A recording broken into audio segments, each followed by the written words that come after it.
Hi everybody, how are we doing? Good to be back here doing our Dark Souls research. Sorry that we didn't have the stream on... Oh, why am I so transparent? What the hell? Sorry we didn't have the stream on Thursday, but I had like some kind of stomach bug or something, and you know, going back and forth to the bathroom is not conducive to streaming.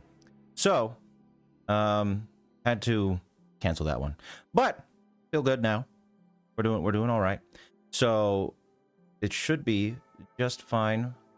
Let me make sure I'm not transparent here. Oh, well, is that gonna be the oh, you know what? I like being transparent. Why not? Full transparency on the microphone. Move it out of the way. How about that? That's fine. As you can see, I got a new chair as well. Let me just, there we go. It's whatever. Being a little transparent's okay. But yes, so I wasn't feeling too good on Thursday, but I feel fine now. So with that in mind, I did make some get some progress on the model viewer. I did find a model viewer to use, so we can finally look at models when we get to that point. I also got the debug menu to work in Dark Souls, and I can use like the free cam mode, so we can like look around the maps if we want to, and look at certain things. But I thought it would be a good idea for us to go through these Miyazaki interviews first, because now we have gotten down all the information we need from items and everything. And before I go wild with like theorizing on things, I want to see what Miyazaki had to say in these interviews that Yomara generously provided for me. And then from there, we'll start piecing things together. We're finally at that point where we can start piecing things together. But hello, everybody. It's good to see you here. Welcome, everybody, all the regulars. Christmas Hake, Wondershroom, Dragonberry, Steve. Like to see you all here. Armenzo, sorry, there's a lot of you. I can't say everybody's name, but thank you for being here, as well as anybody new tuning in. Just beat Dancer of the Boreal Valley and saw the stream pop up. Nice, nice. Dancer is quite a hurdle. Well, it was for me, at least. Back when I played Dark Souls 3 for the first time, it was a tough fight. It was a tough fight for me. So congratulations on beating the Dancer. Watch out for that purple guy, Vile. I heard he makes people sick by just looking at him. Purple guy. Is that me? Am I the purple guy? I'm not sure who you mean. Excuse me. I'm glad you like that, Ubermensch. Yeah, I'll probably be doing that more. Baldur's Gate is a fun game, and I was playing that on the other channel the other day. It's a cool game. I like it. So I don't know how exactly, I think I'll get pretty sick of like reading this all out loud to you guys. So I think I might just start reading it, and then when there's something important, I will say it to you guys. Read it out loud, I suppose, or maybe I give it a shot. Let's see how I do. Hold on. I got a bit of a frog in my throat right now, so that's not going to help me reading.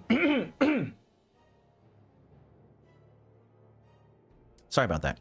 Let me try and read it. Before we get too much further. Oh, you don't have to apologize, Christmas sake. You're all good. You know, whatever you got to do. You know, it is no apology needed. I don't mean to be that guy, but when can we expect the next?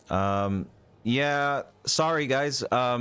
You know, like I said, I was a little sick, and that kind of ruined my plans for releasing an episode last week. But it'll be out this week, and there'll be there's 3 more videos coming out this month, so don't worry about it. It'll be this next video should be out on Thursday or Friday, and then the one after that'll probably be out Wednesday next week, and then the week at what does it look like month wise? So another what is going on? Sorry. Thursday or Friday will be an episode out. Next week, one on Wednesday, and then one on probably Tuesday before the month ends. Yeah. Prove I was sick by providing a doctor's note? No, I didn't go to the doctor. I just ate some you know, stomach-friendly stuff, and then I laid down. That's pretty much what I did. But yeah. Anyway, you know what? This keeps happening with the frog in my throat thing. Let me go. I have Mucinex. Maybe that. Oh, look at that transparency on the head. I have Mucinex that I'm gonna go and take because I don't want to be dealing with this the whole time I'm trying to talk to you guys. It's gross. I'll be back.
Okay.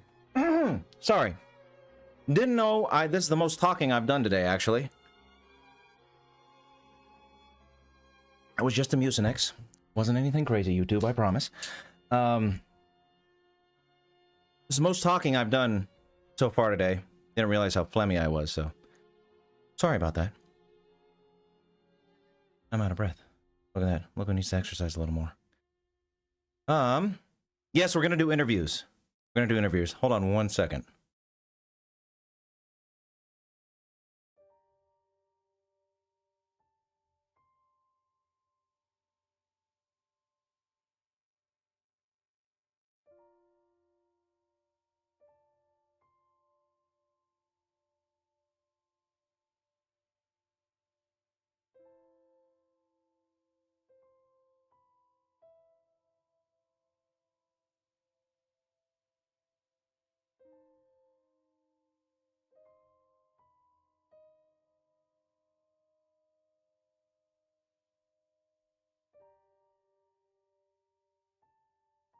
Okay.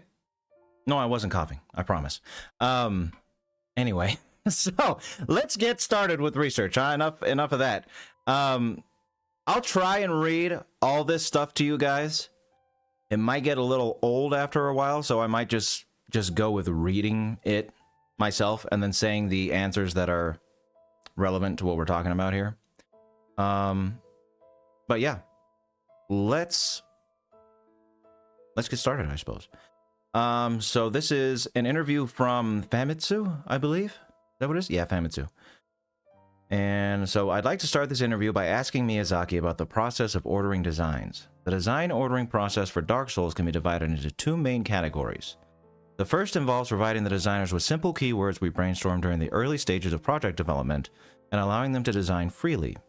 We take the images they produce and provide feedback, make adjustments as necessary, or incorporate their ideas into our plans. Characters like Gaping Dragon, Egg Burdened, and Gravelord Nito came out of this process.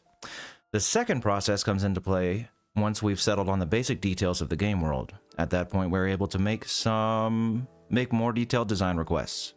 These requests usually include information like how the design will be used, where in the game the design will be used, and the specific purpose of the design in terms of what it will represent in the game. In this case, I generally have a pretty good idea of what I want. Characters like Mimic and Gargoyle were created through this process. Either way, I'm the one who hands out the orders, and I work directly with each designer instead of having a middleman between us. Okay, so obviously, that's cool information to learn, but it doesn't really have anything to do with lore. So I was just kind of reading that as like a test run. I think what I'm going to do now is I'll read the question first and decide whether it's something that we actually need to go through, you know, because as much as I'd love to read all these questions about game design and stuff, we don't really need to know about game design in order to understand the lore, understand the evil in the game. So I'll read the question first before I say anything. Give me your design, unity in the game art.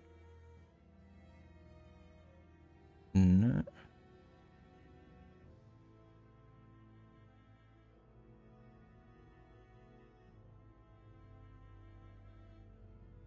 Okay.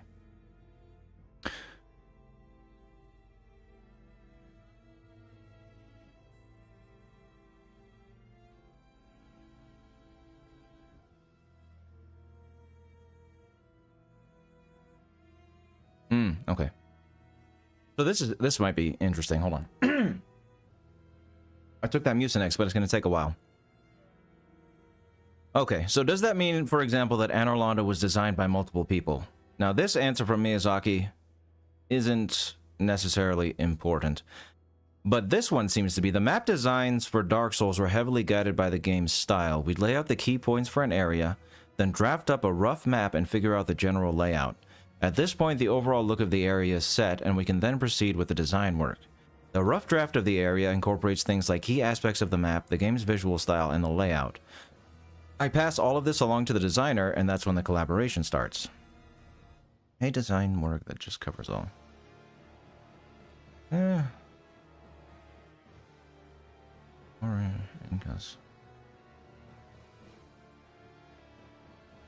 okay. So, we're heavily guided by the game's style. We lay out the key points for an area, then draft up a rough map and figure out the general layout. Thought this might key me in on how different parts of the world are connected and whether or not them being adjacent to each other matters as far as like the lore is concerned. But it didn't really. Thought it might. I don't know.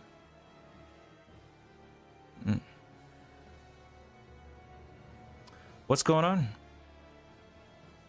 Hold on a second.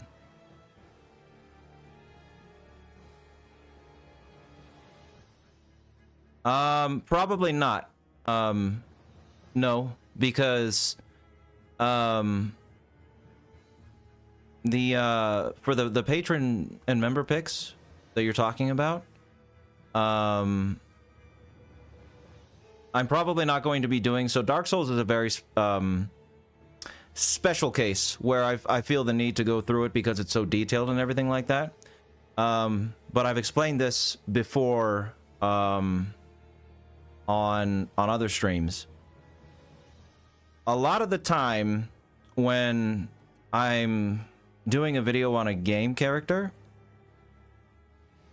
and I should clarify, after Far Cry 3, the Voss video, or what was that thing was all about Far Cry 3? Was it both Voss and Citra? I don't remember. But anyway, after the Far Cry 3 video, I started watching game movies on YouTube.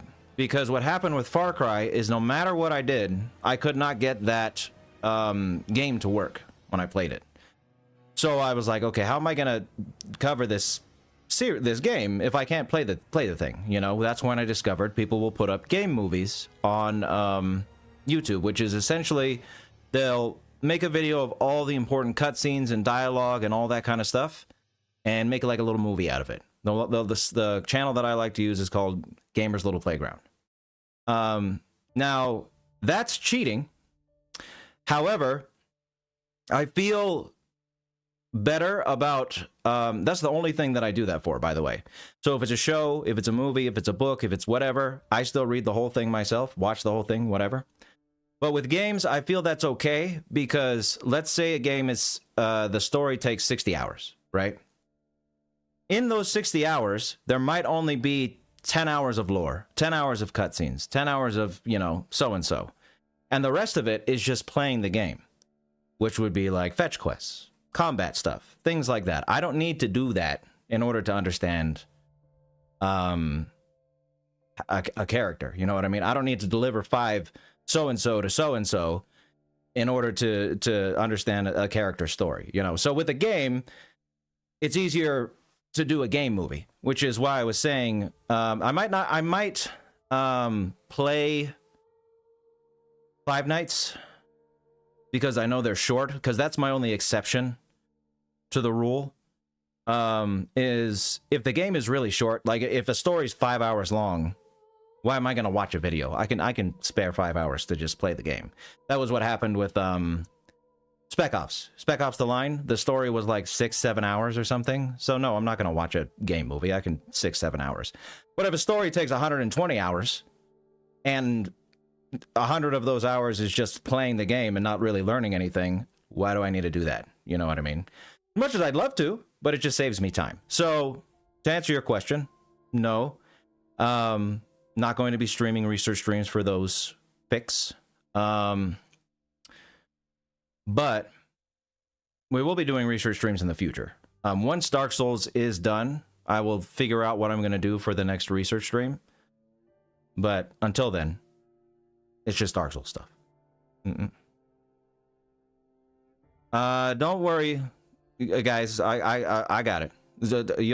I'm looking at everything for I appreciate the looking out, Super Ender, but I'm looking at it all. If it's applicable to the franchise, I'll be looking at every little thing that I need to.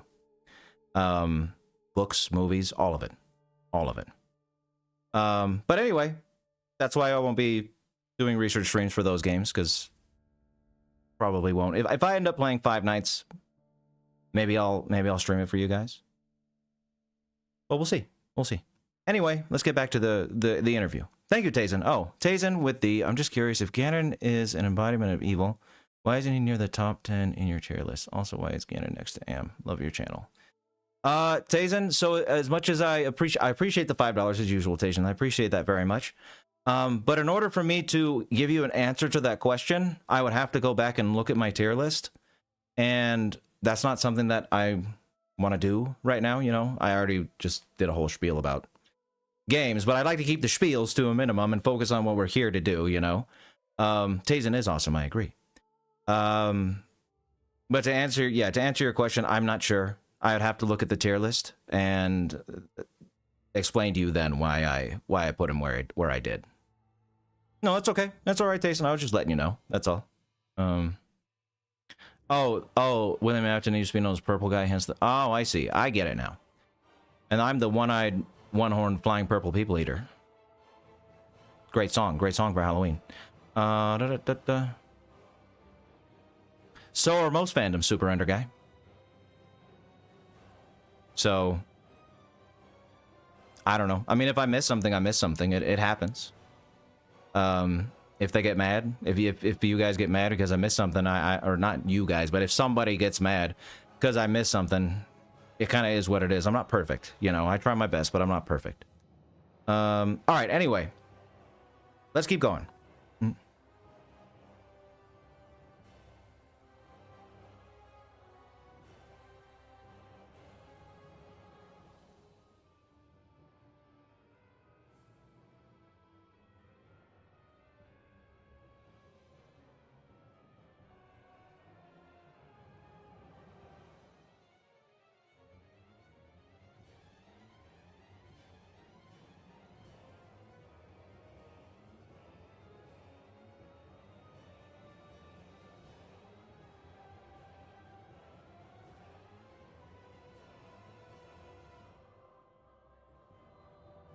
How am I gonna what? Super Ender?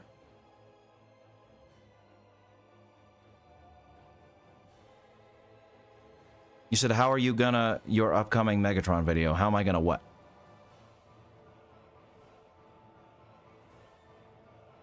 Mm-mm.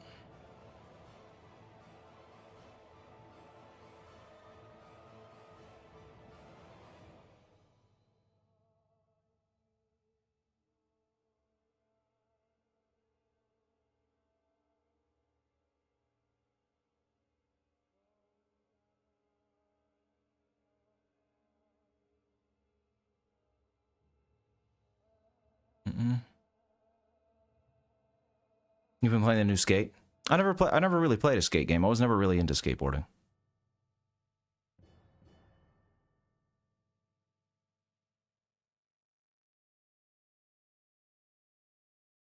Okay.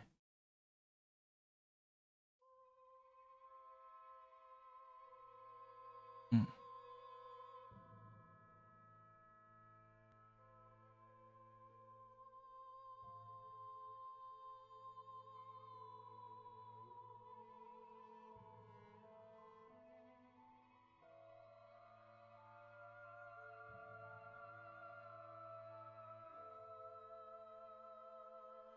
So this is an interesting, like half of this answer is interesting, but it doesn't,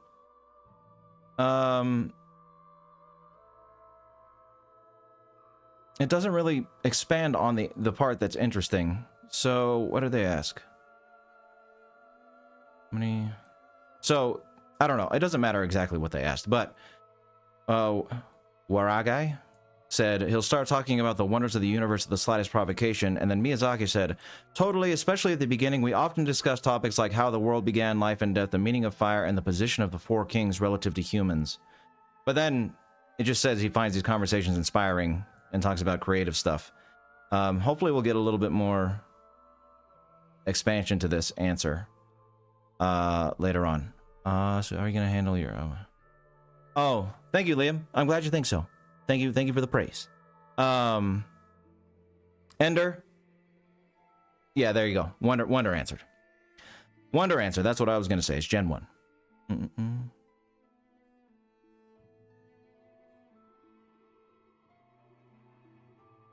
Hello, KMS. Welcome.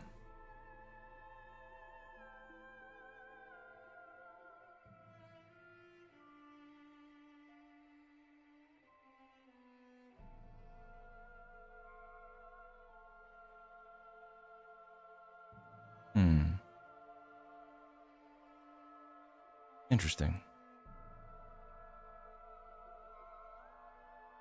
Nothing to do with lore, but he likes dignity, Miyazaki. Didn't like, oh, I don't know how to say this, I'm sorry, Waragai.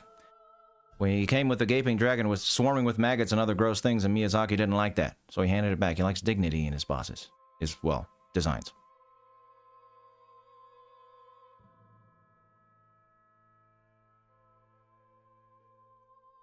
Okay. Ah, here, regarding the design work of each area. This would be interesting.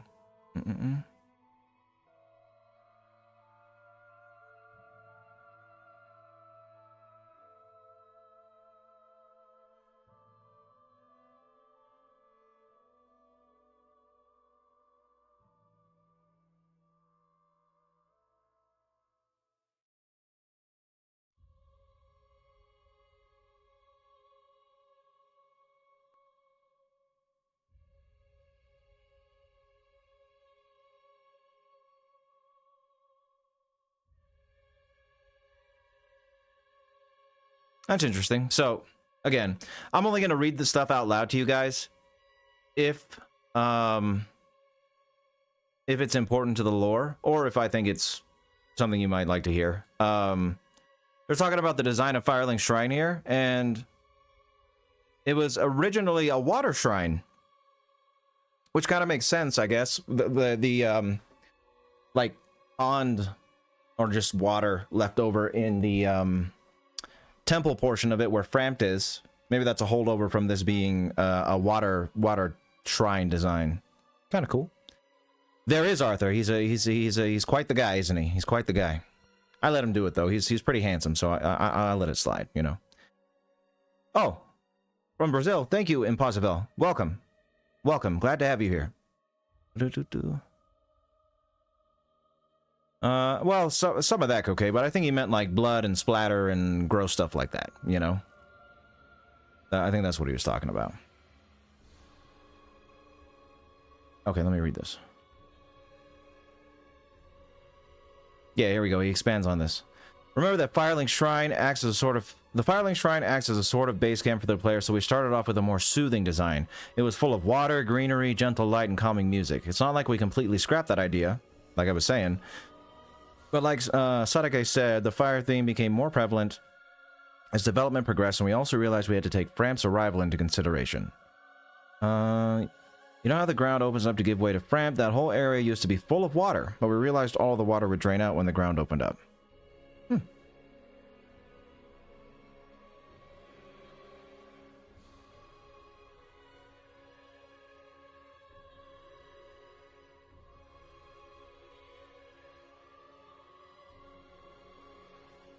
Oh, is that right?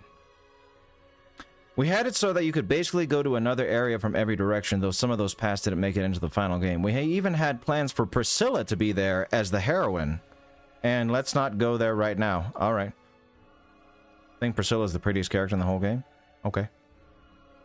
She was originally intended to be the main heroine.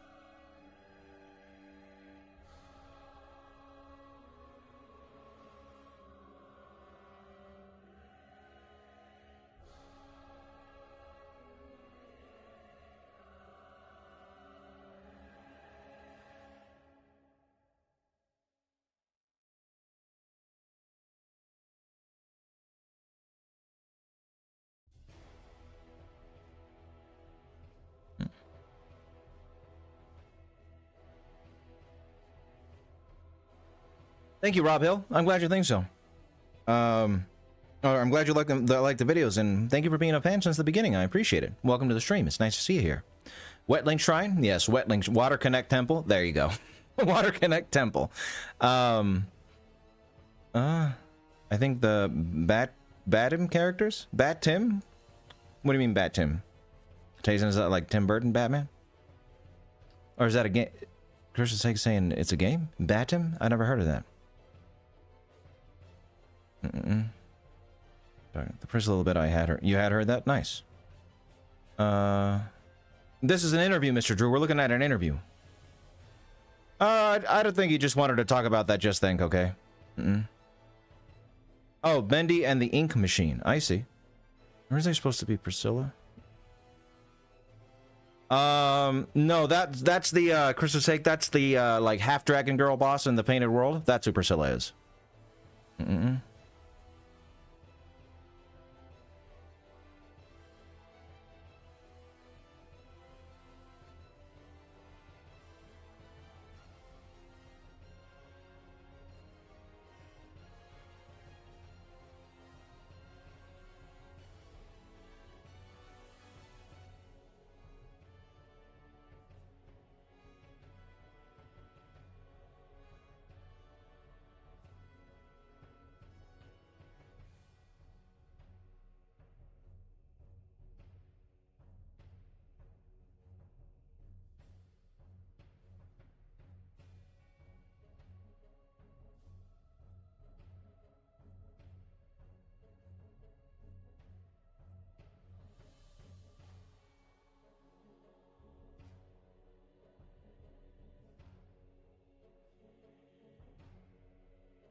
That's interesting.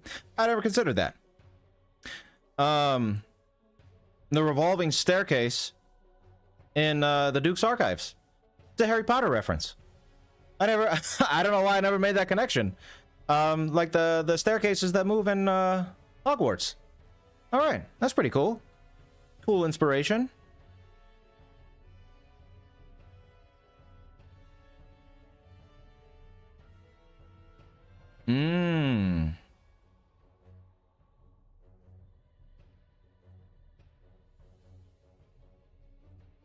Mont Saint Michel. I think this is, if I'm correct. Yeah, it's that town, like castle town, in the middle of the. It's supposed to be a very beautiful place. I mean, look at it. You can tell it's supposed to be a very beautiful place. But I guess this was the inspiration for New Londo. pretty cool. Yeah, I would love to go there someday. Look at that. Now that's a town. Really nice looking. All right. What are you saying?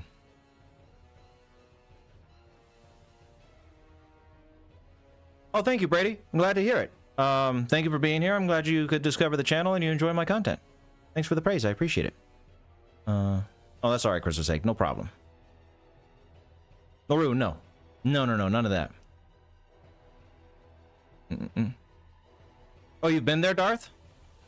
Nice. Was it as beautiful in person as it looks in a picture? It's Mont Saint Michel. I mean, I'm not, my French pronunciation is horrible, but that is what it is. Mont Saint Michel. Mr. Arabic text. This is what so-called smart people do. I don't know what that's supposed to mean, but welcome. Does it have a Walmart? Yeah, it's really cool. I doubt it has a Walmart, Dragon. I doubt it. It's really cool. Cool. I'm gonna have to go there someday myself.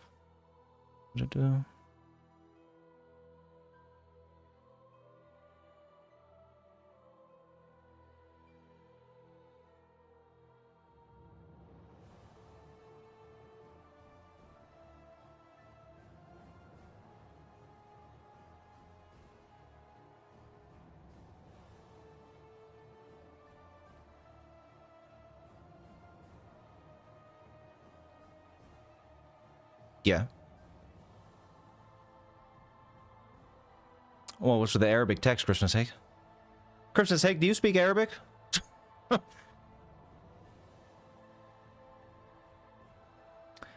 I don't, and I am Arabic. I wish I did. My dad never taught me, though. Minas Tirith vibes? Yeah. Minas Tirith it does kind of look like that, doesn't it?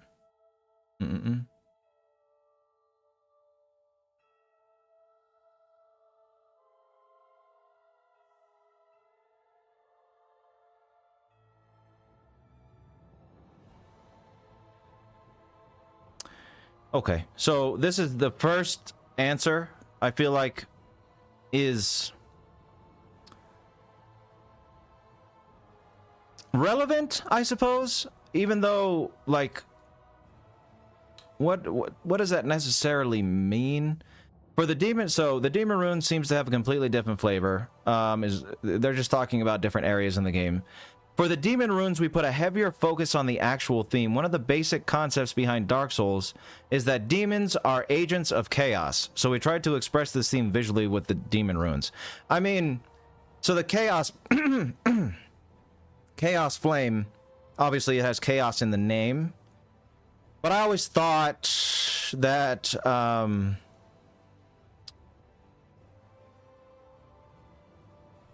it just meant that the flame itself was chaotic. It caused a lot of chaotic things to happen, you know, the demons being born from it, as an example. I'm gonna write that. I'm gonna have an interview questions. Or interview answers. Important interview questions / answers. Because what does that exactly mean, that they're agents of chaos? I mean, I don't know if I want to read too much into that. You know what I mean? Because, yeah, they cause chaos in the world.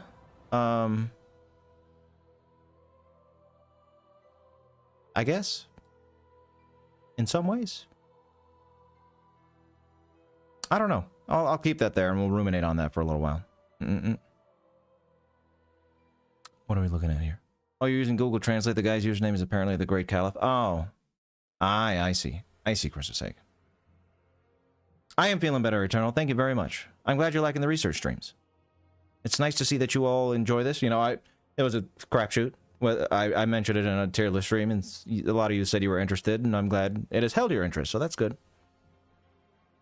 Oh, cool, Watcher. I'm glad you found my channel studying for English. Trouble just see things. Yeah, kind of okay, but with the demons, it's interesting. Yeah, it seems right. That's what I was thinking, Steve. Like, is it just literal? Like they're literally just agents of the Chaos Flame, and not necessarily like agents of chaos in the sense that they're out there in the world, messing things up just for the sake of chaos. You know. Streams are pretty new, Vazo. I just started doing them what, month ago, 2 months ago. So yes, it's pretty new.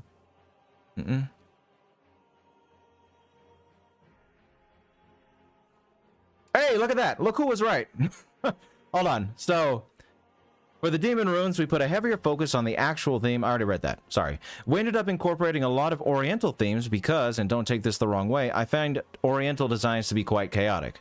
I don't know how to describe it, but Oriental designs just seem more careless in general, without much attention paid to a sense of order. More specifically, the Demon Runes were influenced by Angkor Wat.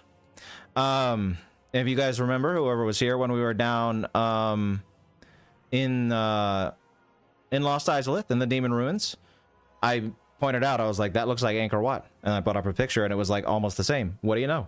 That's what that's what it was influenced by. Imagine that. Do I ever feel as if I'm out of ideas? No, not at all, Brady. I have so many villains to cover. In fact, I have too many ideas. And I actually have ideas for several different video series and like standalone videos that I want to do, but I frequently find myself lacking the time to get them out. So and I'm not going to say what they are. There's plenty of them, and you know, not that I don't trust all of you in here, but I don't want nobody stealing my ideas.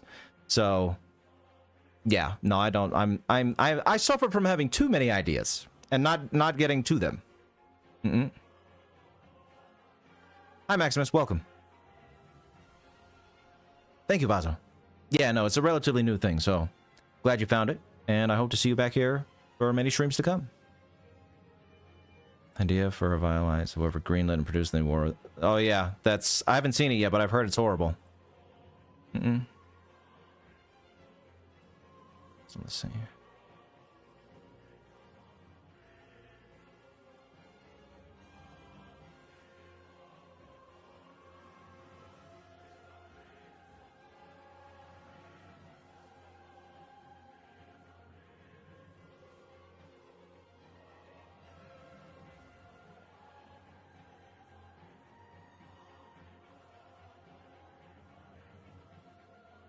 So I already knew this. The Painted World was a prototype Dark Souls map.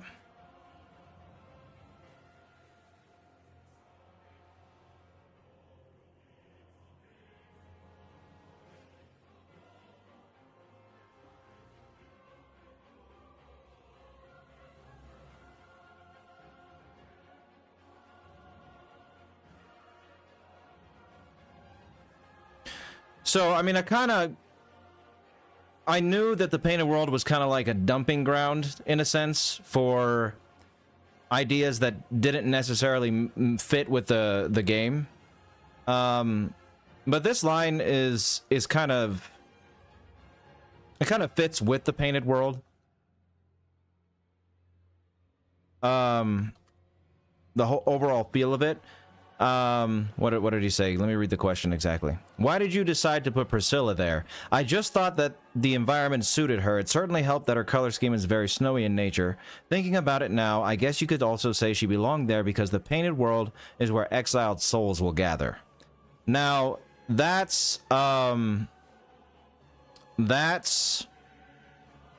fairly interesting. Well, I guess interesting isn't the right word, but it kind of confirms everything you are exposed to in the Painted World, especially with all the Velka stuff, all the dark aligned and occult stuff. I should just say occult stuff, I guess, not necessarily dark aligned. But yeah, Velka, Rogue Goddess, a lot of her stuff is in there. Exiled beings being in the Painted World makes sense. So it's kind of cool to see Miyazaki say that. Oh, chat was going wild. I'm not sure if I'm going to be able to catch up here. My favorite genre of film, dramas. I like dramas the best. Oh, there is music playing. Is it very soft? Hold on. Let me put it up just a tad. So I'm notorious on streams for having my the volume of everything else be louder than me. So I'm trying to make it quiet so you guys can hear me. But yes, I'm very familiar with Dark Souls. Dark Souls 1 is my second favorite game of all time. Yes, Crystal Sake said it. There we go. Still gathering new, so we're not going to decide on the vid until the end of Dark Souls 3, Maximus. I'm not sure until then. I know, right? Both in the lore and development, it was a dumping ground. I know, Dark Souls jump scare indeed. Sorry about that. Sorry about the music, guys. My bad. It's hard to control that slider. I wonder if can you do it? I've never actually tried to do that. Can you do it incrementally? Nope, that does the actual video. Yeah, I was, you know, just sliding the volume slider on the video on YouTube and went a little too far. Okay.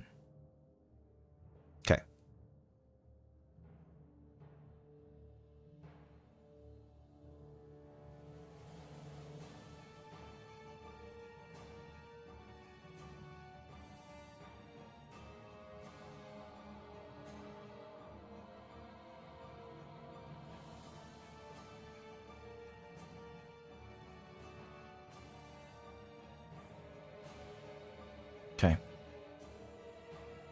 Design work for NPCs and monsters. Okay.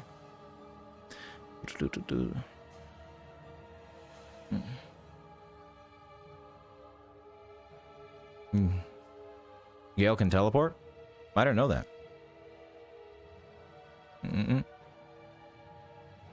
Oh yeah. Ring City's a great DLC. Dark Souls has gotten some very positive reviews regarding its cast of distinctive NPCs.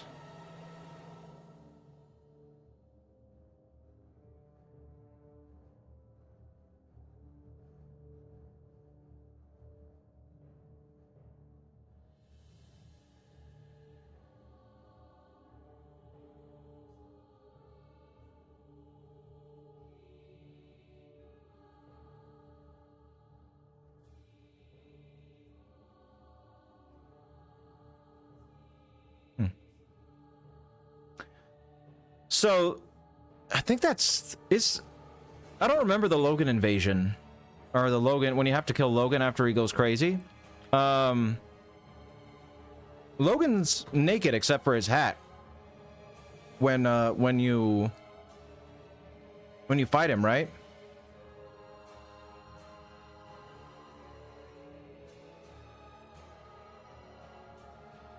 Because Miyazaki. Interview question.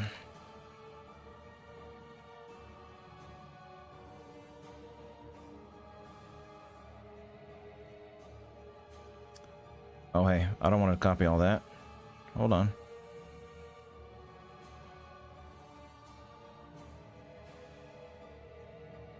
So he was saying here, I'll read it for you in a second. Let me put it down in the file. Just kind of something interesting about the whole transforming into a dragon aspect. Or Wara guy said, don't try to play dumb. That was your idea because you wanted him naked. And Miyazaki said, well, yes, it was my idea, but it's not like he was totally naked. I guess it was my way of expressing his moment of enlightenment. It was his light bulb moment, but I couldn't figure out how to express that in terms of Dark Souls. And as I pondered it, he somehow ended up like that. I think it came from the concept that you have to remove your clothes to become a dragon, or at least close to it. You know how you have to remove your armor when using the Dragon Head Stone and Dragon Torso Stone.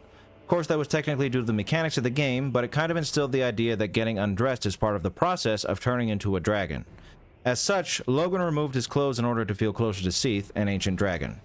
I left his hat on, though, because you wouldn't be able to tell who he is without it.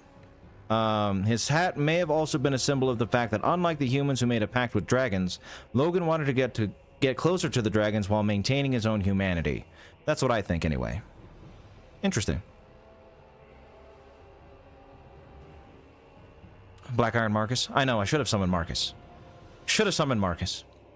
Marcus is one of the best NPCs. The fact that there's lore for a dude being naked, that's Dark Souls for you.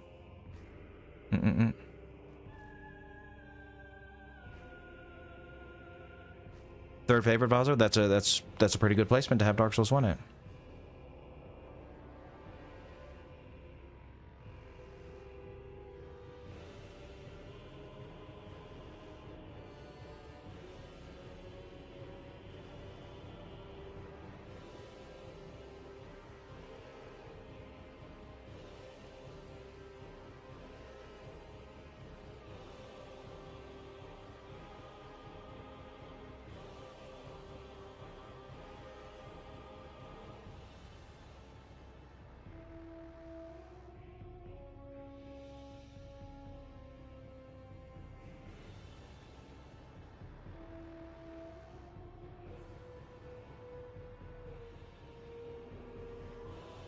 Okay.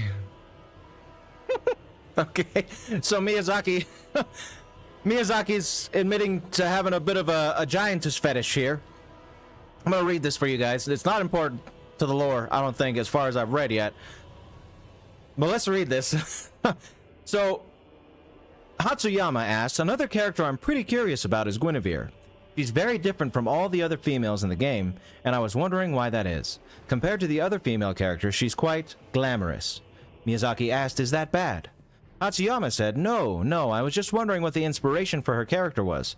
Otsuka said, as a fan, I'd like to know as well. And then Miyazaki says, simply put, I wanted to feature a big woman. I think it was one of Fujiko F. Fujio's short mangas that was about a strict CEO type guy being soothed through his acquaintance with a giant woman who coddled him like a child at a unique therapy facility. That's like a personal fantasy of mine. I like the thoughts of a warm and compassionate woman who is bigger than me. It speaks to something we lost as we grew up. Anyway, that's why Gwynevere is a giant. I also made the motions to have the player kneel and kiss the back of her hand because that gesture is also something that I like, but it didn't make it into the game. If you were specifically asking about her ample bosom, that wasn't my doing. The graphic designer did that for his own personal reasons. As I mentioned before, I'm all about dignity and refinement. So maybe it's not exactly a fetish, because he's evoking, like, how, you know, when we were younger, you would cuddle up to your mom, you know, and you can't really do that anymore. You can cuddle up to your wife, your girlfriend, whatever, but it's never going to be the same kind of feeling you had as a young child, a small child, feeling safe in your mother's arms. You know, that's something you do lose as you get older, unless you can find a woman who's, I mean, I'm 5'9", and if I could find a woman like 15 feet tall, I don't think anyone's going to be giving me the same vibes as cuddling my mother when I was a little child. So maybe it's not as fetishy as I initially read it as. It's more so like speaking about that comfort feeling we lose as we grow older, when we lose the ability to like cuddle with our parents. But yeah, I don't know. 5'9" gang, short. Hey, 5'9" is not that short. We're only 3 inches off of 6 foot. That's tall. All right, come on now. You make videos on... Oh, so see up in the top left, Funky Reaper. I appreciate you being here, but yeah. So, yeah, the graphic design definitely... The graphic designer definitely had something. Yeah, definitely a little more of a fetish thing. Like how my beard is kind of see-through. I'm kind of liking the see-through vibe.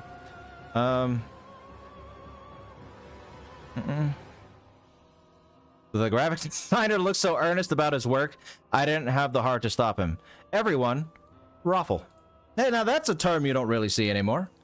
I don't see people saying raffle anymore, you know? See a lot of LMAO, see a lot of LOL. We don't really see raffle.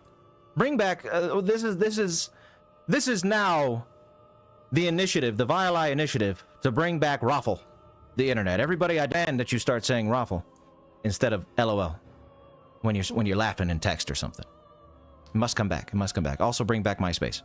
We discussed crossbreed Priscilla earlier. I don't know. Oh, okay. Ah, here's what you were talking about with Andre, I think, Yamara, or at least something about Andre. Raffle Resurgence. Raffle Resurgence. Yes, I like that. I like that. Hi, Dursky. Welcome. Oh, isn't that... that's a Brazilian thing, right? Impossible? I'm pretty sure I've heard of that before. So, this is about Andre. We discussed crossbreed Priscilla earlier, but were there... Oh, sorry. I didn't silence my phone. If anyone's wondering, my ringtone is the Cats theme from Courage the Cowardly Dog, because I love that show and that little tune. All right. You haven't heard of raffle till now? Oh, that's interesting, Tayson. Yeah, it was something people used to say a lot of the time. It means rolling on the floor laughing. That's what raffle means. Okay, so we discussed crossbreed Priscilla earlier, but were there any other characters that underwent considerable design or concept changes during development? There were a few. Andre the Blacksmith is a good example because he started out with a more vital role in the game's storyline. We did away with the idea about Andre and Gwyn being related, right? Yes, we did. Initially, we had plans to make Andre a descendant of Gwyn's royal blood. It was Andre's duty to guard the door leading to the Firelink Shrine, and he was the one who would eventually open the path for the player. I think a couple of drafts from that stage are actually included in this book, like the one that shows Andre moving the goddess statue out of the way. Anyway, he was supposed to be important, but somehow ended up as just a blacksmith. So, that's not exactly what you were talking about, Yomara? I know you said something about a clan deal with Andre, but interesting that Andre was once going to be a descendant of Gwyn's. I mean, he kind of looks like him, so it makes sense. Just because that was a design choice, okay, I think. Cats is calling, indeed. Vile tone ring and field. I know, Corinne, right? It's terrible. Cats analyzing evil when? Someday, maybe. I've actually switched between the Cats song and the ending credits theme for Check It Out with Dr. Steve Brule for like 10 years. Those have been my ringtones that I switch between every now and again. Because I am a big Tim and Eric fan. Love Tim and Eric. So much. Not everybody's cup of tea, but I love it.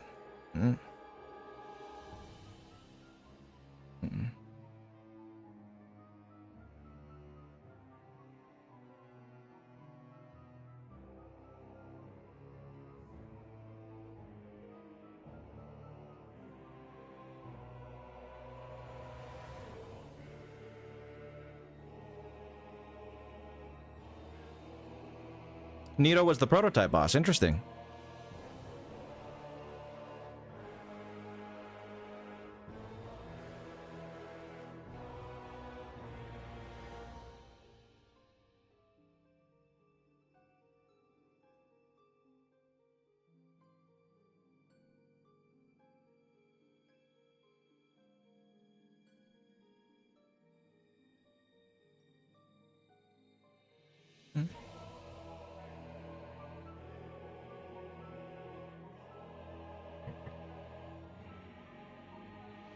Something's burning. That's not good, Impossible. You should check that out. He is a character with style, Wonder. He does have that aura. Eventually, Corbino, yes, I am. I would love to do that soon. Love how you're blatantly a Cartoon Network and Adult Swim fan. I am. I will say, I didn't really get into, I think when I stopped watching cartoons from Cartoon Network was Flapjack. I really love Flapjack. That's one of my favorite cartoons ever. Such a cool show. But after the Flapjack era, Flapjack and Chowder came out around the same time. That's when I stopped watching cartoons, for the most part. So regular show, was Uncle Grandpa, Cartoon Network, Steven Universe. I never watched any of those shows. But all the Adult Swim shows I used to watch back in the day too. Love Adult Swim cartoons. They're great.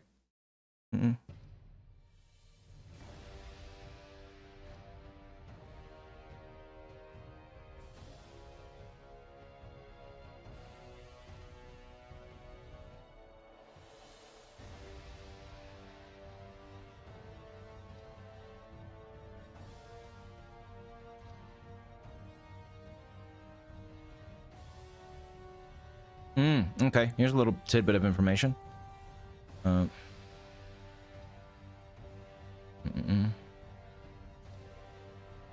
Base Flapjack fan? Yeah, Flapjack's fun. Love Flapjack. It's, again, not a show for everybody, but it's cool. Oh yeah, Gumball. I didn't watch Gumball either. I heard that show was cool though. Remember my dad loved Schnitzel from Chowder because he always had something to say. Schnitzel's great. Chowder's a fun show. Ever hear of the CCRU? I don't think so. But welcome, Ghost Hunter. Perhaps, Scorbino, perhaps. Oh yeah, he's a great Boondocks character. Boondocks is a fantastic show. Anyway, here's a bit of information. This is a longer answer that doesn't really matter to what we're doing, at least. But this part right here. Also, I particularly liked the Gaping Dragon. The ancient dragons of the Dark Souls world are a bit different from your conventional dragons. They are almost like the very minerals of the land in that they are transcendent creatures that existed before life itself graced the world. However, their time has passed and any remaining dragons are merely survivors. I was asked what is happening to the dragons now, and explained that if it is like they have been I explained that it is like they have been eaten away by the toxins of life. By this, I meant things like the emotions and acts that came along with the lesser creatures. Then I mentioned the words insatiable need, and he replied, got it. Then before I knew it, I had a design draft in my hands, and I was looking at the gaping dragon. A big fat monster. Okay. Okay. Was the idea that he had just constantly suffered from a sense of starvation? Pretty much, yes. That's all he thinks about, and his obsession literally consumed him to the point where things like his head and other physical features degenerated severely. Now, rather than eating with his mouth, he uses his whole body to directly consume anything he perceives as food. Adopting this form was the only way he could survive. With all of his other abilities similarly dissolved, the gaping dragon turned into a specialized creature that only lives to devour. I think his location also contributed to this change, as he lives in a very remote place that is rarely visited by other creatures like humans. As a result, he was forced to survive by eating things like nasty, rotten carcasses. I imagine the gaping dragon's process of evolution being something like, I want to eat, my esophagus is in the way, why does food have to travel such a long distance to get to my stomach? I hadn't really thought about a design that far, and I probably wouldn't have been able to come up with the specific keywords that would have guided any other designer to create a monster quite like that. That really blows me away is the beauty of the collaborative effort. Okay, so kind of conflicting information. So not conflicting here. The mineral thing is very important. This whole dragon thing in general is important. Let me go ahead and stick this up here. Well, further down. Where'd it go?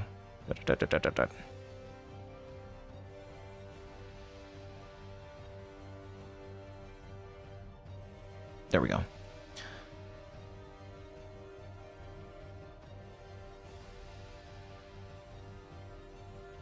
Okay, so why I say conflicting information is because, and I'm gonna get the rest of this too. Whoops, wrong browser. There we go. Let me get this down.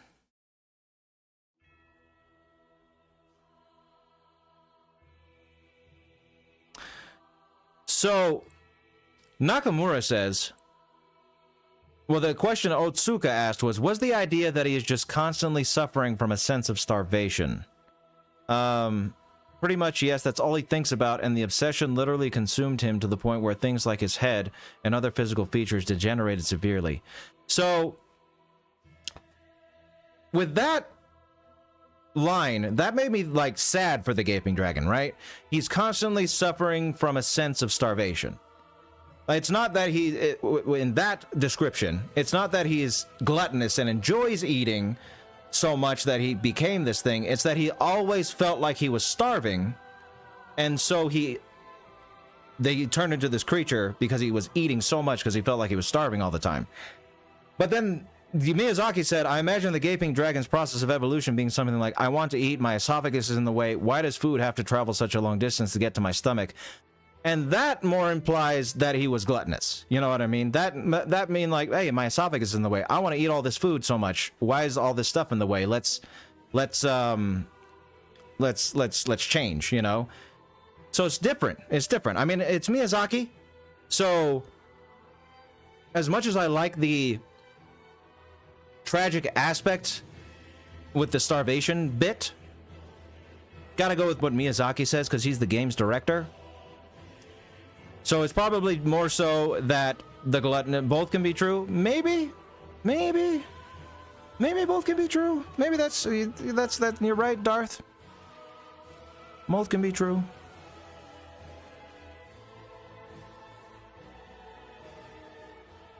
Maybe the starvation led to gluttony. I don't know. Either way, it's some good stuff about the Gaping Dragon, and dragons in general that will work in somehow as we start theorizing. Okay, demons now.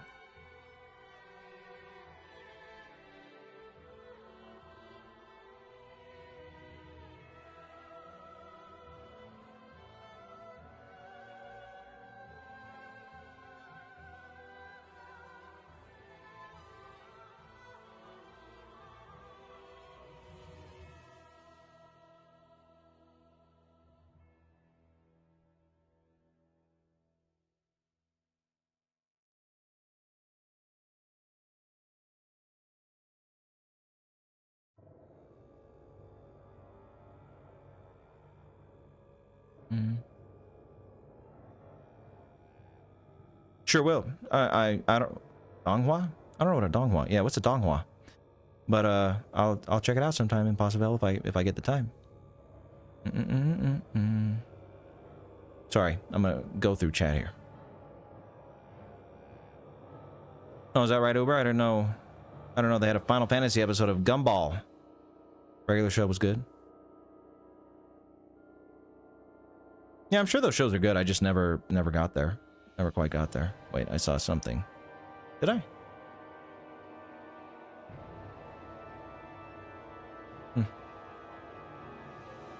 Oh, it's Chinese anime. Oh, okay. I see.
How sad.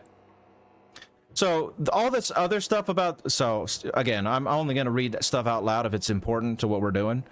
He was talking about what we see in game about Ceaseless Discharge being like the first demon and being constantly in pain. But something that isn't in the game that he says here that's really sad, because Ceaseless is like after you beat Kellogg and you go down into the demon ruins and you hang a right, that's where Ceaseless is. So he's very close to her lair. And Miyazaki says, this concept led to us positioning him in such a place on the map that you're able to see the ruins where Kellogg and her sister are.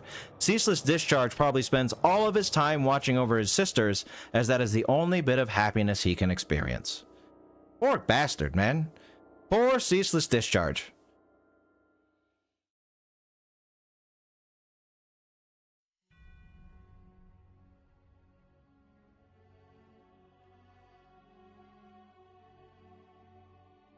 Oh, Tazen, $4.99. Thank you very much. Imagine how crazy it would be if these characters had blind hangouts. Travis Bickle and Arthur Fleck, Ozymandias and Thanos, and oh, that'd be that'd be an interesting. That'd be some interesting hangouts, Tazen. I think Travis and Arthur would get along quite well. Ozymandias and Thanos also. HAL 9000 and Morgoth. That'd be a strange pairing, though. I'm not sure how that would go. Yeah. Oh, Gus Fring's in the chat. Oh, that's crazy, Lalo. I mean, Lalo, Gus. That's crazy, Gus. That is an interesting fact, all right. I mean, it's a good name. I like Ceaseless Discharge, okay? Drink pour for Ceaseless? I know, right? He's probably one of the saddest characters in all of Dark Souls, I think. Is that right, Bugzone? Do funny things. I'm doing very funny things. Welcome, Bugzone. Nice to have you here. Nice to have you here. Where am I? Oh, I'll be right back. 1 second, guys.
I am back.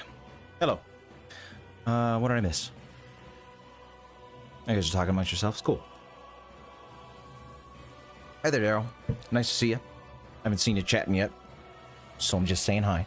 Anyway, let's keep going. Ceaseless Discharge. Poor bastard. Sad character.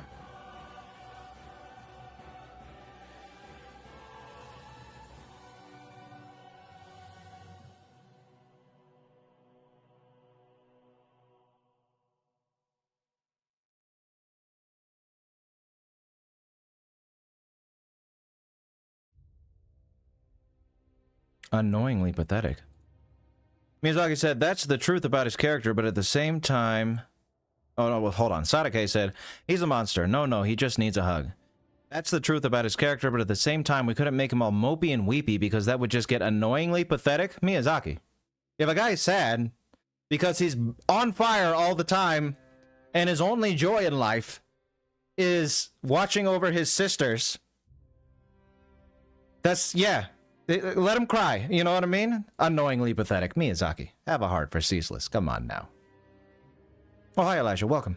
Welcome to the stream.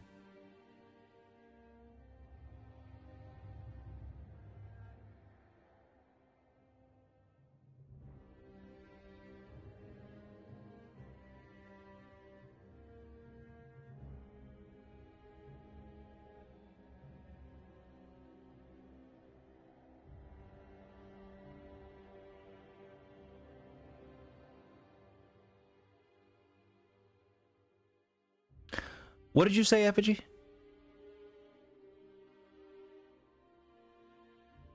Dark Souls is this mid-game that got overhyped. Still better than Final Fantasy X, though? Effigy, you're just trying to trigger me now, aren't you? Effigy knows how to push my buttons. He knows how to push my buttons. He knows real good. Silksong? Something about... Dark Souls being mid and Final Fantasy X, it being better than Final Fantasy X, which are my two favorite games. 1 and 2, that's my top 2. He knows. He knows, Effigy knows. He knows, Effigy. Effigy, why you gotta say stuff like that, huh? Final Fantasy XII is the true stinker of the series. We all know that. Right, Effigy? Right? And now I'm pushing his buttons.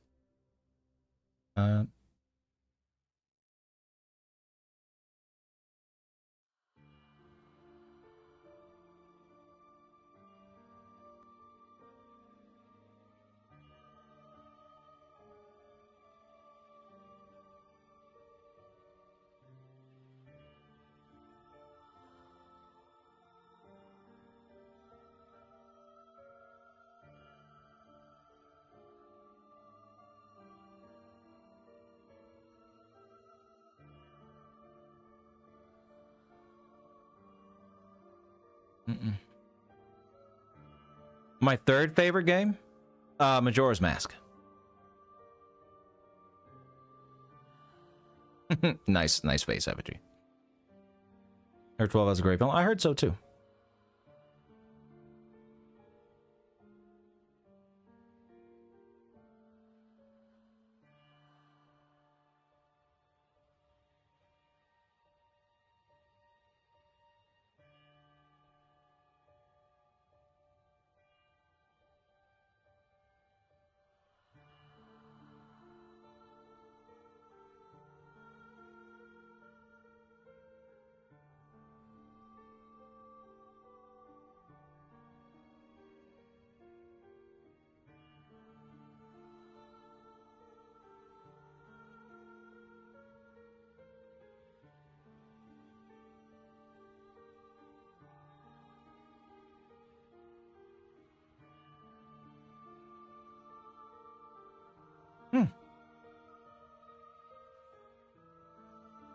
Kellogg was based off of an old board game called Dragon Pass, where one of the units is a unit known as the Crag Spider. Interesting. That's pretty cool. Nothing to do with the lore, but it's cool. Getting a good idea of the kinds of games that I like. Yeah, I do like them expansive narratives, them dark games with lots of lore and narrative. Nice stories. Those are typically the kind of games that I like. Although I do love Monster Hunter and Pokemon. And I mean, Pokemon's got a story. Some of them are kind of cool, but they're not exactly the selling points for it. If anyone's playing Monster Hunter for the story, I'm shocked. Also, let me say that. Like, it's not a bad story, but it's not like anything to write home about. You know, you're playing that game because you like beating up monsters. Like, that's Monster Hunter for you. I have not seen Over the Garden Wall, but I've heard it's great. 4K 120,000 FPS version? That's crazy, Effigy. That sounds pretty cool.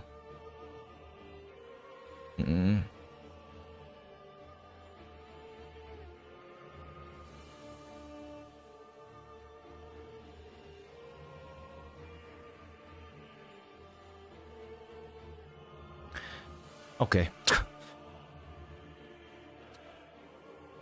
So is this Sadake said, Miyazaki spreading rumpled and stained books in front of you and saying things like, see this one here? I want something like this is not an uncommon occurrence. Those gave me my first taste of the fantasy genre, so I think it's only natural that they mean a lot to me. I was a bit surprised at how popular Kellogg became, or at least her breasts did anyway. Is that true? Is that true? Any Kellogg lovers out there? You only like her because she has boobies? Is Miyazaki on the money? You dirty booby lovers. How dare you?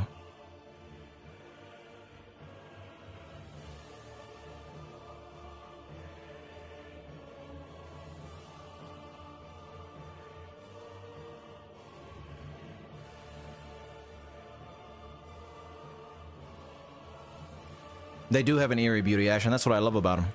Dark Souls 3 gave me depression for a month, and yeah, that'll happen, Ghost Hunter. But they do have that eerie, that eeriness about them. I love the aesthetic of Dark Souls.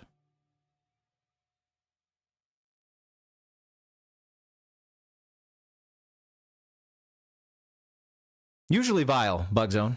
Usually just vile. But yeah, you can call me whatever you want. You can even call me by my real name if you'd like to, which I've said a few times, so might be surprising to some of you to hear it. It usually is if you haven't heard it before. But my actual name is Jamal. So if you would prefer to call me that, you can. Or that, whatever you said, that too.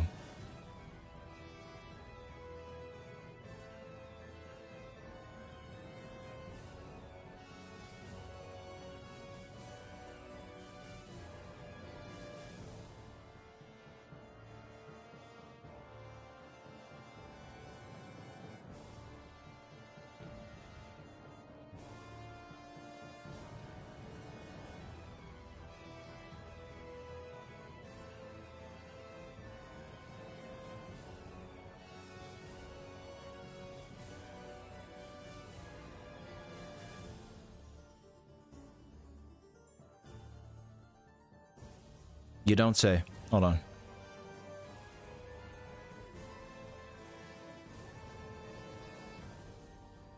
Yes, that Spider Lady Koke. The dude? His dudeness? El Duderino? Who are we talking about now? Oh. Shamal? Yeah, you can call me Shamal. There you go. Look at what Miyazaki said. I think I have to say Beta Chaos was my biggest regret. That's all you need to see right there. I agree, Miyazaki. Yeah, Beta Chaos should be your biggest regret. Yeah.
I don't know what this is, so I'm gonna look it up.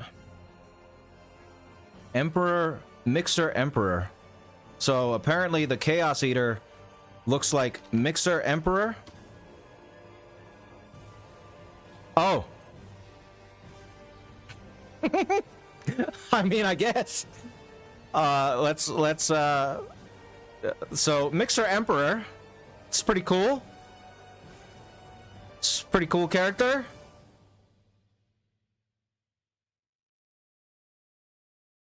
Chaos Eater, DS1. Mixer Emperor. Interesting. I mean, I see it. I see why people would think if they've been exposed to that thing that they think it was that. Yes, the Mixer Emperor is it looks like a Bobobo character. Bobobo. Another fun show back in the day.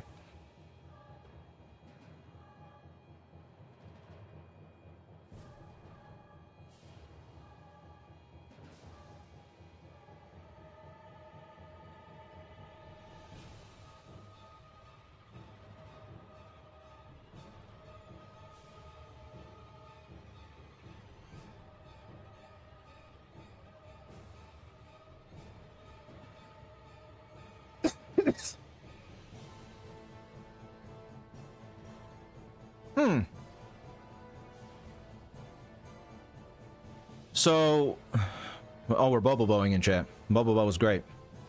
Bobobo was great.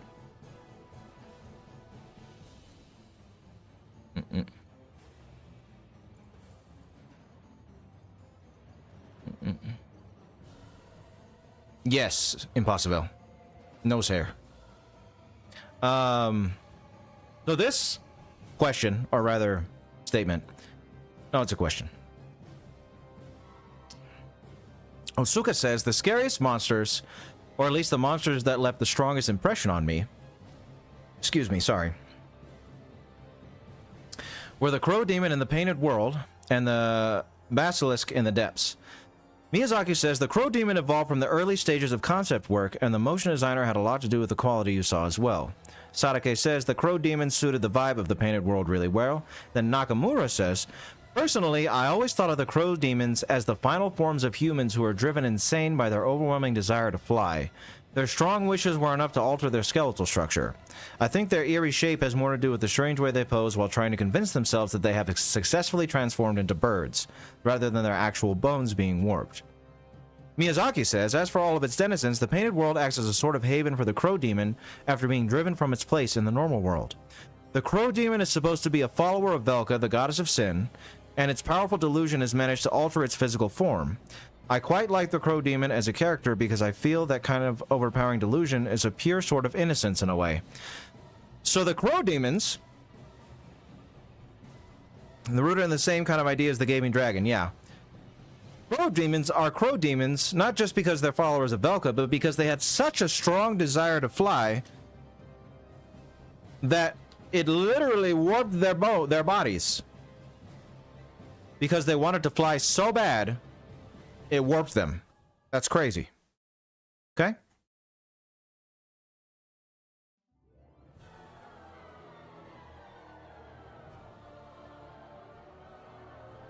Weapons with horn effects. Horn effects is great.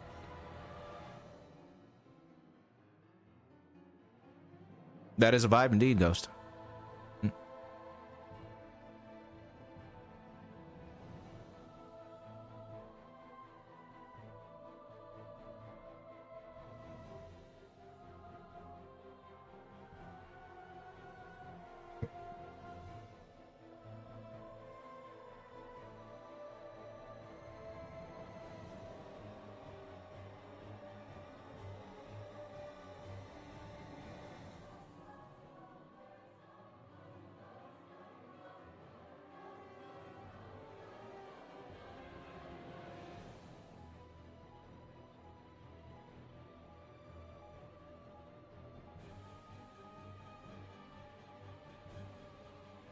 Equipment design. Okay. You're on Greyjoy confirmed? Pretty much, I guess. Pretty much you're on Greyjoy.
He wanted Sieglin to look like Hermione. Interesting.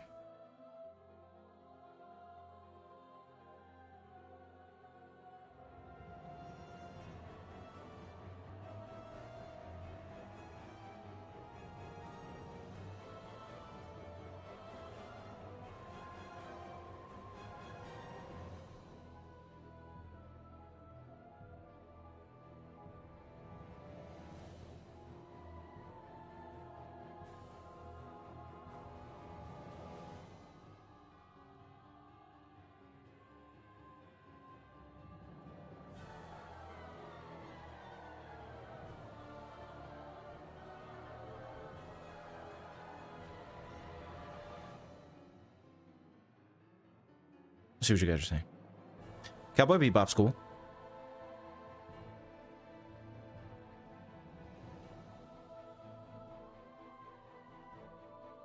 Hello, Blood Ocean. How you doing? Good to see you back here.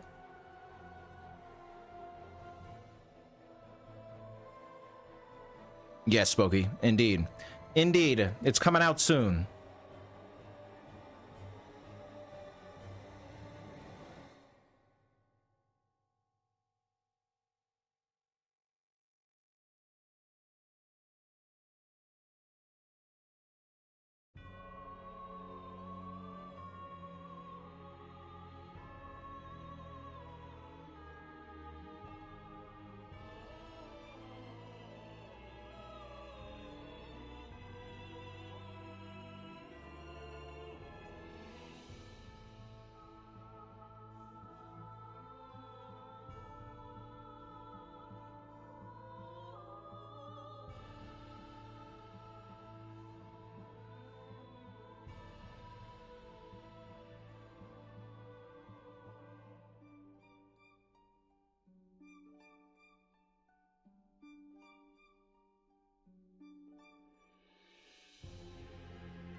Look at that.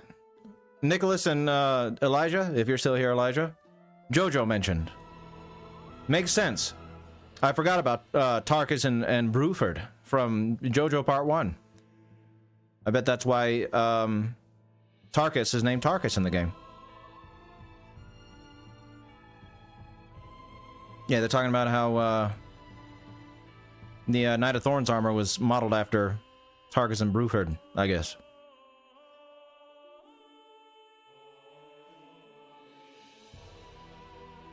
Mm-hmm.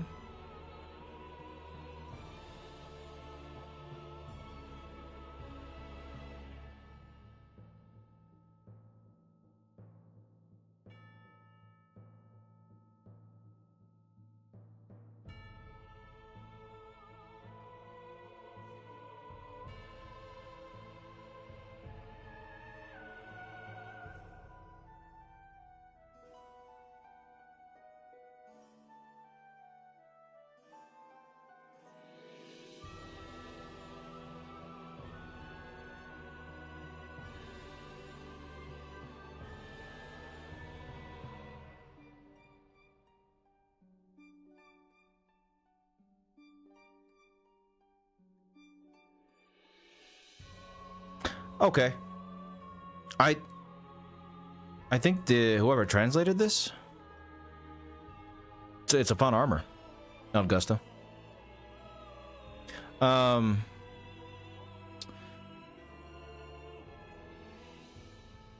Recommend what? What are you? Amphibia? Oh. I've heard of it. Heard it's good. But bye, Wonder. Thank you for being here as long as you were. Oh, probably Chris's sake. Yeah, probably. So this answer. In the human world of Dark Souls, there are two major faiths. One is centered around Lord Gwyn, while the other is centered around Gwendolyn. As the two opposite sides of the religious spectrum, Lord Gwyn is represented by the worship of the sun, and those who choose to follow Gwendolyn's teachings worship the moon. Due to the nature of their fate, the followers of Gwendolyn tend to avoid interacting with normal humans. That was the basic concept of the Dark Moon Nidus. Concepts like the moon and rituals often conjure up images of maidens and purity, so we wanted to make the armor look somewhat feminine. I suppose they feel closer to the aspect of the moon if they're able to look and behave as women despite their heavy armor. That's another reason why Gwendolyn has a very feminine appearance. Okay, so...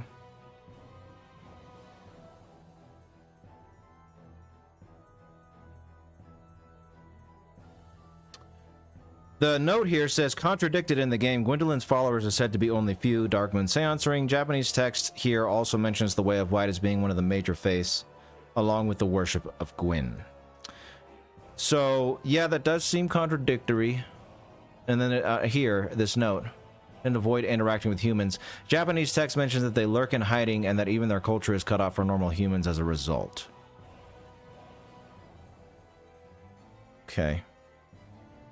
So I don't know.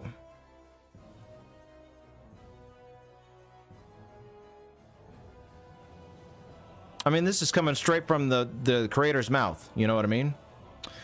But if it is contradicted in game, does it matter that it came from his mouth? I'm gonna note it down just in case, though.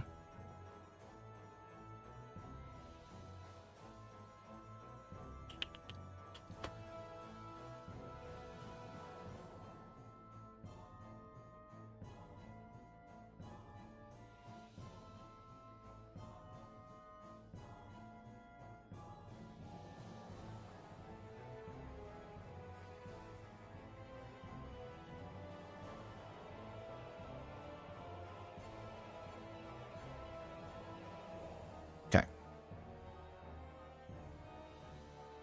1 second.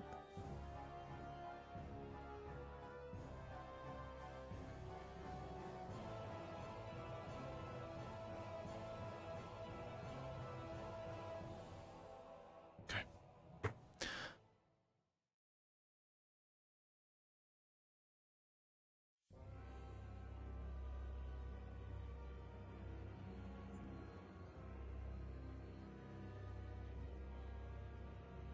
At some point in the future, Spawn, yes, I will.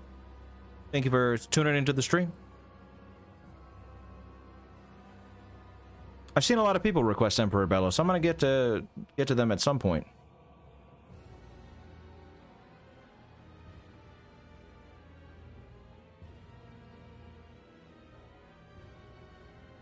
Hold on, gotta sneeze. No. No. Please. Aw, man. No! No! If there's anything, there's nothing more evil in the world than a ruined sneeze, man. Damn it! Why? Why? Alright. Fine. No sneezing for me, I guess. No, Effigy. You gotta make nice with her. I know, Elijah. Damn it.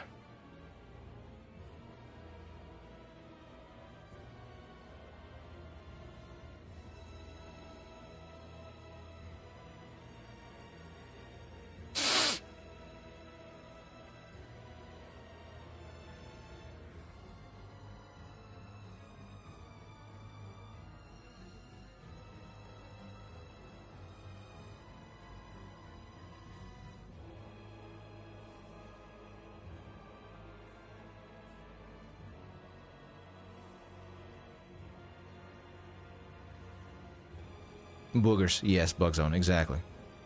Analyzing evil fell sneezes. Mm-hmm.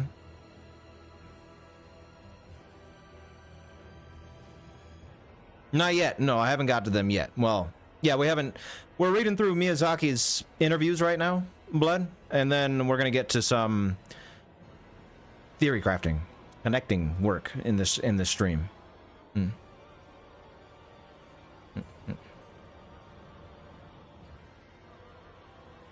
You just saw a YouTube short where I explained? Oh, was that from the interview with Julian Dory? I think I remember talking about that. Yeah, my I guess my thing with the kill baby, if I could go back in time and kill baby Hitler thing, I would. I've always like, why wouldn't you just go back in time and like take him somewhere else? You know, you don't necessarily have to kill him. Just put him like in a different family in America or something, or anywhere else in the world. You know, because he's all everybody. You know, everybody's a product of their environment. Hitler the person wasn't like predestined to be Hitler. He only became Hitler because of where he was born and what he was exposed to. You know what I mean? So if you put him somewhere else, he's not going to be anything close to who he was. You know? You don't need to kill a baby. Baby's a baby. A baby's innocent. You know, that I think that was what we were talking about. How babies are born innocent, you know, and it's not until you are exposed to the things around you that you become evil, you know. So there's not a reason to kill baby Hitler because he's just a baby, you know what I mean? Throw him in an orphanage if you want to. I mean, that's not nice either, but or with a different family or something, and he's not going to be that person, you know. Or try to help him to be the guy into becoming an actual good person. That could work too. That could work too.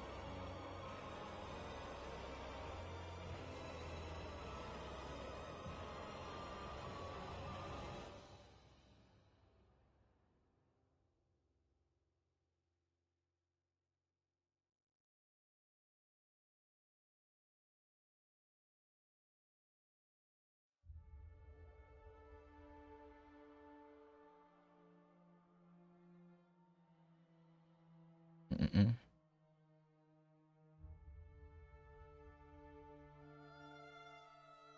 Yeah, exactly, Ella. That's the least evil you are in life, is when you're a baby.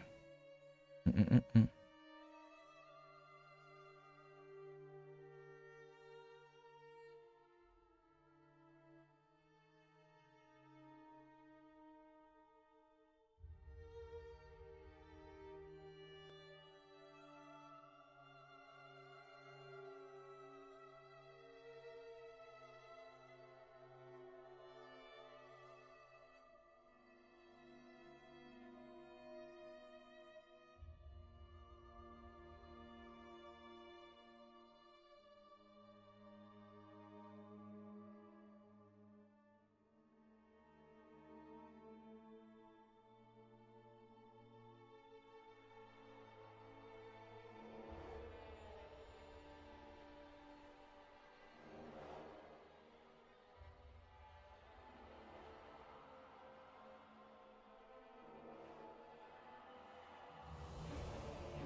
Mm-hmm. Exactly, Daryl. Babies are jerks, but I wouldn't call them evil. You know what I mean? Babies can be jerks. They can be destructive, you know. That's for sure. But I don't think anybody you know, any babies out there plotting world domination. Sub sound. How dare you?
This is all just about motion capture and designing character movements and stuff.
Okay, so we pretty much got through everything.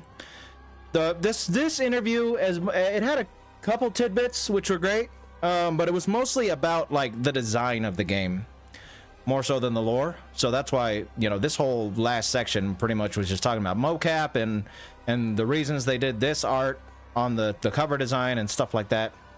You know, so not too much to go to that, but we do have another interview to get through right here. And let me catch up a little bit on chat before we get there.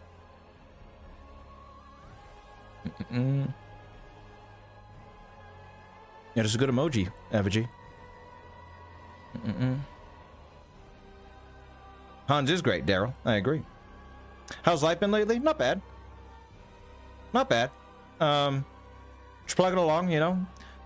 I'm really busy right now. A lot of like events going on this month. I've had like 4 birthday parties to go to, one of which is actually not I'm going to. It's my father-in-law's 50th birthday, so we're having it at the house and planning all that and getting ready for that's a lot.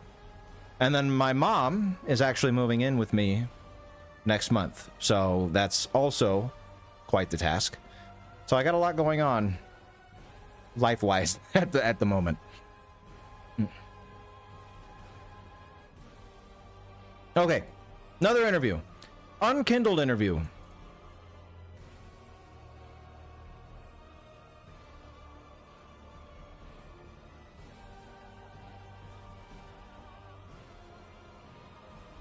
Sure am busy. Sure am busy, yes. In addition to doing everything I need to do for the channel, you know.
Thank you, Crystal's sake. Oh, it's all right, Elijah. Life gets busy sometimes. Hey, Richard, how you doing? Hey, Andre. Glad to hear it. Great suggestion, Andre, but check out the text in the top left. Unkindled is Dark Souls 3 territory. Well, let me get through it real quick, Blood, and see if there's anything related to 1.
Okay.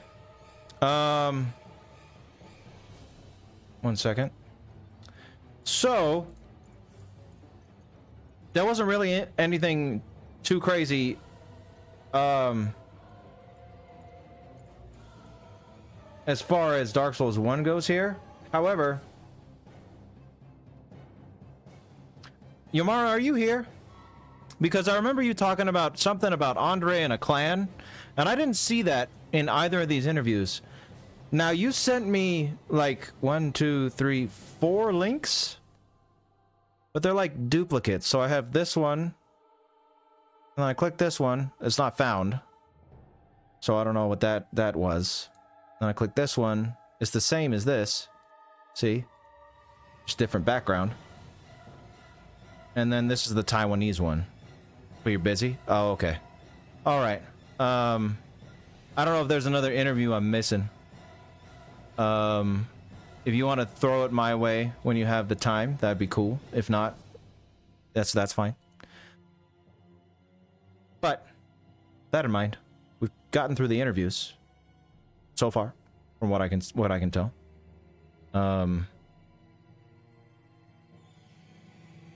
That's all right, Yomara. Yeah, send whatever you got whenever you have the time. No rush. There's plenty of other things for me to work on. In the meantime, no super ender. It's not. Now it's time that we do some figuring out. We got all this stuff. Wow. What Austin? What's going on? what are we wowing about?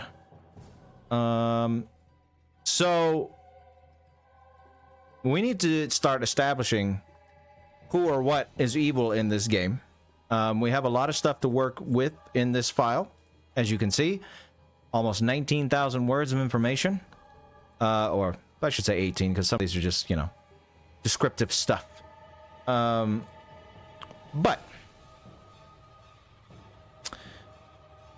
so we're going to start, talking about what's evil in this universe and what isn't. So let's just start at the top. Why not? We'll just give us a whole bunch of room. Oh yeah, that's a lot of text, Austin. That is a lot of text indeed. Welcome to the stream. So let's start at the beginning. Of course, we should start at the beginning. So this world, the Dark Souls world, started in the Age of Ancients, right? Where the ancient dragons and the archtrees were the staples of the world. It was a formless, shapeless world, where there was pretty much nothing besides stone and trees.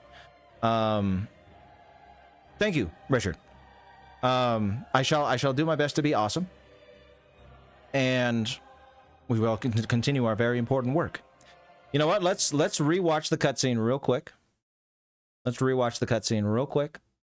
Just so I'm not giving you guys stuff that you don't have any context to. Let's do that real quick. Dark Souls 1 cutscene. Okay. In the Age of Ancients, the world was unformed, shrouded by fog. A land of grey crags, arch trees, and everlasting dragons.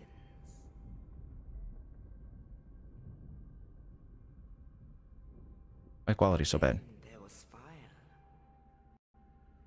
and with fire came disparity, heat and cold, life and death, and of course, light and dark.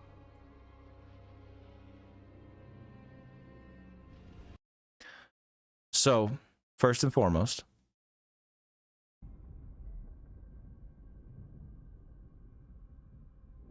this is something we're going to talk about in a sec. But this, sorry, the quality's kind of off. But this is clearly a tree, an arch tree, little hollow in the tree, a great hollow, one might say.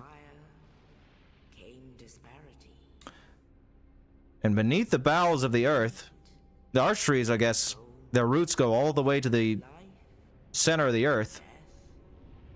Or far down into the earth. I don't know if this is the center, but it's far down into some cavern here underneath an arch tree. Fire erupted, emerged. Then from the dark they came.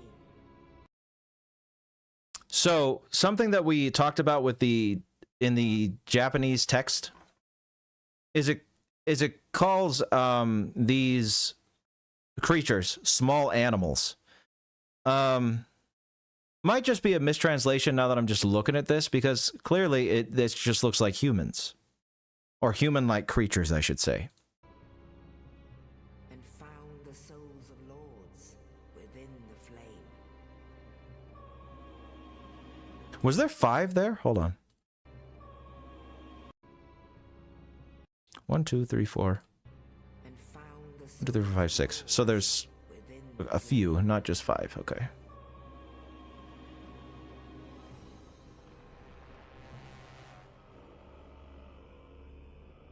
Nito, the first of the dead. Okay. So, it pays to go back and look at things. So, I had thought that the souls are what transformed the lords into what they are. But it looks like they already were that way, and then they found the souls, and that gave them power. Because look at this, right? Nito coming out of the ground. Or, hold on. Proximity to the soul, this Lord's soul, birthed Nito, maybe. Because I guess there's 2 ways to look at this here. Either Nito already was like this. This is what Nito was like before he picked up the Lord's soul, and then he got greater power from it. Or the Lord's soul was close to where he had died, the first of the dead. He's the first one to die. Well, first of the dead can mean 2 things, and both I think are true. First of the dead as in first among the dead, highest on the pecking order, and the first one to die. So maybe close to where he died, the first one to die, this brought him back. Not sure.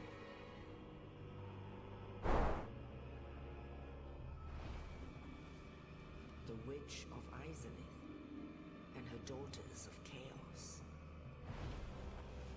Gwyn. But see, it looks like they found it. You know, they already, when you look at the Witch of Ceaseless, and you look at Gwyn, it looks like they just found it. Like they already were that way. The witch of Ceaseless And they found it, you know? of chaos. Gwyn, the lord of sunlight, and his faithful knights. And the furtive pygmy, so easily forgotten.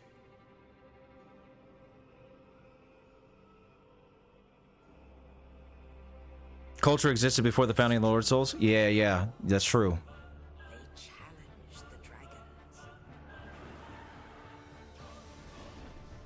Gwyn's mighty bolts peeled apart their stone spears. The witches weaved great firestorms. Nito unleashed a miasma of death and disease. And Ceaseless, the Scaleless, betrayed his own, and the dragons were no more.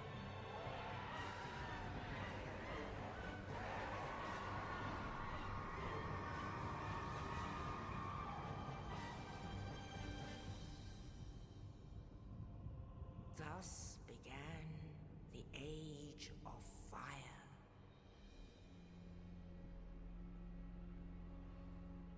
But soon the flames will fade, and only dark will remain.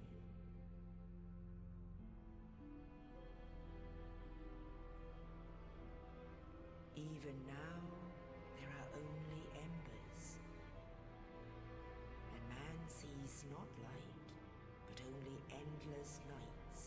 I love him too, Austin. And amongst the living are seen carriers of the accursed dark side. No, he did not, did he? It's a good theory, Bugzone. Great reference. Okay. So.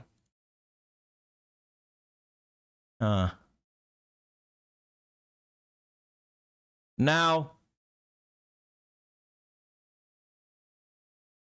It did look like Nito was kind of born in a way. Like he came out of the ground because he was close to the soul. However, the Witch of Ceaseless and Gwyn certainly didn't look like that. But regardless, one thing, we're starting from the beginning, so hold on, we'll get to that. The dragons. So Miyazaki, in his interview, right? And in that interview question, where did it go? Hold on.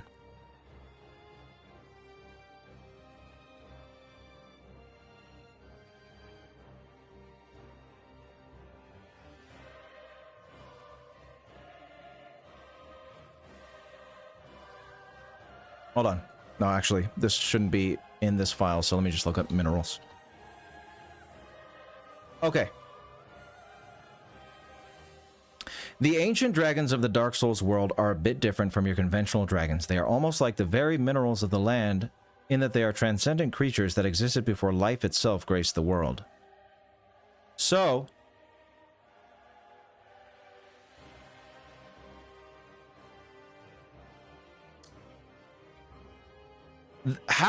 so transcendent creatures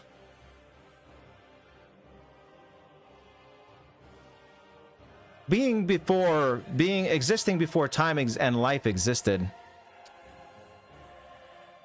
How are the ancient dragons alive? Because they were clearly alive when they were battling, the lords. We saw them flying in the air and, they're alive. So were they just dormant?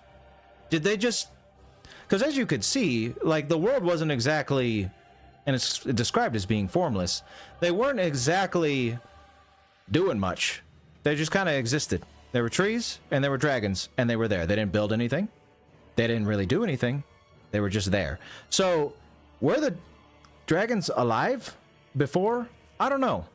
Thank you for the $5 station. Is your tier list not just for entertainment purposes? Is it not meant to inform morality in terms of looking at the real world? I'm just curious. In a way, Tayson, yeah. In a way, yes. In a way, yes. I would say so. But thank you again for the $5, Tayson. It's literally stationary until you show up. True. What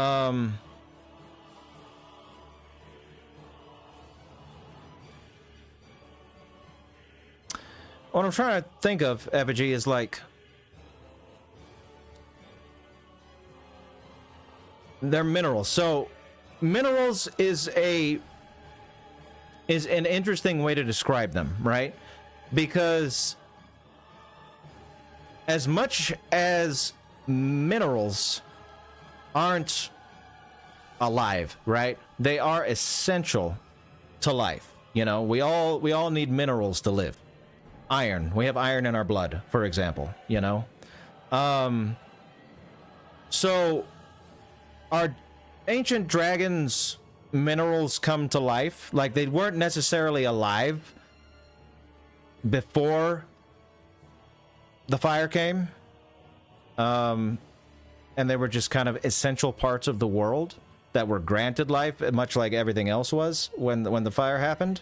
Or were they actually alive somehow before life proper and time existed, because they were transcendent beings, like almost divine beings, who they transcend the limitations of life? I don't know if it matters necessarily. I'm just thinking, could absolutely be wrong, but at the beginning of that cinematic, didn't seem like the dragon was frozen, like set in stone. Yeah.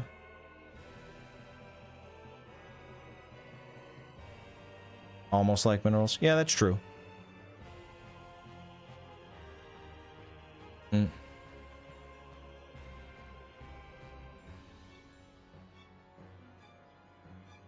Since they were already perfect.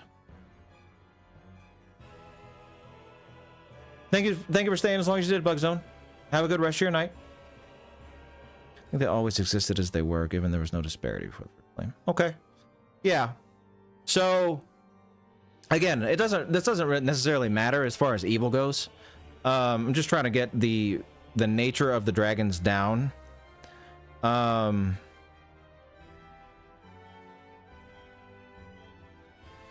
one thing, like,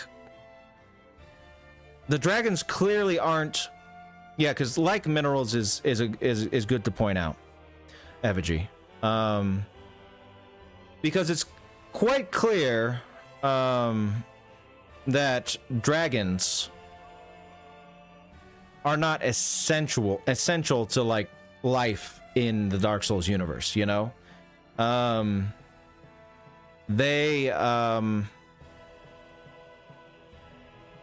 They're gone. Pretty much. By the time the game begins, there's dragons in different forms, but they're gone. So it's not like they are actually minerals that were necessary for life, because they're gone, and the world is just fine without them. No, I wasn't gonna count the arch. Yeah, the arch dragons aren't evil. I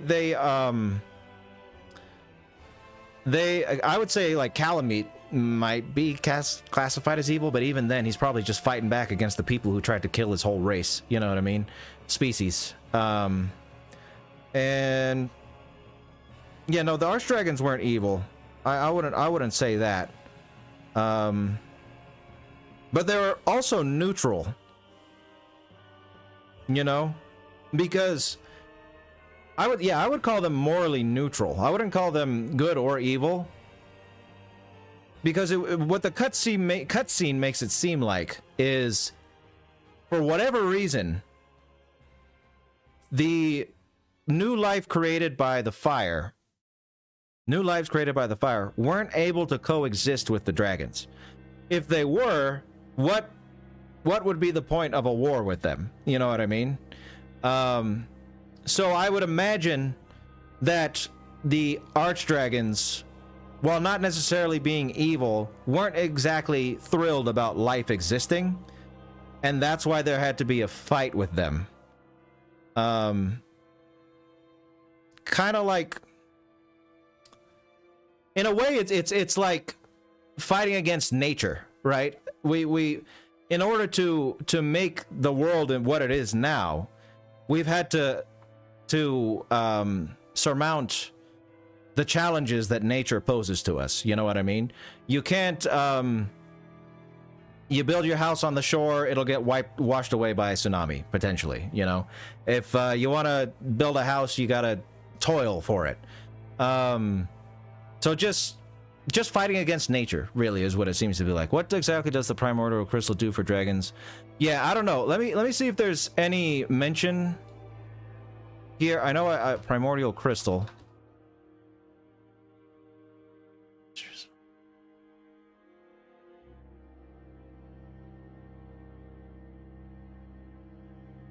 An effect of the primordial crystal, a sacred treasure pillaged by Seath when he turned upon the ancient dragons. Yeah, so that's pretty much the only mentions of the primordial crystal in-game. Let's go primordial crystal. Not RuneScape, PS1. I don't want to go to Reddit.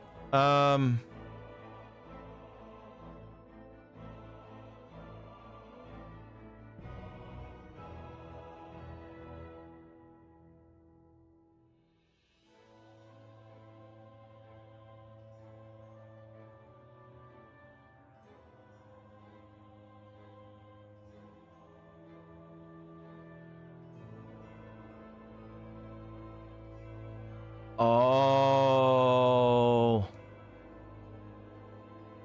I mean, I don't even have to go. That makes sense, though. Wait a minute.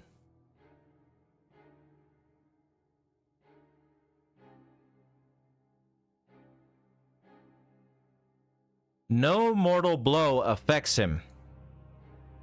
So what this person just pointed out, I don't even have to go here to connect the dots here. What did it say? The primordial crystal made the dragons invulnerable.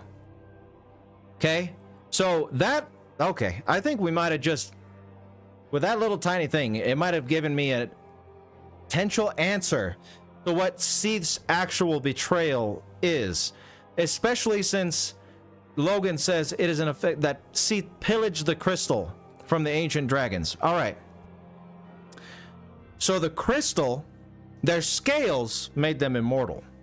That's what made them immortal. But the crystal made them invulnerable. So when Seath took the crystal, it made them vulnerable to being, their scales being peeled apart. I would say that is a very good indication to what Seath's betrayal was, because Seath is not immortal. We kill Seath. Seath is not immortal because he doesn't have the scales. Seath is able to die. But Seath is unable to be harmed unless you destroy the crystal. So maybe that's what Seath's ultimate betrayal was, is that he stole the crystal, and that's what made the dragons vulnerable. You and your Mara talked about this last time. Cool. So, yeah, I think, yeah. Okay. That's good to know about Seath's betrayal. So let's go here. I don't need this here now. The mineral thing is cool, but let's see here. So, the world in the beginning was made up of arch trees and ancient dragons. Ancient, everlasting dragons.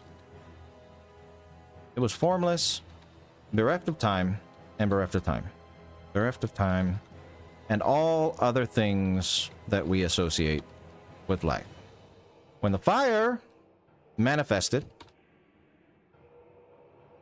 over time it created, it resulted in the formation of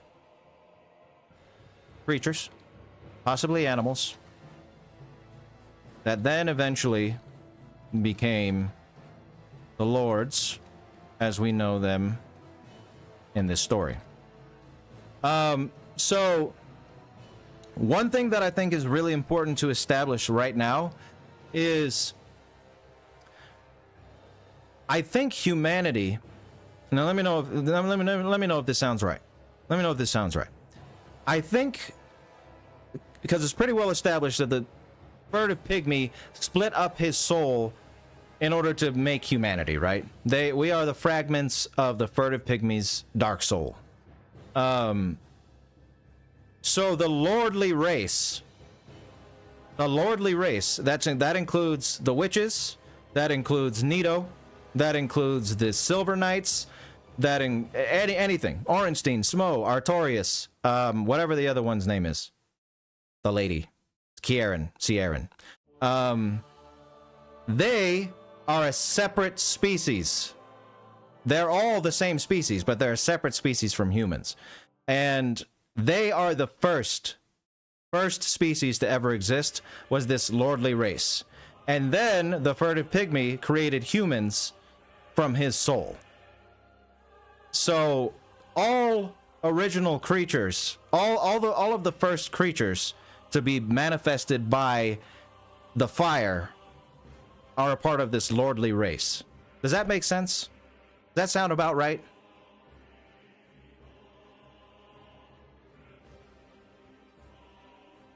Giants maybe could be lumped in there too, as being a part of the first swath of people, because giants aren't humans, they're giants. I think that sounds right. I'm not sure though.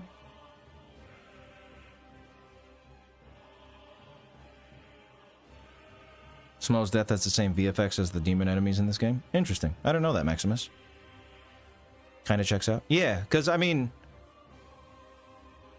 humans, right? It specifically said that humans were a result of the furtive pygmy splitting up the dark soul and spreading it out, and that made humanity, you know. So if humanity had to come from something, which was the furtive pygmy, who was probably a diminutive member, the pygmy branch, I would say, you know what, now that I'm thinking about it, the maybe there's 3 different branches of the lordly race. There is the main human-like branch, which is like Gwyn, the Witch of Ceaseless. These people like that. Then there's the giants, and then there's the pygmies. You got medium, big, and small versions of the lordly race. How does that sound? You're welcome, Mortuary. I'm glad you liked it. Thank you for stopping by the stream and checking it out. Could Gwyn have just created the Silver Knights in a different way, though? Like Gwyn can and has bestowed pieces of his soul as well. Yeah, he could have. That's true, Effigy. But there's no mention of Gwyn like creating the Silver Knights. They're like his Silver Knights, you know. Maybe he created them, but it, you know, something that's implied. Let's open the game. Let's go to the game. Because, I mean, creating them. This doesn't necessarily nullify the fact that he might have created them, because here's the debug menu, by the way. The model viewer doesn't work in this debug menu, but it's cool that we can use the free cam. Let's go to Anorlando real quick. So maybe he bestowed pieces of his soul. That's a good thought, Effigy, and I'd be more inclined to accept that as fact if it was something said in the game. And maybe it's said somewhere else in another game or something. Hi, Mr. Frog. Welcome to the stream. Good to see you here. But yeah, it looks like Gwyn had his knights before he got his Lord Soul, right? Like, it showed his knights all behind him with the Lord Soul. But I wanted to go here to Anorlando. And let me see if I remember how to use the free cam here. There we go. Okay. So the thing about Anorlando, right? And I'm pretty damn sure that Gwyn wasn't having humans live in here. So look at this, right? Look at this. Or maybe he was. This is technically Irithyll, right? From Dark Souls 3. But what this whole area implies, right, is there was a lot of people living here, aside from just the gods in their castle, you know? So I think the gods, you know, they call themselves gods, is a race of beings that has many members to it, including Silver Knights. You know, maybe these are the houses of the Silver Knights and the other godly folk that lived here. All this space for the members of the godly race. Now, it's possible that they were created by Gwyn, but as who said it? Who said it? Someone said it. Oh, Maximus. Gwyn had his knights before he got his Lord Soul. Yeah, because you see that in the cutscene. Gwyn's knights are behind him when he's coming to get the soul, you know? So, Silver Knights in DS3 are hollows compared to the ones in DS1. Interesting, Maximus. Interesting.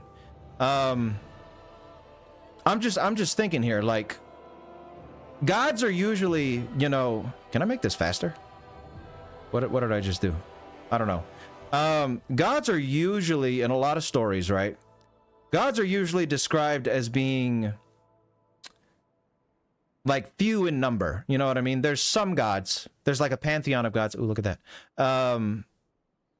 But in Dark Souls, gods is a name they gave themselves. You know, they called themselves gods. That's not necessarily that they are up in the clouds, the divine beings of the world who shape, like, they didn't create the fire. They came from the fire. It'd be a different story if the gods had, like, actual, they controlled the fire. You know what I mean? But they don't. They're creations of the fire. They're natural fixtures of this world with just some fantastical powers. So I would think that the gods are, in fact, like a gods, Gwyn's clan. They are an expansive race of creatures that were the first beings, right? That found the souls. And then humans were born like offshoots of the godly race. And the reason that I was going through this spiel, I'll remember in just a second because I forgot, was, so, yeah. So lords are specifically the 4 who found the souls, but everyone else was still born from the flame. Yeah, the Gwynkin. The Gwynkin. They were the Gwynkin. Gods among men is an easy way to understand it. Yeah, there you go, Jackson. That's a good way to put it. Low-key, gods are just humans with big souls. If you worship them, you get to live there. If you don't, tough luck. Very top-down society. Yeah. Irithyll specifically was for human followers of Gwyn. Only like gods of or higher beings lived in Anor Londo and Irithyll. Yeah. So that's one thing that we're gonna have to like try and figure out when we get to Dark Souls 3. Because I don't know if Miyazaki planned that far ahead with Irithyll. And maybe there's some stuff he said about Irithyll. But is this Irithyll? You know what I mean? Or is this just part of Anor Londo? Because as far as this game is concerned, this is Anor Londo. You know what I mean? This whole thing. It's not like it's like, because when you arrive here, how do I speed this up? Ah, there we go. Cool. When you arrive right here, you know what I mean? You stand right here. This whole area is Anor Londo. Now, is this Irithyll? Or is this, let's go underneath. Why not? Why not? Because we have all this power now. Is this Irithyll? Or is this godly settlements? I don't know. We're gonna have to see that when we get to Dark Souls 3. I'm not sure. But I think it's important to establish that all of the beings that are a part of Gwyn's, aligned to Gwyn, are probably gods. Gods. They're a member of his species, you know. One thing that I think also supports that is the fact that most of these beings, they have, like Artorias, even Artorias, though he's human-like, he does have, like, powers. You know what I mean? He's much stronger, he's much faster than a human. He's imposing. You know, Orenstein is strong and fast like Artorias is. Hierin, we don't really see her fight. She's the most human-like of his knights. But I think that they, like the Silver Knights, Artorias, Hierin, all of them, they're not necessarily, they don't have the godlike powers that their so-called betters do, but they're still a member of that race. They're still gods, in a sense. You know what I mean? It is a bit different. It is a bit different, Ian. Yes. welcome to the stream. Sorry, my thing was my chat was up there. Anyway, the whole Artorias is considered beyond human, like someone broke it. Yeah, I would say so. You know what I mean? Gwyn, the thing about Gwyn is, if Gwyn wasn't scared of humans, he wouldn't have tried to prolong the Age of Fire. He's afraid of the dark, you know? Gwyn's scared of the dark. So why would a god who's scared of humans have them all around him? You know what I mean? Why would he make humans who he's scared of his trusted knights? Why would humans who he's afraid of be his 4 commanders of his armies? I say no. I say that he wouldn't do that. So the Silver Knights, the 4 Knights of Gwyn, except for Goff. Well, no, again, I would say that the Knights, the Giants and the Pygmies are also a part of that same godlike race. They're just different types. You know what I mean? Kind of like how we're all the same species, but we have black people, white people, Asian people, so on and so forth. The godly race has Giants and Pygmies. They are part of the same race, but just like us, so human, Gwyn, the gods, they suppressed and were xenophobic, racist to Pygmies and Giants, you know? And you might think, oh, they were like that because they were different species from them and they didn't like them. But hey, we have no problem being racist and xenophobic to members of our own species as well. So I don't think it's too far off. I don't think it's crazy to suggest that gods and pygmies are members of this original divine race, and humans are the offshoot, a creation of the furtive pygmy, you know? Yeah. I reckon the lesser lordly race are hybrids of Gwyn's tribe and pygmies. They boosted their numbers by breeding with the pygmies, but pure pygmies are bound to the ring city. Maybe, El Gusto. Maybe. That's possible. Progress is going good, DCC. We're in the connection part of the streaming, the research. They aren't humans either. Yeah, exactly. And the thing about the gods thing, LaRue, is gods is a label they gave to themselves. You know what I mean? They are not actually gods, right? They do not control this world. They have greater powers than humans do, but they didn't create the fire. They didn't do any of that. They didn't shape this world in any way like you would think of a god doing in any other sort of mythology. They are gods because they say they're gods.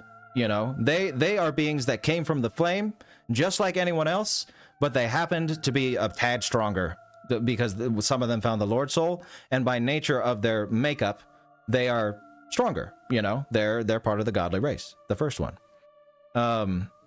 So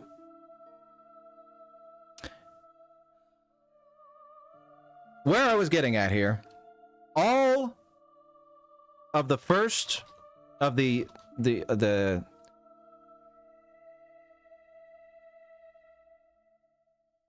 first swath of creatures born from the first flame are all members of the same species. Humans were created when one of the members of this initial species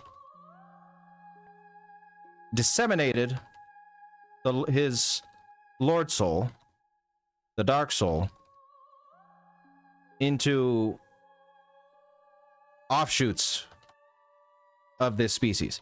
Now another thing that I think supports the fact that all of these lords, all of these beings are part of the same species, is the fact that Nito, the Witch of Ceaseless, and Gwyn are all on the same side.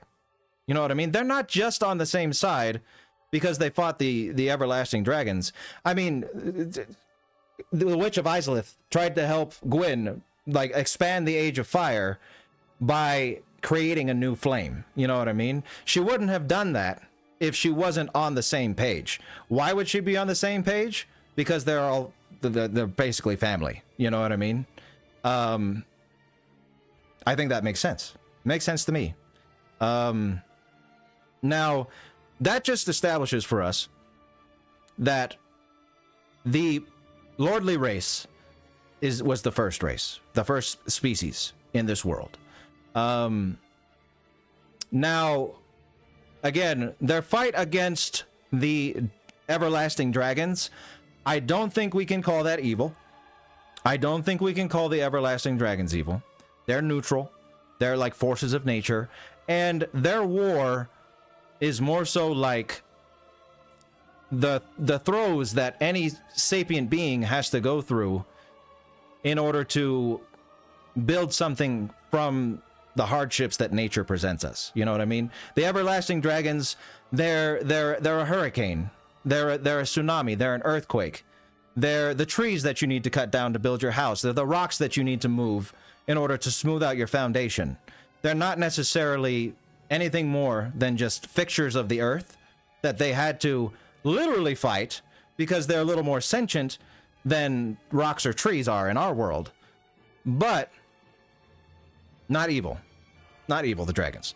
Fight against the dragons, wouldn't call that evil either. See this betrayal of the dragons.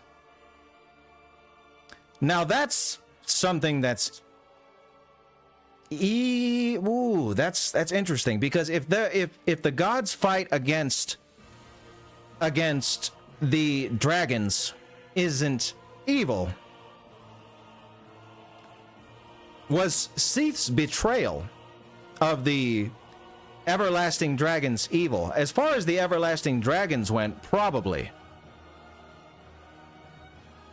But again, Seath isn't really... No, that's so hard. That's so hard.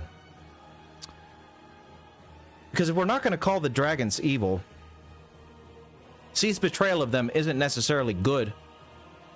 You'd have to ask yourself why. Yeah, I know, right? I mean, Seath is evil. Like, definitely, he proves himself to be evil after, like, as time goes on.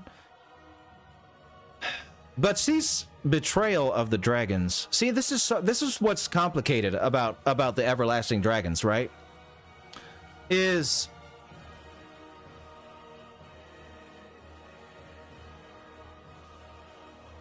yes, you are met with that, Maximus. What are you trying to say by bringing that up, though?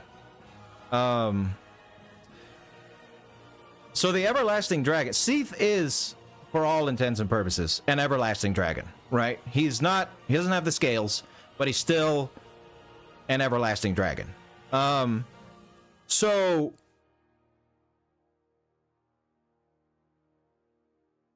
that establishes that the everlasting dragons, like I was saying earlier, they clearly weren't too happy with life appearing, right? They have their own thoughts. They fought against the lordly race because, you know, they had dominion over the earth and they were trying to take it. Don't really want to conduct a fight like that unless you have some kind of motivation, some kind of thoughts of your own, personality, whatever you want to have it. But them fighting against life isn't evil. They were just trying to preserve themselves. And then Seath.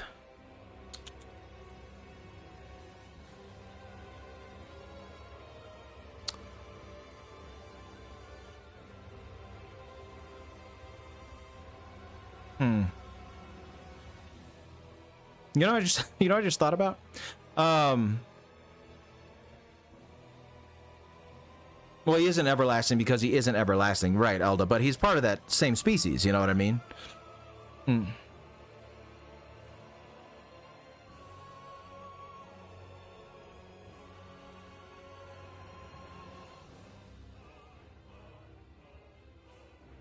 He did lock away his allies.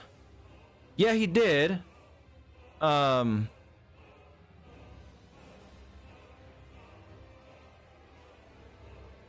But one, the Witch of Ceaseless was essentially gone. You know what I mean? So maybe he locked her away because of that. Nito. I don't know if I would call the locking away part, Maximus, something like that Gwyn did because he was sealing them because he didn't like them or something, but rather maybe his lordly allies agreed to be locked away because let's be real here. I don't think Nito ever needed to leave the Tomb of the Giants. I don't think Seath ever wanted to leave his caves. The Beta Chaos stuck, you know what I mean? Then she's not leaving. So maybe they all agreed to be locked away as like challenges. I don't know.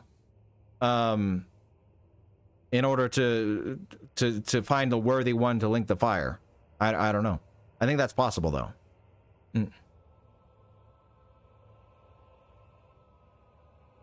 Yeah. Yeah, Seath's betrayal was evil. Yeah, I think so too. They have more words described in the other games. The Arch Dragons, the Everlasting Dragons are words to describe dragons that are eternal. Ancient dragons from one ones. I see. No, it's the Witch of Ceaseless corrupted. Okay. So here, let me write this down. The lordly Gwynkin, we'll call him Gwynkin. The Gwynkin. We're not gonna add it to the dictionary because it's a new word, coined by Effigy himself. The Gwynkin Fighting against the everlasting dragons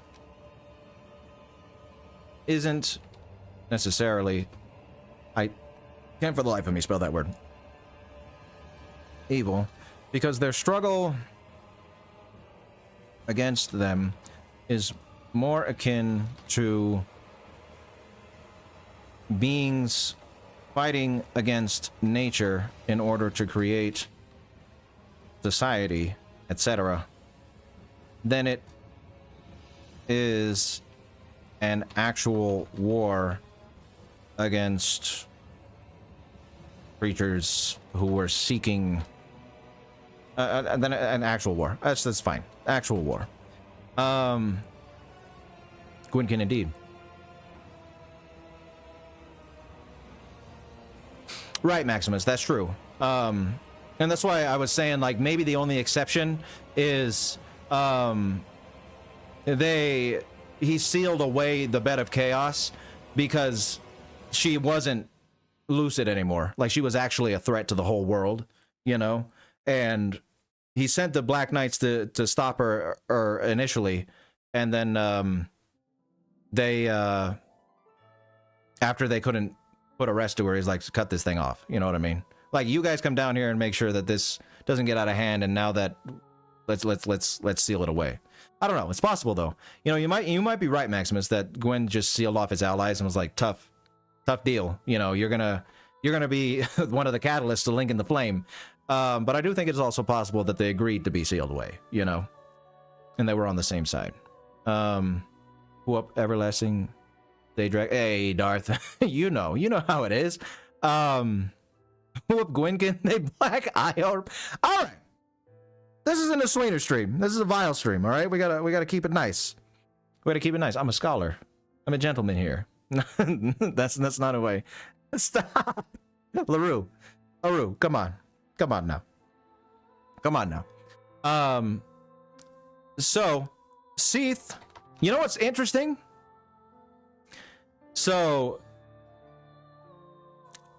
this is a Dark Souls 2 thing, which we'll get to eventually.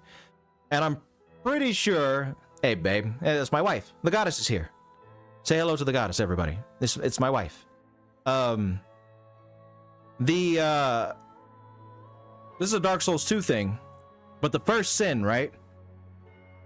The first sin is linking the flame, right? Isn't that what it is? I'm misremembering my Dark Souls 2 lore. Before I continue, is the first sin that Aldia says, or Aldia puts forth in Dark Souls 2, is linking, is when Gwyn chose to not let the Age of Dark happen, right?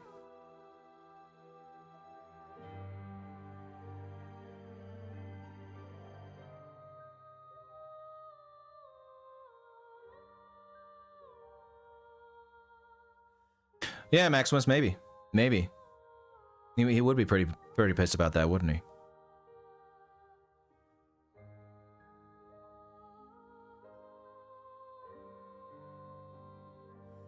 First sin was Gwyn linking the fire. Okay. The only reason I brought up the first sin is because, in a way, actually, if you want to go chronologically, if we're not going to call the war with the everlasting dragons evil, the very first sin ever committed in this world was Seath betraying his kind. So in a way, I would call Seath the father of evil in this universe. He's kind of like the father of evil. Not that I mean, I don't know if that's like something that I'm going to work into anything. Look at how see-through I am. Isn't that cool? But he's kind of like the father of evil. Seath. It was only possible for... You know what I just thought of? So, if the primordial crystal made the dragons invulnerable, right? And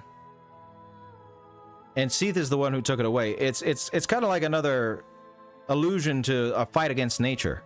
Because... it's funny because fire birthed this world, but what is the one thing that allowed us to like conquer nature, right? It was fire. Fire was paved the way for so much in this world. And taking away the primordial crystal was in a sense kind of like humans getting fire, wherein it was instead of giving the godly race a tool to fight the dragons, it was taking away something that allowed them to then fight nature. Kind of interesting.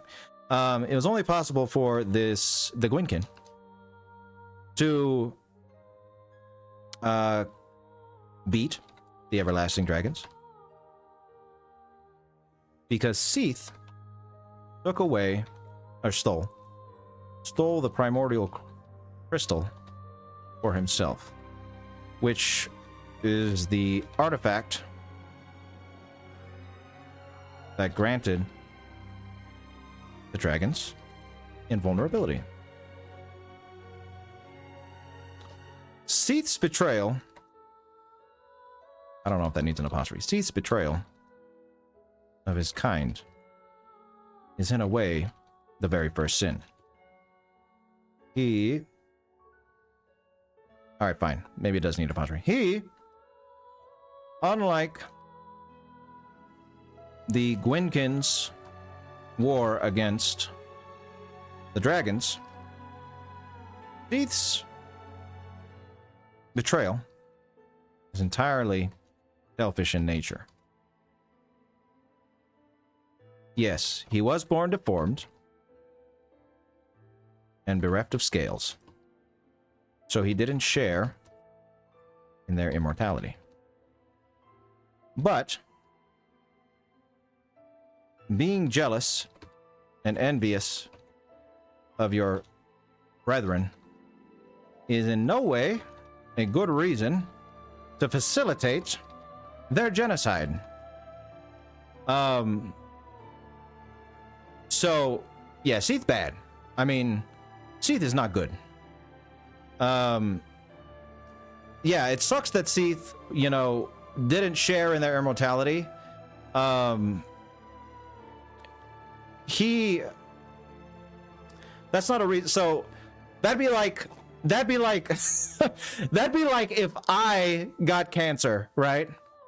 Or I was something was gonna cause me to die when I was 40, and because I was jealous that everyone who wasn't slated to die when they were 40 isn't gonna die then, I decided to nuke the world. You know what I mean?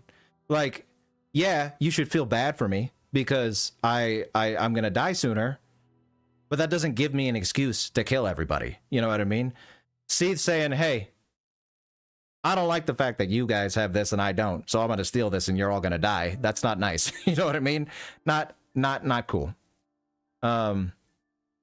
Nope. So if we go here, Joe Smo from Big Hat Logan's dialogue, he says,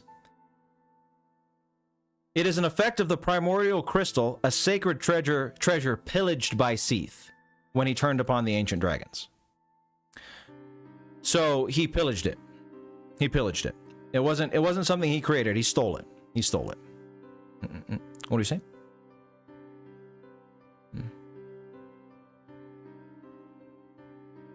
Out of all the pains, I've never been one of them. Hey. No, yeah, I'm pretty nice. I'm a nice guy to my wife. We have a good old marriage. I would say so myself. Thanks for saying so, babe. Love you. But he was bullied for being an albino. I know, right? Kuja in Final Fantasy IX. Oh yeah, it's been a long time since I Final Fantasy IX. I'm looking, Maximus. Hold on. You probably missed me saying this. I mentioned it's up to interpretation how complacent Gwyn was with C's experiment and how Havel plays into that. Yeah, I remember you saying that. Maximus. Yeah, no, we'll get there when we get to Cease experiments, for sure. When they get a Vile Eye without a beard reveal, no, you guys would not like me anymore. You guys would not like me anymore. That's for sure. So no, I have to keep the beard. I have to keep the beard. That's not negotiable. One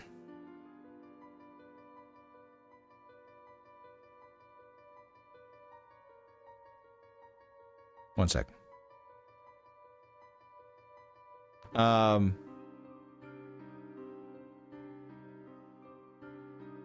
No, I already have a beard, but they're saying without a beard reveal. That's not gonna happen. You guys can see me beardless for the rest of the time.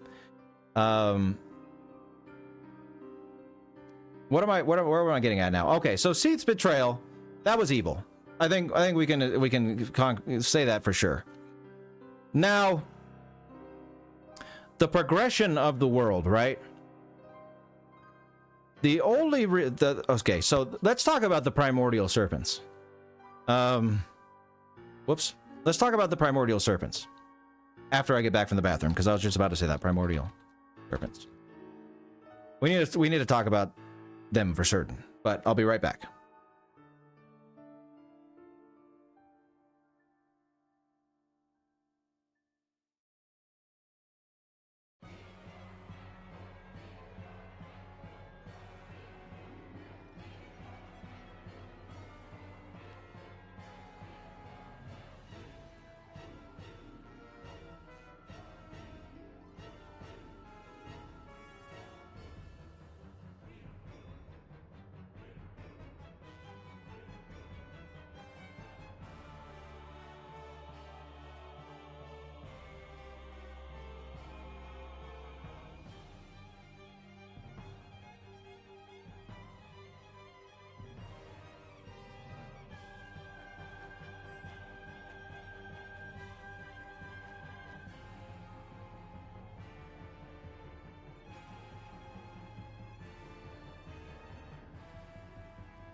I am back. As I was sitting on my porcelain throne, I was pondering whether or not we should actually talk about the primordial serpents.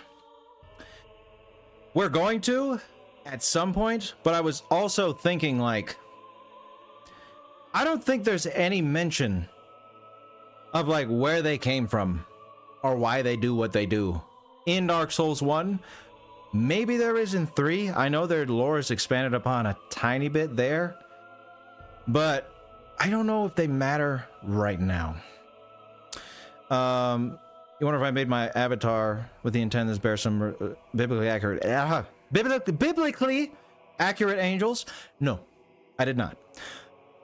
Beholders, and actually, maybe, you know, I know, okay, I know. I play League of Legends. Sue me, really. I encourage you to sue me, because League of Legends players, not good. It's a terrible game. But this was another inspiration. I used to play this champ a lot in League, and this is Vel'Koz from League of Legends. And so kind of Beholders and Vel'Koz mixed together is where it came from. So yeah. Anyway.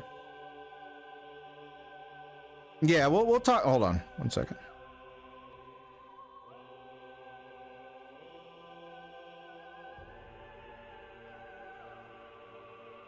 You don't have a riot count because you value your health. That's good. Third scale is kind of cool.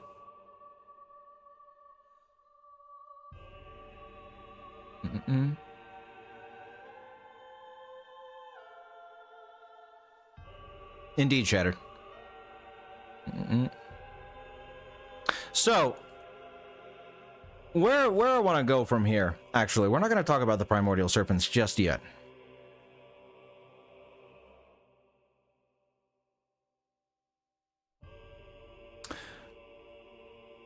What we need to talk about, I think, is the dualistic nature of this world as far as, like, fire and dark is concerned. So the everlasting dragons, not evil, fixtures of nature. Fire itself, not evil, fixture of nature, the source of all life. Dark, also not evil, because it's humanity. However, the thing about the Age of Dark that I've never understood, and maybe I'll understand more once we get to the end of 3. What is the Age of Dark? Is it just the world darkened and humans reign supreme? Or is it going to be something Manus-like? Is it going to be like what it is in Ulasil, where humanity goes wild, you know, and it turns us into horrible creatures? Because if it's just a dark age with humans reigning over the world,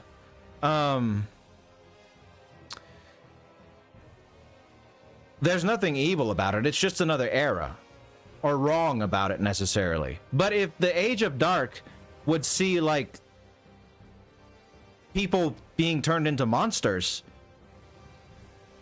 then that's a different story. Because I've always thought, like, Gwyn choosing not to link the fire,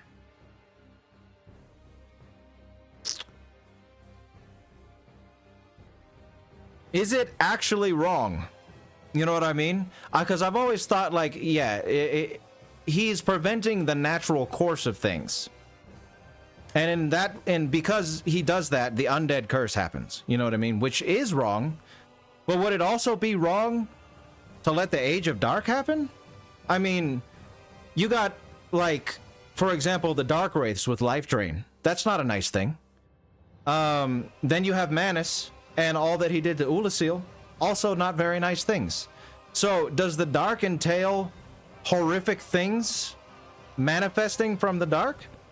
Or would it just be an Age of Darkness with humans being dark? Is Life Drain and what happened to Ulasil,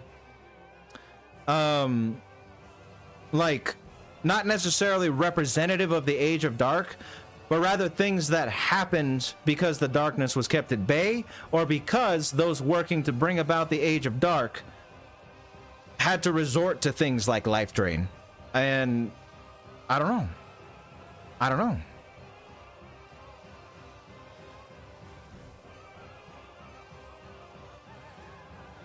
Human appearance to the god appearance. That makes sense, Elda. That makes sense.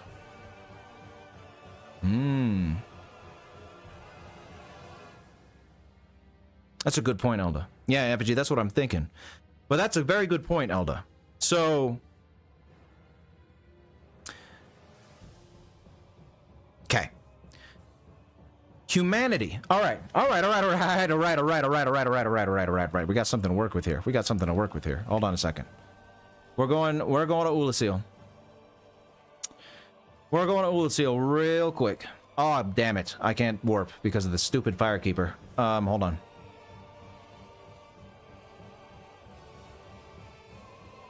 Touch on it a bit in DS3. Okay, it's touched on in DS3. That's good to know. So we might get something in DS3. I love cheese.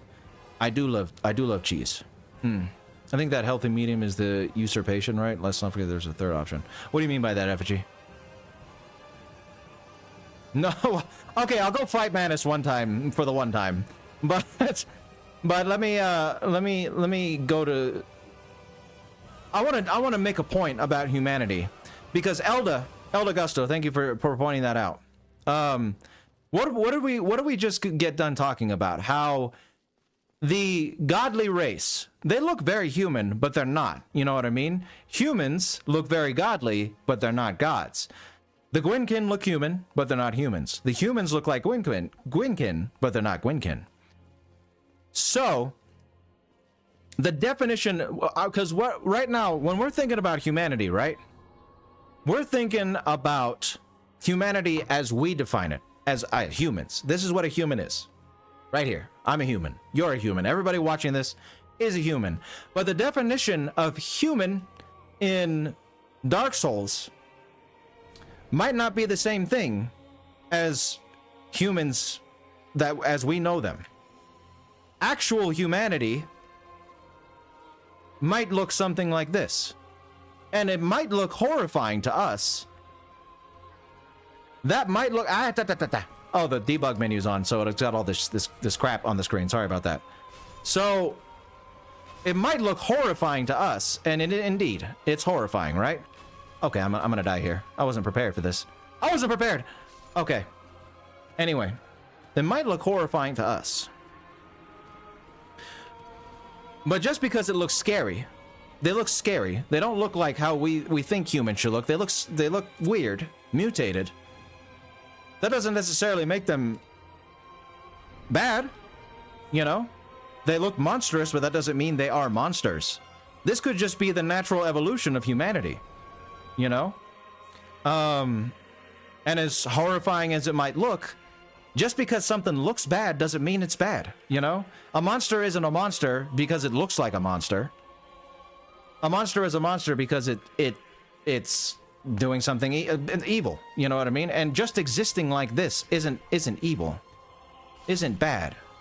So, and another thing I would like to look at, which we're going to go look at in just a second, is the humanity sprites. The humanity sprites. So yes, this looks clearly a lot different than the lordly race, than humans as we know them. But it looks bad to us, but it's not necessarily a bad thing. It's just a different kind of creature. Just a different kind of person. Is that evil? Is it evil to be different? Is essentially what I'm getting at here. You know? And I don't think so. I'm not sure, but as Maximus was saying, it's possible that in Dark Souls 3, when we get to 3, there's going to be some more information about how Ulasil and New Londo are examples of humanity going wild because we were cut off from our humanity. So I guess we'll have to see when we get there. But what I'm trying to figure out, why we're even talking about this, is because I'm trying to figure out how evil Gwyn's linking of the fire actually was. You know what I mean? He's done plenty in between, like especially with Cease experiments, if he's okaying those. But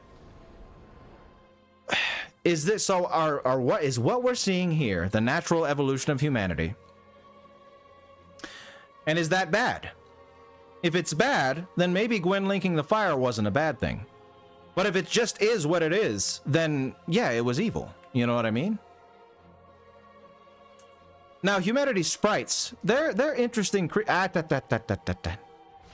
Humanity sprites, they're interesting creatures, right? Because what if this is a corrupted corrupted human, or human whose humanity has gone wild.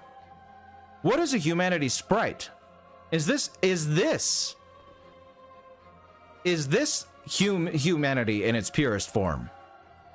Nah, here we go. What the hell is this? Why are you doing this? Oh, because of the hit thing. That's going to be very annoying going through here. Anyway, let's look away for now. Here's a good question. Is this what the Age of Dark would look like? Is this the purest form of humanity? Because obviously, right? Humanity. This item is literally called humanity. So is this what the Age of Dark would look like? Us returning to our roots. And is the creatures, are they corruptions of this because our humanity was allowed to go wild? Now, this also might look bad. You know, you're just sprites floating. But again, to be different isn't evil. You know what I mean? To take on a different form isn't necessarily bad. So I don't think, now that I'm here and I'm thinking about, wow, that's annoying. Holy debug. Holy debug. Let me go fight Manus for the one time. Hold on. Strafing? Oh, yep, that didn't work. Cool. Cool. I'm dead. And that's cool. Anyway. Is there a difference between Abyss and Dark? I don't know. They're part of humans. Okay. So yeah, maybe part of humans. Maybe part of humans. Let's put on some clothes. But I don't know. Yeah. So again, why I'm even talking about this, is to establish whether or not the Age of Dark is actually a bad thing. You know what I mean? Or not actually a bad thing, but or could be a bad thing. Is it possible that Gwyn was actually helping the world by linking the fire, or was he just clinging onto an age because he was scared that it was changing into something he didn't want it to be? Probably the latter part. You know, he was clinging to the world because he didn't want the change to happen. So I wouldn't say Gwyn is noble. Is what I was trying to get at here. Is there any nobility to Gwyn's linking of the flame? You know, probably not. But yeah, it's interesting how the appearance of humanity-esque stuff, like the sprites and these creatures and the dark wraiths, are really horrifying to look at and to think about. But just because they are terrible to look at, less than ideal, doesn't mean they're bad. You know? Yeah, hit me. I'm gonna fight Manus. I will. Okay. I hate this mage right here. I know you can like strafe or whatever, but just killing her seems easier, unless this happens. Roll. Okay. Sorry that this debug text is going to be on the screen while I fight. It's part of the debug menu thing. I'm going to try and read here as I go down. Gwyn needs some more cheese. Agreed.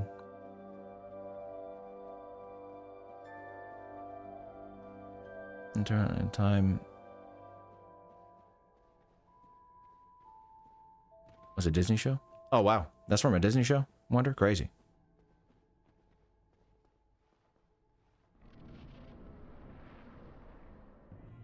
Usurpation being the... Oh, right. Yeah. Possibly. I'm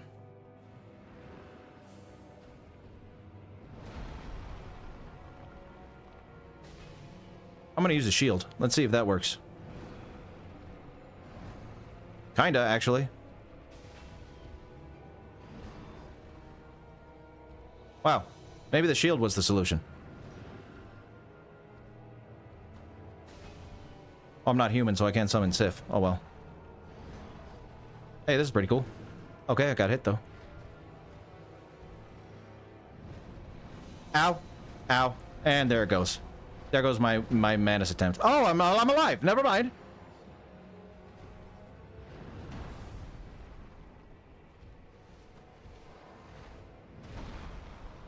Ow.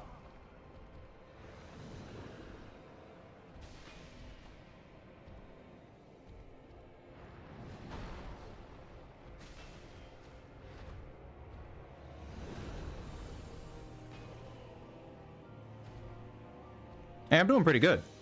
Uh-oh. I don't think I have the pendant thing out, though. And that's gonna suck. Hit? Oh, he's mad. Very mad. And I'm dead? Maybe? Oh, wow. I'm alive. Don't panic, drink. Yep, I'm dead. Oh! With all that text! Alright. Yeah, who's Sween? We don't know who that is. Come on, Effigy. Hey, it did pretty good, though. Cheese pendant needed? Yeah. Well, I'm not going to do that again. I did it because I traveled here, but we're going to get back to our discussion. We're going to get back to our discussion. Okay.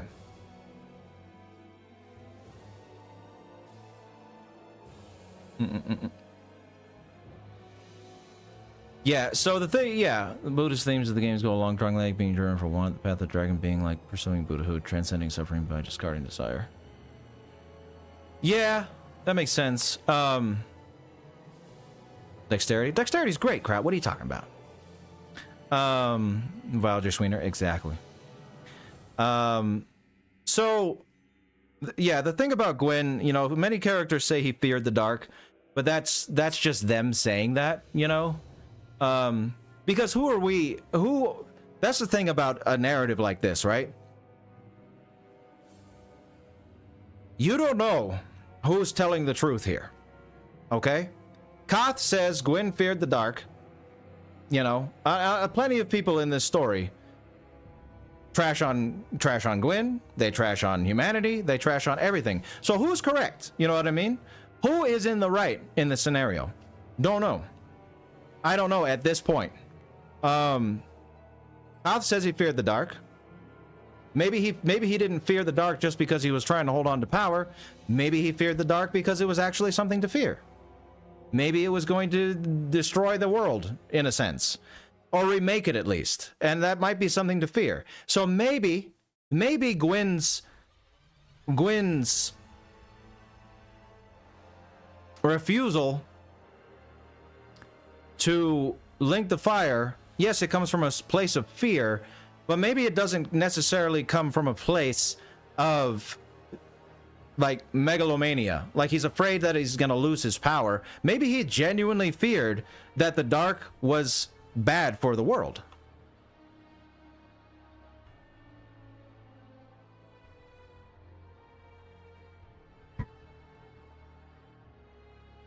Fear of the Dark, Iron Maiden. There you go. It all goes back to Iron Maiden. I agree. Wonder, enjoy the series. I shall continue enjoying the research. This is the fun part, right? Where we get to do all this theorizing.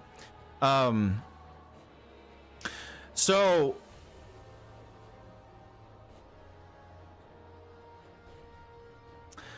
I'm more inclined though. So I guess what I'm trying to establish here is Gwyn intentionally malicious? Or did his actions result in bad things happening and he wasn't aware? You know, that was did he think that bringing the undead curse upon the world was kinder than letting the earth, the world descend into darkness? Not really, Koke. There's no real explanation for it, honestly. And that's what I'm trying to establish here, guys. What do you think about that? Do you think Gwyn actually thought he was doing something good? You know? One often meets their destiny on the road they take to avoid it. Maybe, Christmas sake, yeah. Overzealous is what Gwyn was.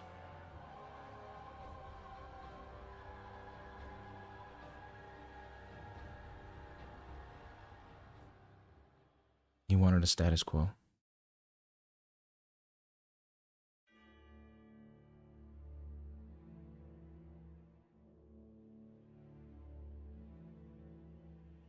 Maybe. Maybe, Elda. Gwyn saw himself as right. Right. I'm sure he did. Every hero and or villain thinks they're right. But did he think he was right because he thought he was actually helping? That's the thing I'm trying to establish here, you know?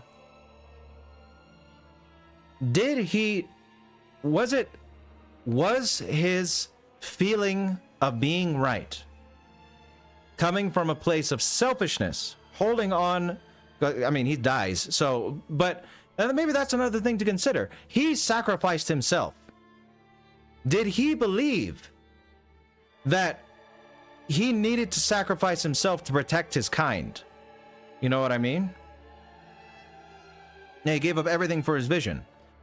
Did he sacrifice himself because he was like, if I don't do this, the world's going to get destroyed?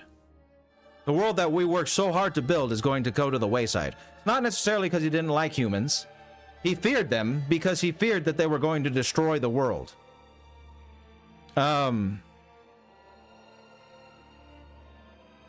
resulted in evil. But was Gwyn himself, did Gwyn have evil on the brain? You know what I mean?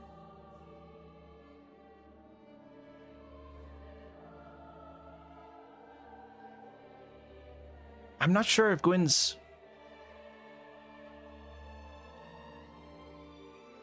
Yeah? Huh. That isn't to say that Gwyn was a benevolent ruler by any means. I mean, he had Seath and Smo working for him. But it's just interesting to think about his goal of, like, prolonging the Age of Fire. That wasn't necessarily evil. That's what I'm saying. That's what I'm thinking, Effigy. So Gwyn allowed evil under his rule. Seath, so on and so forth. And a lot of evil happened because of what he did. But I don't think he actually was like, haha, those dastardly humans, you're never gonna get this. Your age, it's my age, you know?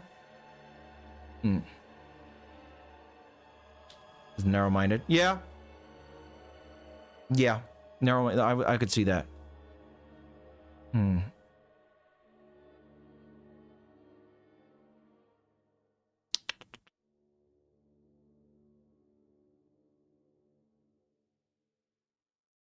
That's what I'm thinking, Effigy. That is one thing to say. That is one thing to keep in mind. He didn't necessarily care what happened to humans. You know what I mean? So that's evil, I would say. You know, I'm sure he was aware. I don't know. I think he was aware of the curse of the undead. I'm fairly certain. So he knew what would happen. But he didn't care. That's evil. Okay. I'm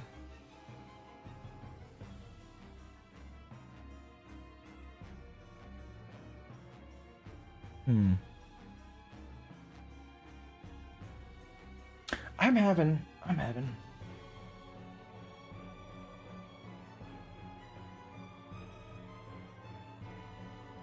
Yeah. Right. Fat Mad Cat.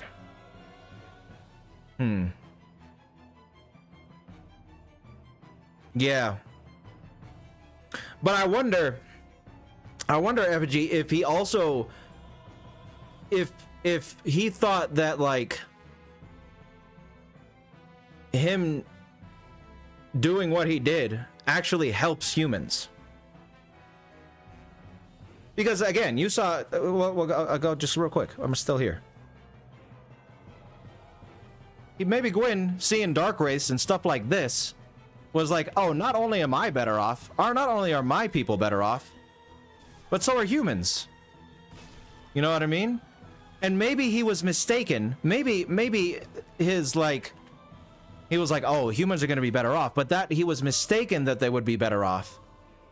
Because this isn't a natural progression of humanity. It's humanity gone wild. So maybe he was like, he just didn't know that. You know what I mean? He saw this type of thing, Dark Race, and what happened in Ulasil. I don't think he was around for Ulasil, because I think Ulasil happened 300 years ago, and 1,000 years is when Gwyn linked the flame.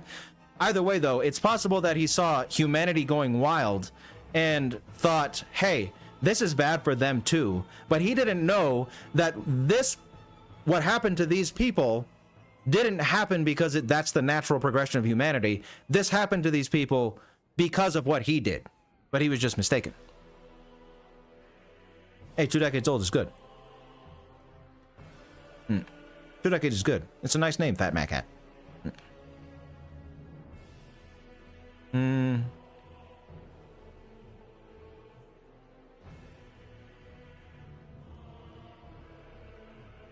No, I don't think he acted for their benefit, but no. So I wasn't saying like he necessarily had like, I'm gonna help the humans in mind, but something that helped verify his like bias was like, he's like, okay, they're gonna get the dark sign, they're gonna get the curse of the undead, but they're gonna be saved from becoming these monsters. So what I'm doing is all around good. Like, it's another confirmation that what he's doing is good. Not necessarily like I'm doing this for the humans, but seeing that he could preserve humanity from turning into these monsters might have been like, okay, I'm doing what's good for the world because I'm not letting it become monstrous, you know? I don't necessarily care about humans, but it's good. Everything points to this being good because it's going to keep them from being this too. You know? Yeah. So, one thing that I'm quickly realizing here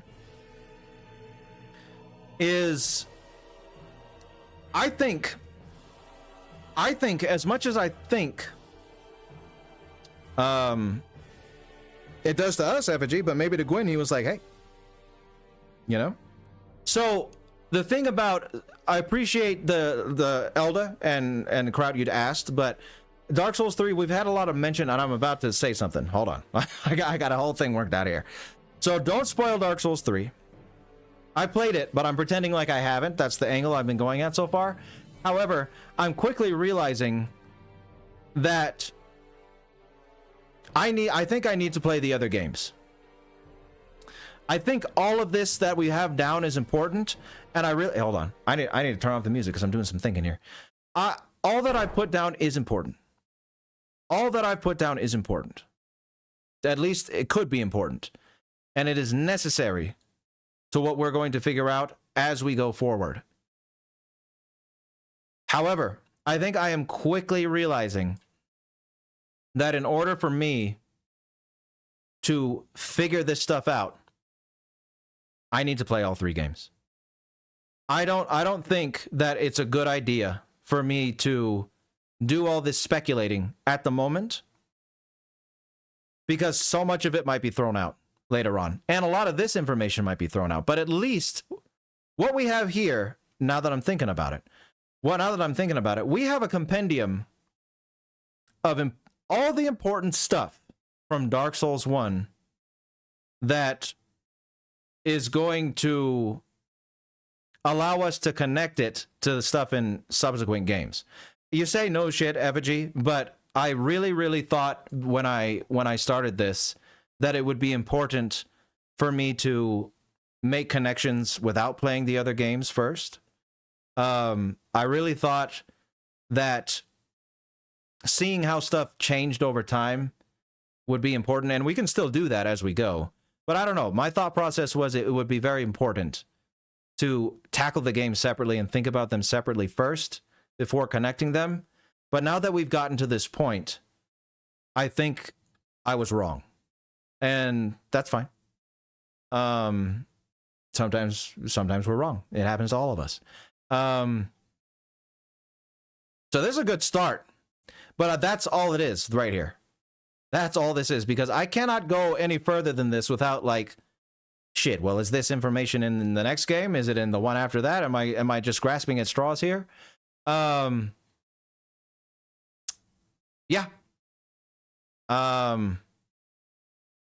Yeah. Be careful. I hear those games are the Dark Souls sequels. Big thinking mistake for no thinkers. There you go, Austin. Exactly. So, with that in mind, physically. Oh no, Matt. The plan of. So the plan, I should say, anyone who's just tuning in, the plan was always to play all 3 games. So that was always what we were gonna do.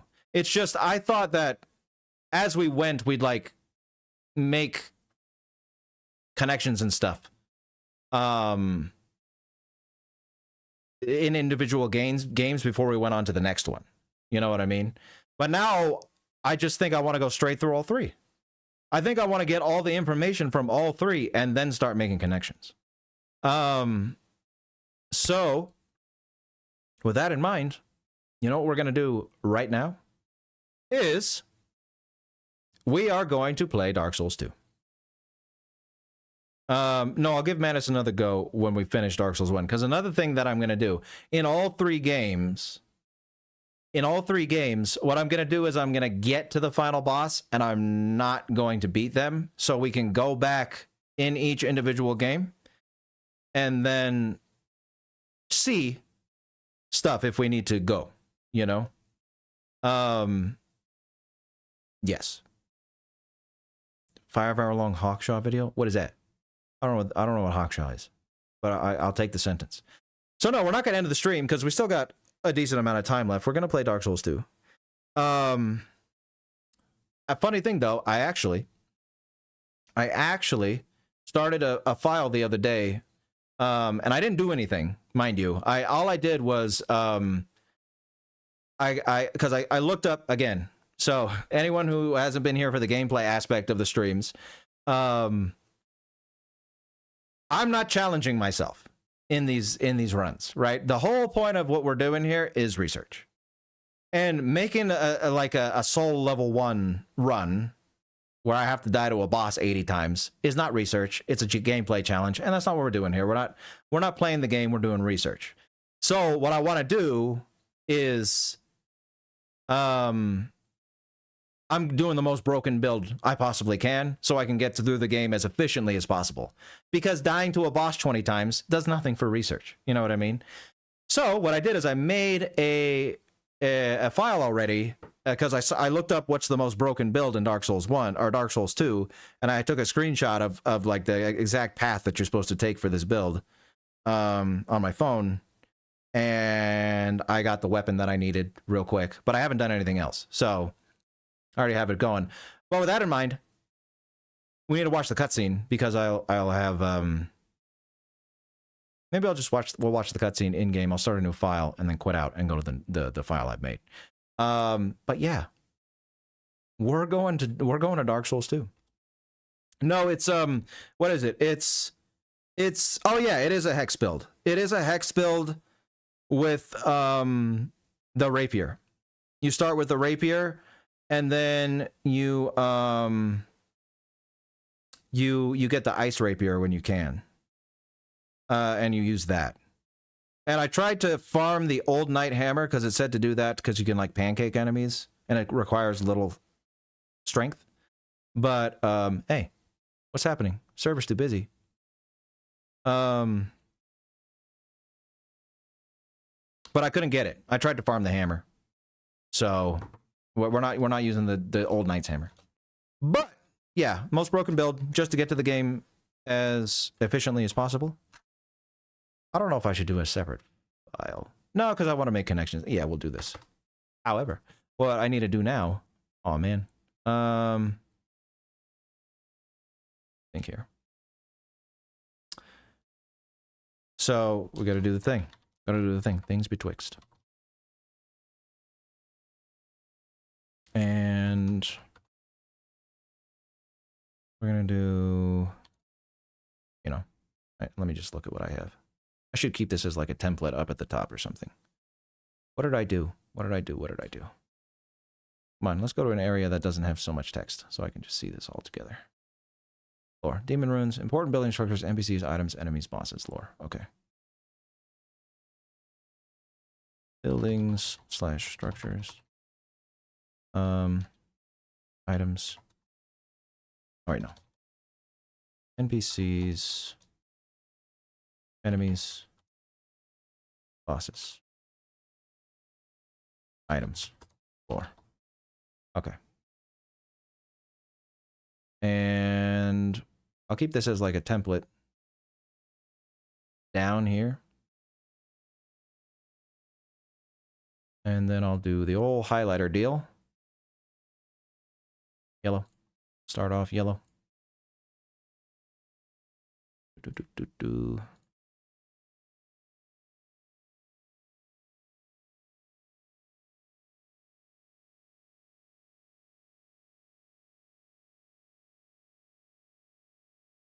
But yeah, so that's how many games or how many streams it took us to get through Dark Souls 1 and everything we needed to do. Ta-da. Now we're on to Dark Souls 2. Welcome, everyone. You're bearing witness me to the first part of our Dark Souls 2 playthrough. I will wear wigs. Shattered. I will. 13. Owen. 13 reasons why. Oh,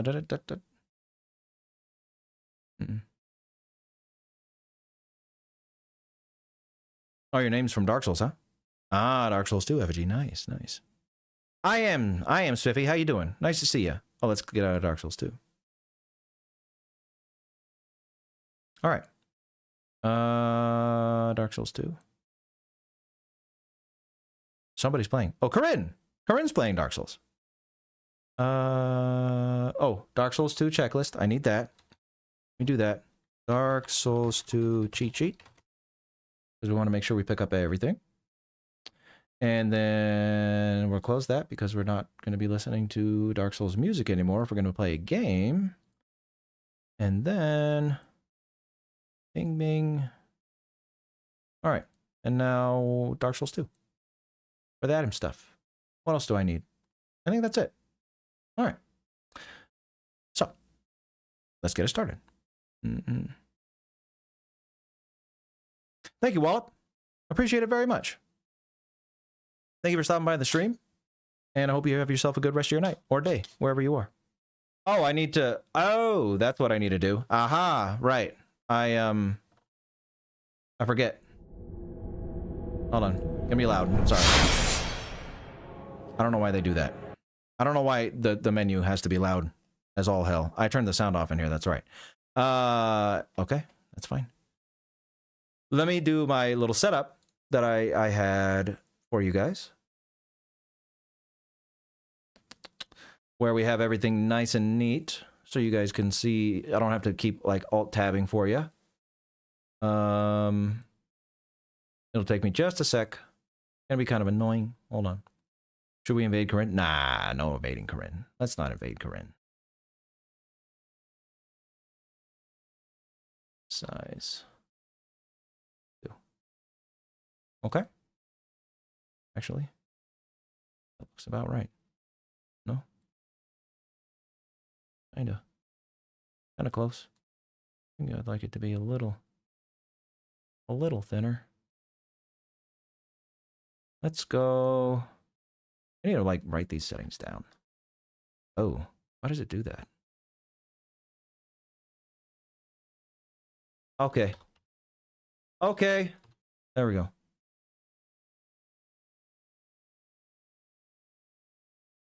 Huh. Make it a little bigger. The white part's not showing. Like that. No. Go like this. Works. Fix it if I have to. Okay. And then this should be fine if I do this. Go like that. Oh, see, there we go. Get away. Get away. That tells me. Okay, so transform. Oops. Sorry. Nobody saw that. Nobody saw me flipping souls. That's what we're playing. Flippin' souls. That works. Okay.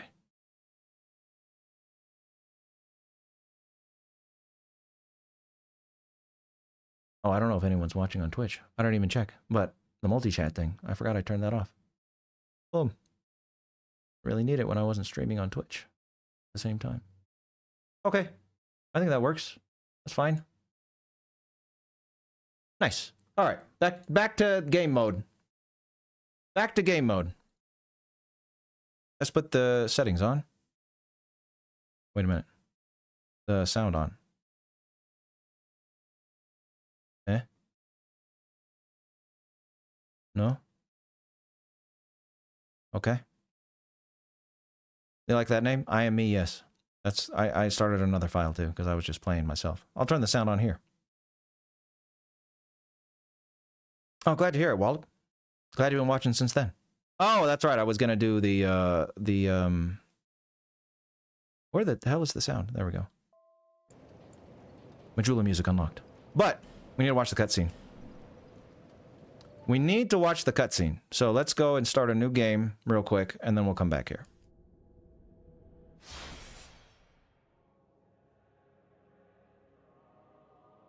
Cutscene indeed. It's cutscene time.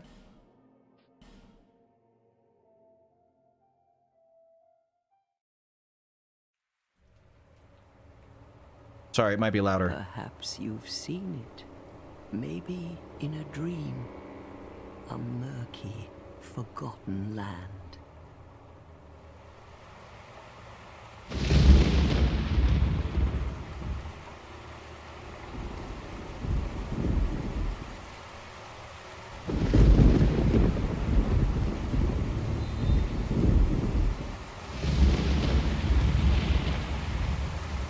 A place where souls may mend your ailing mind. It's supposed to be compressed, Wander. I compressed it on purpose. You will lose everything. Once branded. The symbol of the curse. An augur of darkness. Your past, your future, your very light.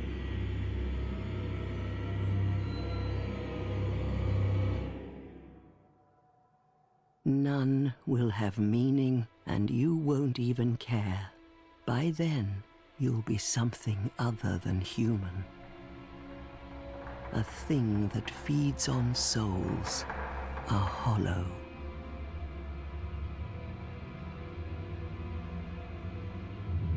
Long ago, in a walled-off land far to the north, a great king built a great kingdom. I believe they called it Drang Lake. Perhaps you're familiar. No, how could you be? But one day, you will stand before its decrepit gate without really knowing why.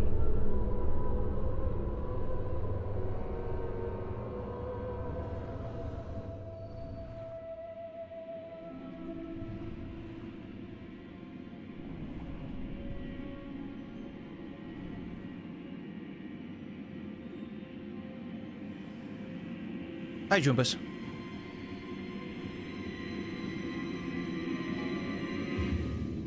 Probably a lot, okay.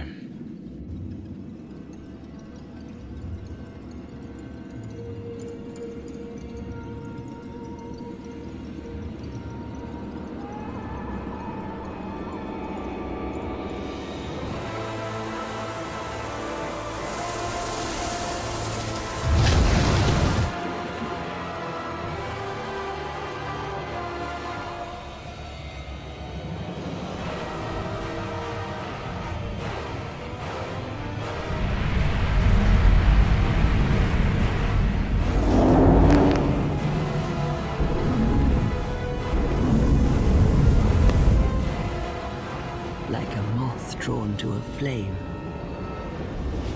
Your wings will burn in anguish, time after time.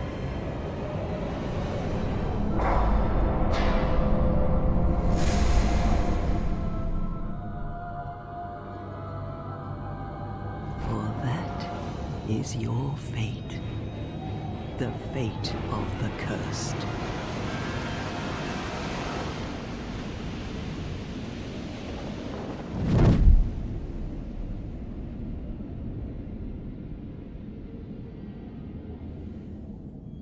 Okay.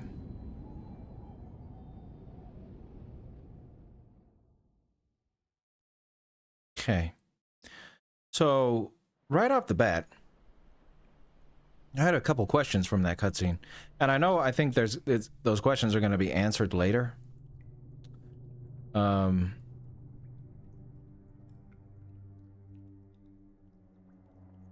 But do all dead humans go to Drang Lake? Drang Lake? And I don't know. We'll talk about that cutscene later. I got questions,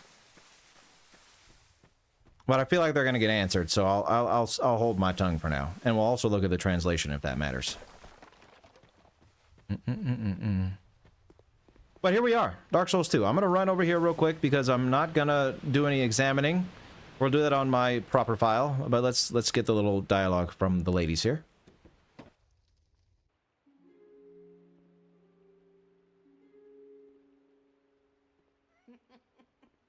What seems to be the ruckus? Oh, I see, Elda. That makes sense. Your face. The face of the curse. It's an undead. An undead has come to play. They all end up here. All the ones like you. You spoke to that kind old dear, didn't you?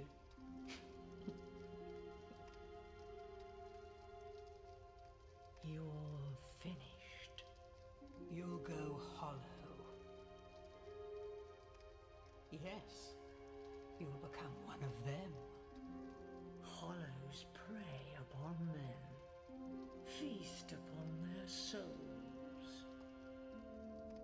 This is the fate of the cursed.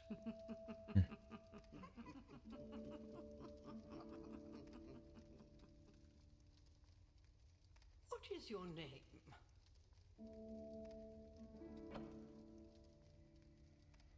We're just gonna fudge this because again, I'm gonna go to my other file. At least you know your own name. Drang Lake was swallowed by the abyss. For sharing. Specific country. Yeah, that's what I've seen. It's a human Elda. effigy. Take a closer look. Who do you think it's supposed to be? It's you, Effigy. Think back, deep into your past. Yes, it's an effigy of you.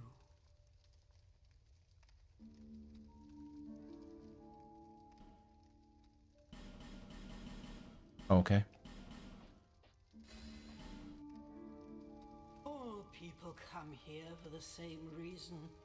He was a good man, Austin. The curse. You're no different, I should think. Maybe.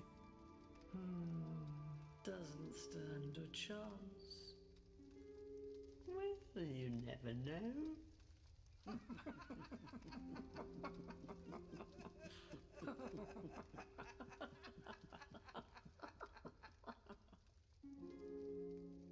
Go through the door and trot along to the kingdom. But remember, hold on to your souls. They're all that keep you from going hollow. fool you no longer. You lose your souls. All of them. Over. Yeah, you will. Over again.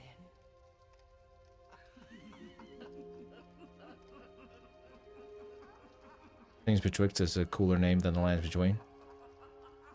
Yeah, I agree. I agree. Okay. So that was the opening, pretty much, that we missed when I made the other file. Now, we'll come back. Hold on.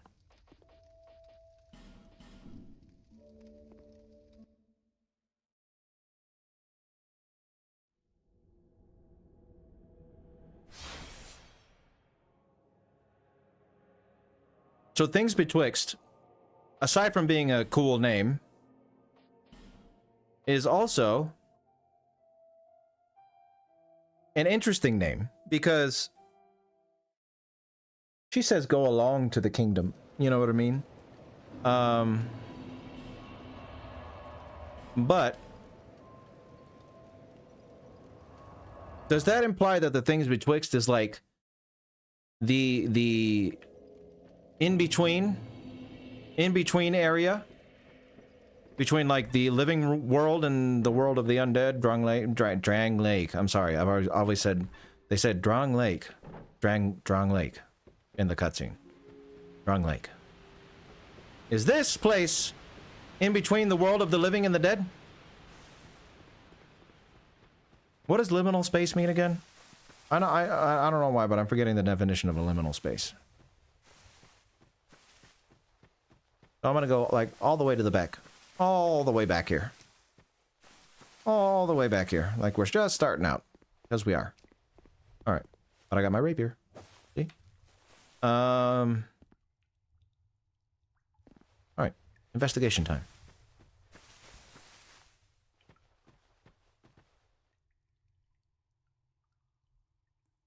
Rocks. And grass. We are in a cave. And we appeared on this here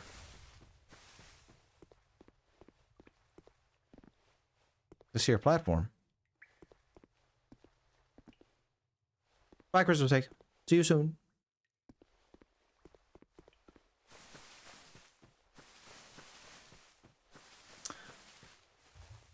So already this like starting point. Oh, I see. I see. Yeah. That makes sense. Elda. Don't fall. Yeah, I'm trying not to. I'm trying not to fall.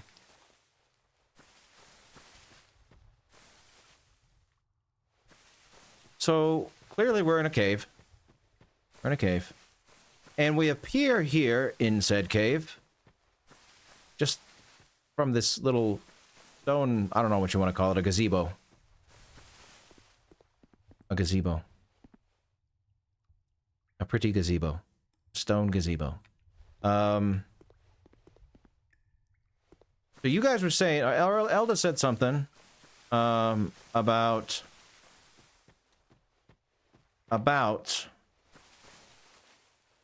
that cutscene not meant to, not, you shouldn't take that cutscene literally. Okay. Okay. There's too many of you. There's too many of you.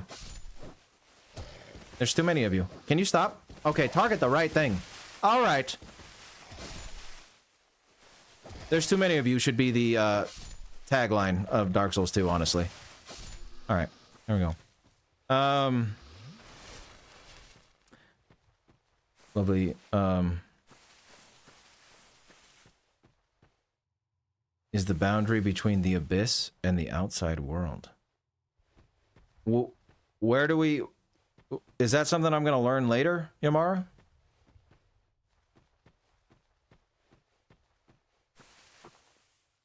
Nathan, that's not how... So, you're right, Nathan? But how I do my research is I research everything myself. So, think of it as like, I'm making my own lore video. You know, those lore videos, they had to make... They had to make their lore videos by going through the game, and that's essentially what I'm doing. I'm making my own lore video, except on evil. So, and we're doing everything, Nathan. We're doing everything. So I'm examining every little piece of this world. So that's why I can't just dash through them. I'm looking at everything. So with that in mind, yeah, Yamara, where is that something you learned later? The whole abyss thing you just said? Implied by the cutscene, but further explained down the line.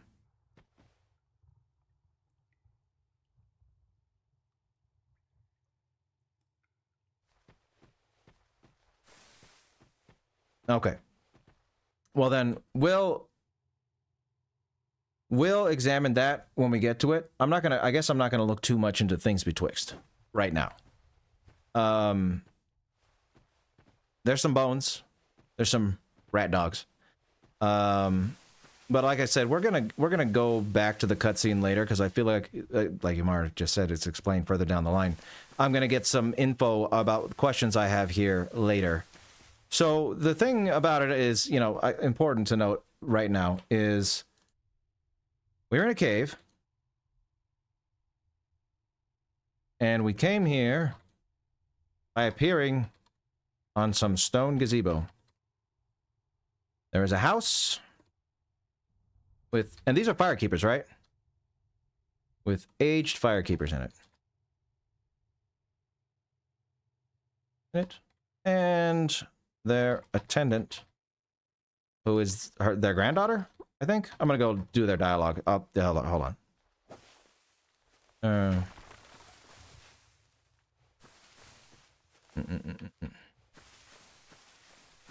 Well, but how we do it here, Nathan, is everything might be important, even down to the last little tiny rock. So we won't know it's important or not until we get to we get to a point where we think it's relevant. As of this point, though, especially at the beginning of the game, everything is relevant. Everything is relevant until it isn't. So one thing I noticed, I'm gonna kill this here ogre. Hopefully I don't die. Leave me alone. I think there's like a little. Get stabbed. Cool. Oh, I've already upgraded this thing, by the way, so that's why it hits a little harder. Thank you for the stone ring. And the gold pine resin. What am I miss? What else am I missing?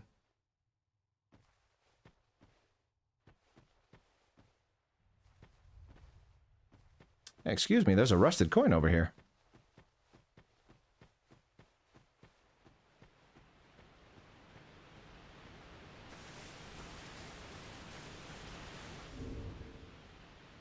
Yes, you're relevant, Austin. You are relevant. Oh, because I started this file before I started playing the game, just to get the rapier and get a little upgrade, because as I was explaining to people, I'm doing the most broken build in the game just because I'm not trying to challenge myself. I'm trying to research as efficiently as possible. So let's see if the Estus Flash says anything different here. Let's look at all our items real quick.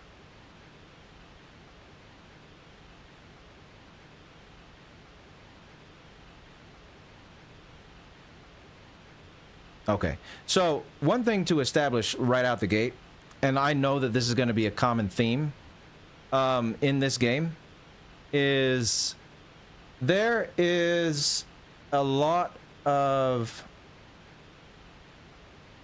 mention of things being lost over time. And this is one of them. So, like, if I go to the Estus Flask, as we saw it in Dark Souls 1, and look at the description, it says, let me make sure it's zoomed in enough for you guys. Hold on. That's good. The Estus Flask. The undead treasure, these dull green flask. Filled with Estus, a bonfire fills HP. The Estus flasks are linked to the Firekeepers. The Dark Tales also make reference. An emerald flask from the Keeper's soul. She lives to protect the flame and dies to protect it further. Here, saying the Estus flasks and the bonfires that illuminate the world of the undead is entirely unknown. The link between it. So a lot of time has passed to the point where a lot of stuff has been forgotten.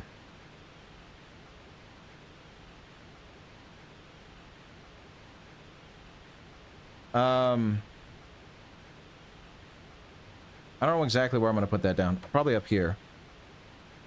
Time...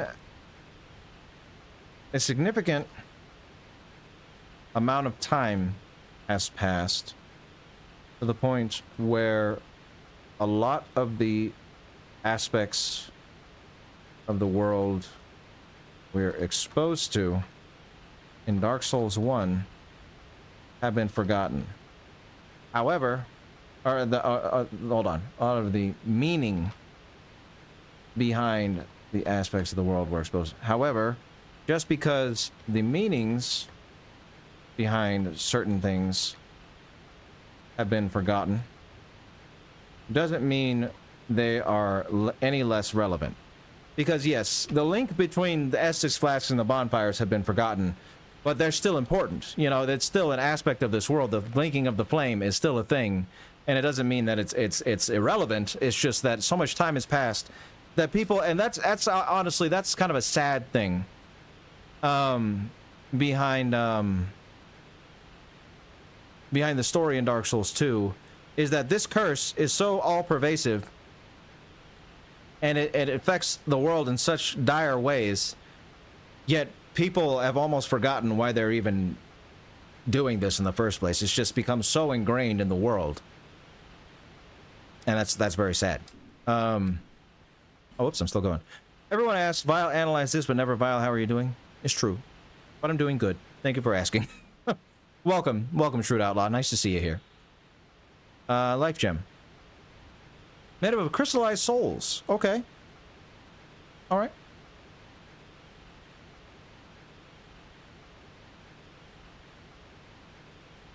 Life gem. Made of crystallized souls. Okay.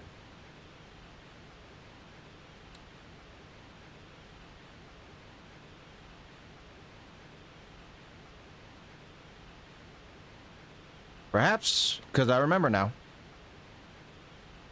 perhaps there are more connections made in this story between crystals, magic, and souls.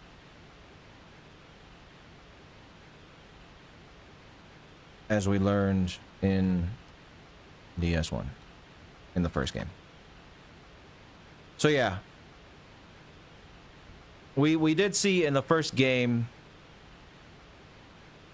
some mention of souls, magic, and crystals being linked. And the fact that life gems are made of crystallized souls, maybe we'll get some more insight into that in this game. What are we at now? We are looking at items that I've picked up so far and things betwixt Maximus. Nothing too crazy yet. I'm seeing if there's anything to learn here.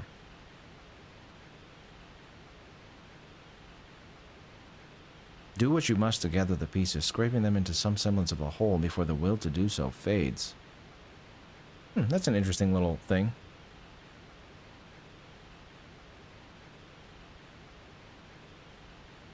This is 2. Dark sign. We're back to the old translating game. There we go. All right.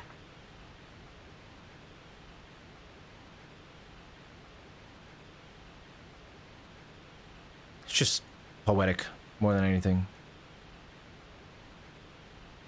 Kind of saying, gather what you can before you go hollow kind of deal. I do like Dark Souls 2. I've had a new appreciation for Dark Souls 2 ever since my last playthrough of it.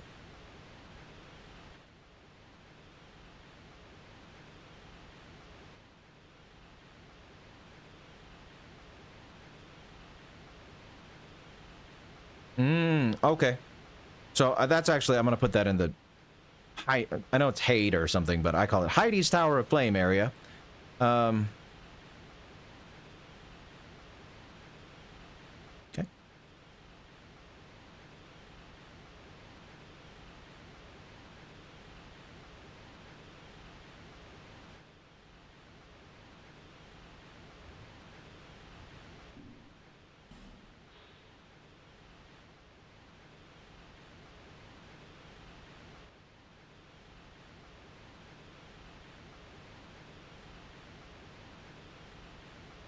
It's another Heidi item. Oops.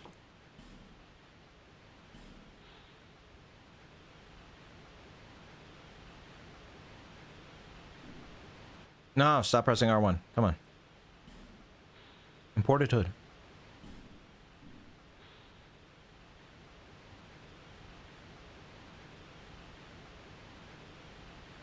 The cursed souls who wander the lands have a strange way of ending up here as if drawn from afar by some force. Yeah, that makes sense.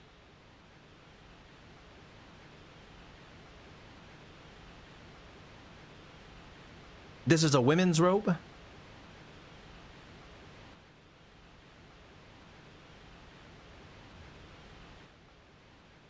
Okay.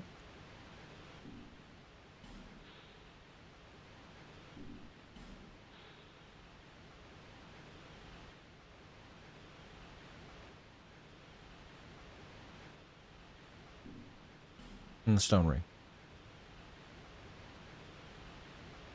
Oh, Ferosa mentioned. Stone ring.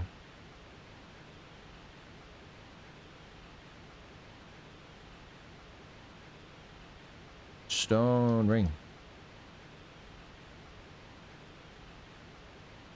Put that down. Might as well just copy it. The beloved ring of the gallant shieldless Lothian, formerly of Ferosa. His greatly reduced hits greatly reduce enemy poise. The effect may seem trivial with those who come back. Okay. Whoa. Lothian. Lothian, a long-lost ancestor of Lothric?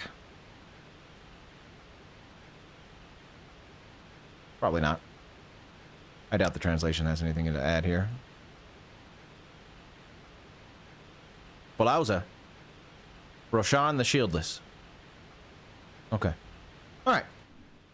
So, I did see that there's a rusted coin somewhere, and I bet you the rusted coin also has a similar description of being forgotten.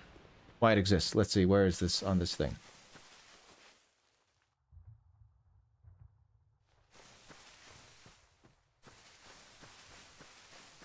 Hidden area behind a log. Ah, here we go. Rusted coin. Check it out. Look at that. Dark Souls 2 is gonna have a nasty vampire plot? That'd be cool. Bugzone, welcome. It's going good. We're playing Dark Souls 2 now, which is a great thing to be playing. Oh, there's more items. Hello. Hailstone.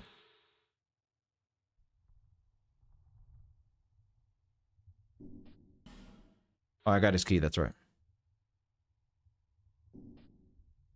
Okay. Rusted coin.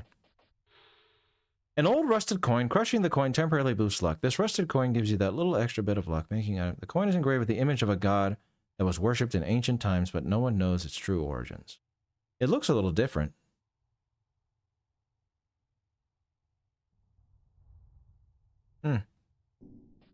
Probably means nothing.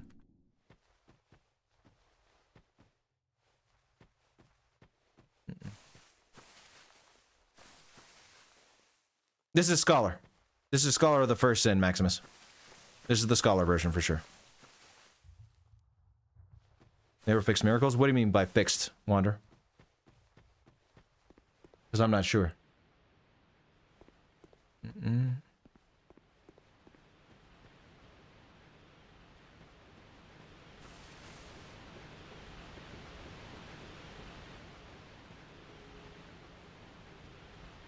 Yeah, I'll have to look into the literalness of the cutscene. I know there's a way to get to this thing without having to drop off the waterfall. Is it like over here? Hold on. Oh, right here. There we go. Give me item. Small, smooth, and silky stone. The most important item in the game.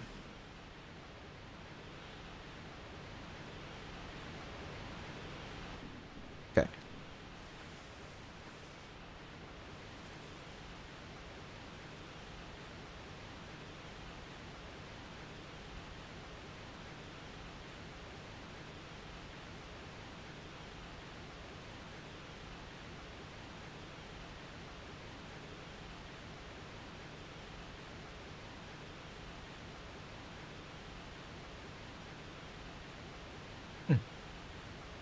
Alright, let's talk to the ladies.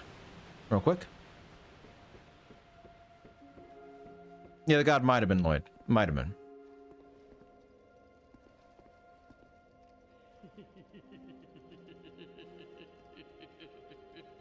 Yeah?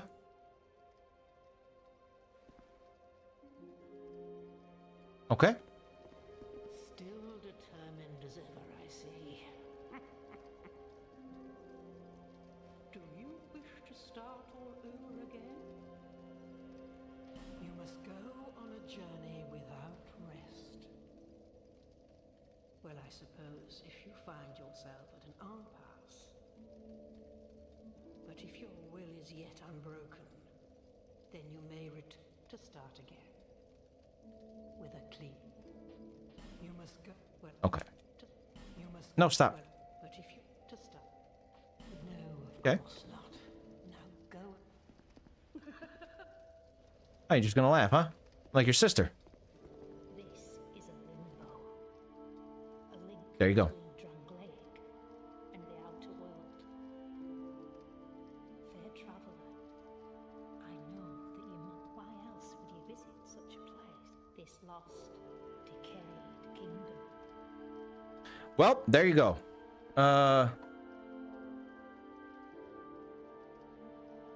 What's your name? Housekeeper.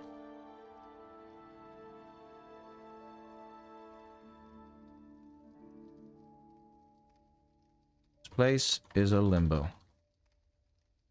A link between Grand Lake and the outer world. There you go. It's me, Sad. How you doing? Force the Falls Giants shortcut? What shortcut? It is a cool game, Bugzone. It's got some problems, but it's a cool game. Or a Mensa convention? Oh man. Those old women are from soft devs? Yeah. Soft shadow-like effigy. Use this item to reverse hollowing.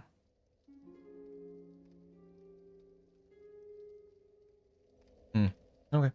Oh, you guys got to see me. I mean, I died, clearly. But look, who do I look like? What does my character look like? Pretty close, huh? It's me. Or about as close as I could get to me. Look at that honker. See that? Ta-da. One thing I did want to note that I didn't note down. That like a... No, it's a rock. Okay. Big tree. Who's Josh Tamar?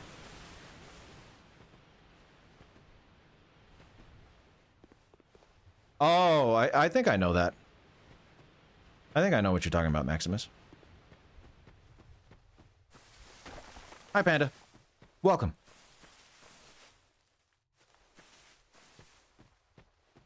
Look at that tree.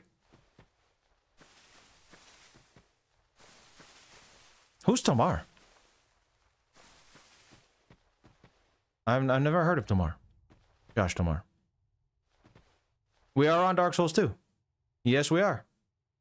Looking mighty arch tree like, if you ask me. That's a very big tree. I mean, it's not quite as gray, but that's quite the tree.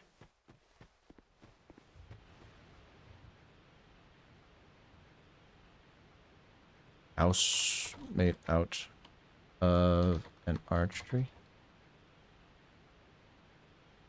Josh Tomar is an evil man. I need to look this up now. Joshua Tomar, American voice actor.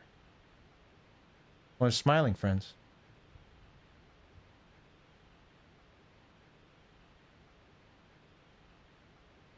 Oh, and he's part of Oni Plays. Oh, that's cool.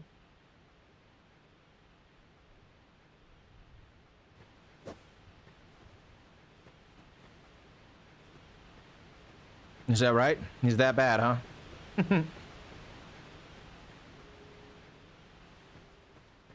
Yeah, this is the Tamar stream. I suppose. Sure. Austin gonna hit the Z's, but I hope you have a good stream and get plenty of research material. I know I'm cracking jokes a lot, so... Hey, no. Crack them jokes. We need some levity in here. We like the levity, Austin. Appreciate that. It is on Thursday at 4 p.m. Pacific. That is when I'll be streaming next. Tomorrow does his Tuesday and Thursday streams on Twitch. Ah, I see. I see. Well, unfortunately, I don't think I can reserve streaming days. So, I think I have to take up some people's slots. You know what I mean? Oh, is that right, Panda? I didn't know that. I used to watch Oni videos back in the day. You know, I've seen the Dragon's Ball P and, you know, the Harry Potter one. I've seen all of his videos, honestly. And I love Smiling Friends and Psychic Pebbles and all that stuff. But I didn't watch any of his Oni play stuff. I've never seen any Oni play stuff. What? Yeah, no, that's what I meant, Elda. There's at this point, I wouldn't be shocked if there's millions of streamers out there. You know what I mean? So there's no way I could be taking my own time slots. You know what I mean? I'm glad it's your day off too, so you could watch as well, Elda. I mean, it is a cave, yeah, but it is to use modern terms, it's giving Ash Lake vibes. It's giving Ash Lake vibes, right? Instead of trees, there's rocks, stalagmites, stalactites, whatever you want to call them, and they don't go all the way up to the ceiling. Some of them, but it looks a little Ash Lakey. Look at that! Look at that sand. Look at that sand down there. It looks a lot like ashes. I know it's not Ash Lake. We're not actually in Ash Lake. I'm pretty sure. Well, I mean, I don't know how sure I can be. There's a little more arch tree looking stuff. Is this Ash Lake? Are we in Ash Lake? Is the things betwixt Ash Lake? It sounded ridiculous when I said it, but now that I'm looking, like, all these trees are huge. And it is kind of watery.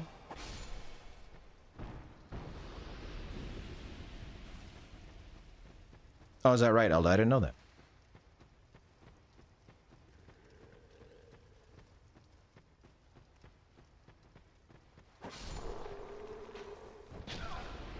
Light the fire.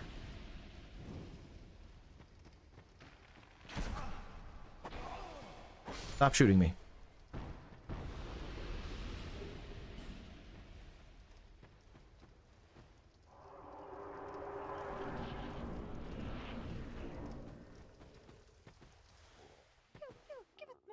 I will. I will give you smooth and silky.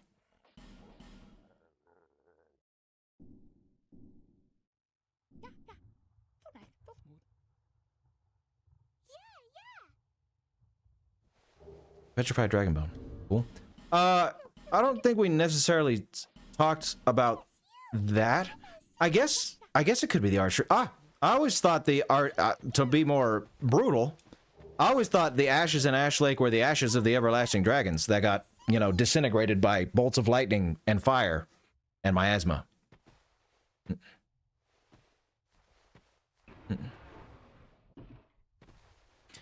But yeah, this is, now that I'm looking at it, hold on a second. Wait, get that item.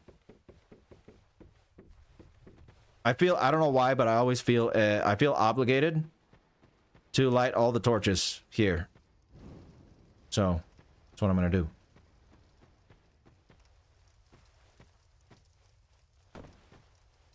All the sconces, whatever you want to call them. But let me get a good look at the splits. Like a warrior monk? Thank you, Cookie. I sure am. So yeah, now that I'm looking at this place, I mean, look at that tree. Look at that tree.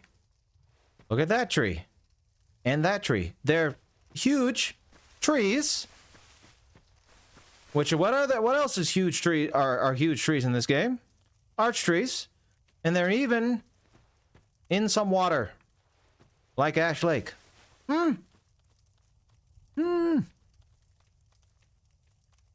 Is this Ash Lake?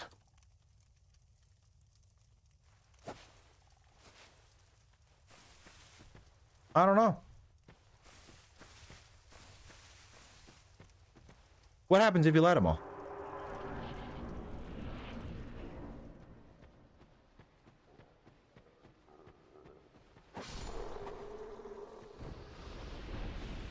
I need to get my torch lit.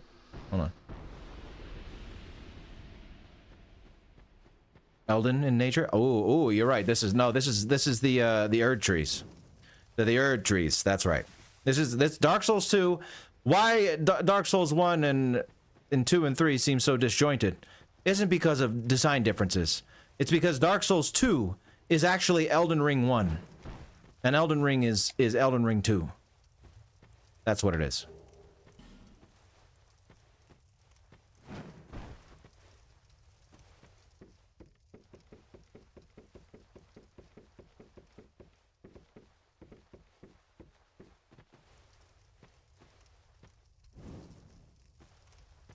Yeah, that makes sense. That makes sense, Zelda. Oh, that didn't work.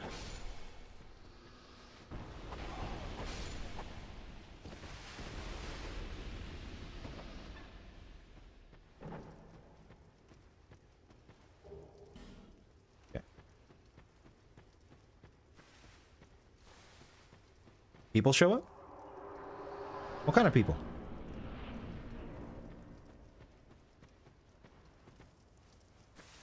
There you go. Yeah, exactly, Ella. It's all connected. It's all connected. That away. Oh, I needed to light that one. Duskbloods is going to be interesting, Koke. Duskbloods is going to be interesting. Yeah, this is when they fixed platforming, I should say. Because in Dark Souls 1 and Demon Souls, I'm pretty sure, you run with the same button you use to jump, right? And roll. I mean, you jump with the same button you use to run and roll. So there's a lot of, like, when you're running, you accidentally jump kind of deal. But in this game, they change it to the left stick, clicking it down, which makes it a lot easier and more smooth.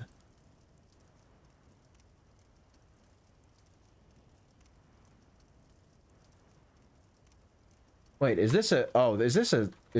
Okay, hold on.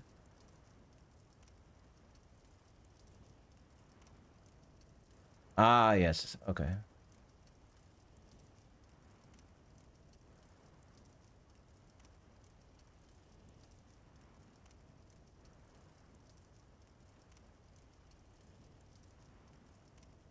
There we go. I was on the Dark Souls 2 cheat sheet, not the Dark Souls 2 Scholar of the First Sin cheat sheet. It was telling me to go through that third fog gate, but you can't do that. Because I do not have a fragrant branch of yore. So we're gonna have to come back here for that. Must light all the torches.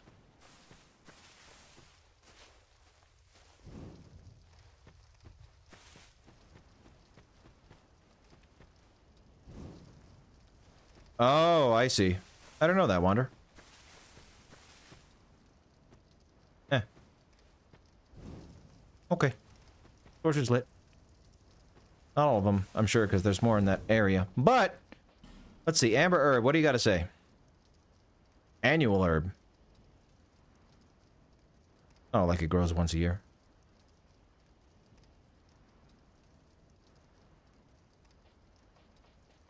What else did I pick up? Oh, cracked red eye orb.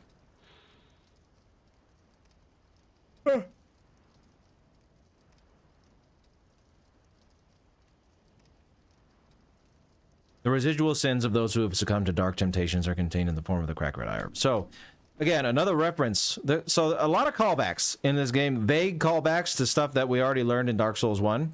Cracked red eye orbs are what, you know, you use to summon or invade in the Dark Wraith Covenant. So, the sins of those who succumb to the dark, you know, makes sense. Makes sense.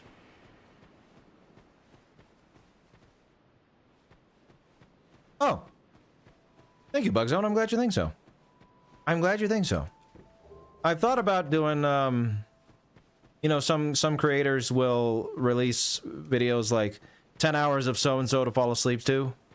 Maybe I do, like, 2 hours of analyzing evil Star Wars to fall asleep to, or 2 hours of analyzing evil gangsters to fall asleep to. I don't know. Maybe I've thought about doing that before. Kind of a.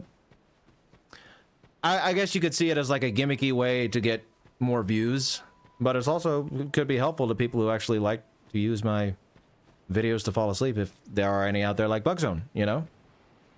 So damn evocative. It is, Elda. Oh yeah, he is a fighting gym leader, Koke. That sounds like a fun ROM hack there. So Majula. We love Majula. Everybody loves Majula. Even if you hate Dark Souls 2, you love Majula. Don't tell me otherwise. Don't tell me otherwise. Majula's great. So, thank you, MC Panda. I love that. I love hearing that. Very good, very good. I could make it a playlist. You're right, Darth Adipose.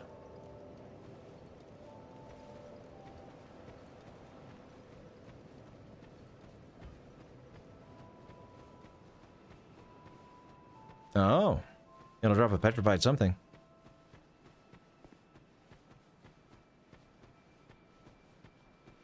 Oh, maybe, Nicholas, maybe. Oh, it's got good visuals, Bugzone. It does. Let's see if I go back here, if that red phantom's here, or if there's more sconces to light in that third area.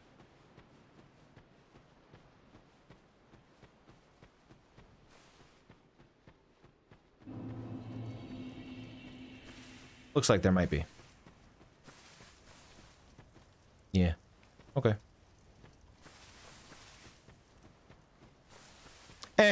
Not really, Panda. It's not a sore spot. People are gonna think what they think.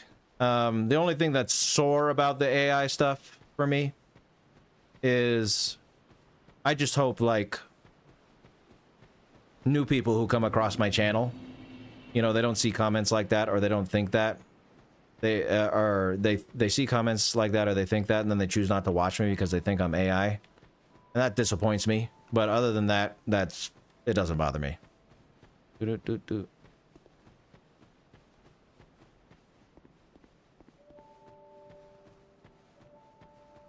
Okay, Majula.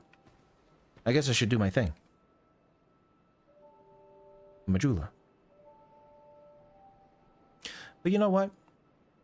We're getting close to the end of the stream here. We gotta end on a higher note than just looking at Majula. As much as looking at Majula is cool. As much as looking at Majula is cool. We gotta end on a little bit of a higher note. So we're gonna fight a boss, and it's gonna be impressive because I have this very weak weapon. Majula.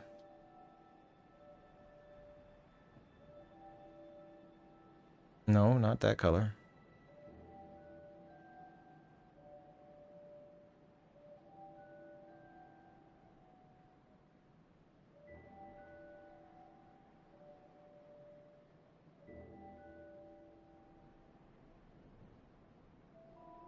I think we'll go to Heidi's Tower of Flame first.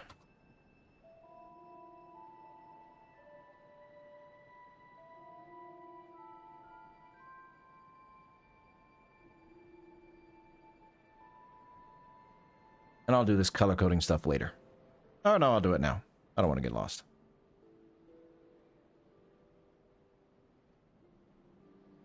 Oh wait, I suppose I could... Wait, if I do this, is it going to highlight all the spaces in between? Oh no, cool. Look at that. The more you know.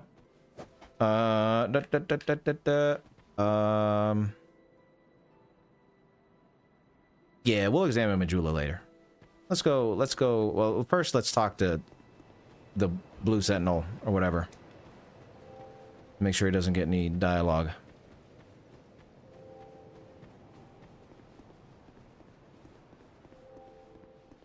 Sounds perfect, Bugzone. So, 2 deaths. Just me. I've died twice, because I'm not online. For whatever reason, the Dark Souls 2 servers are down right now. A reasonable amount of perception, you would know it's not AI. Yeah, well... I don't know, Elda. Some don't. It is what it is, though, you know? Dang Souls 420. That's what we're playing, Dang Souls 420.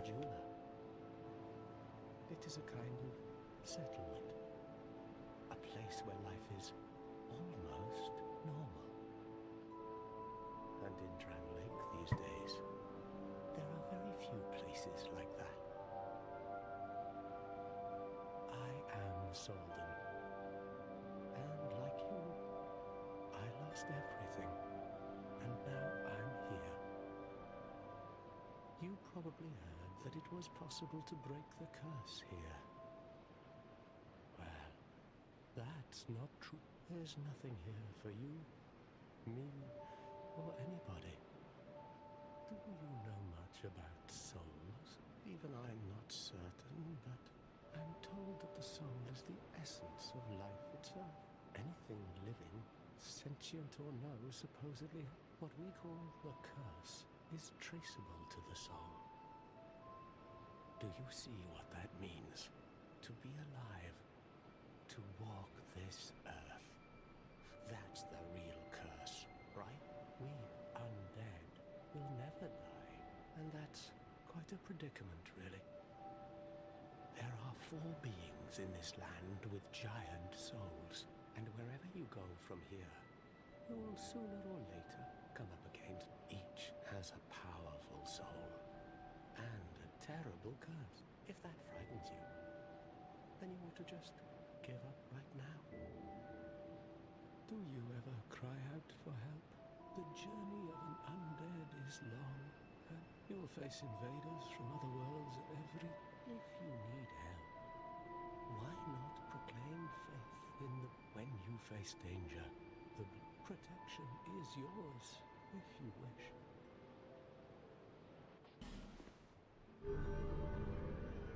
Sure. The Majula theme is beautiful. That is a wise... People are weak, but the blue sentinels watch over us in their benevolence. Let the sentinels cradle you in their Look at how they fret over all and sundry. Oh, those were better days. Oh, dear me. It really takes me back.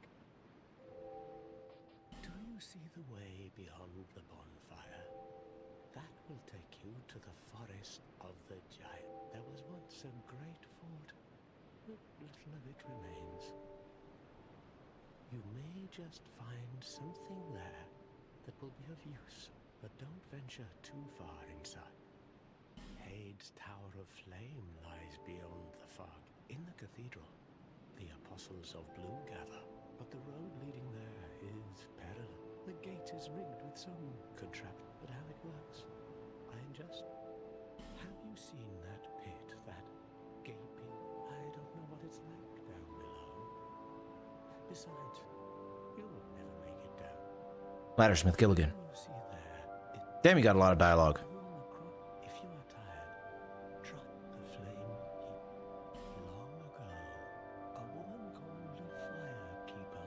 She kept the flame lit and guarded it from those. I wonder where the fire... Did you notice any letters on... These are messages in Lake. The flow of time is convoluted. Poignant wishes, dashed dreams. If your will to soldier on falters, you may notice... Finally. All right. Give me that gesture. All right. May you find peace on your... So the Way of Blue seems like a successor to the Way of White. I don't remember if the Way of White is in this game, but it seems like it.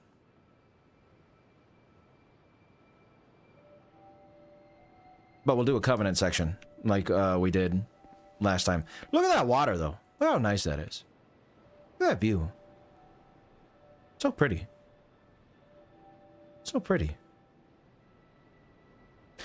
You know what game has really pretty water? Is, Sea of Thieves.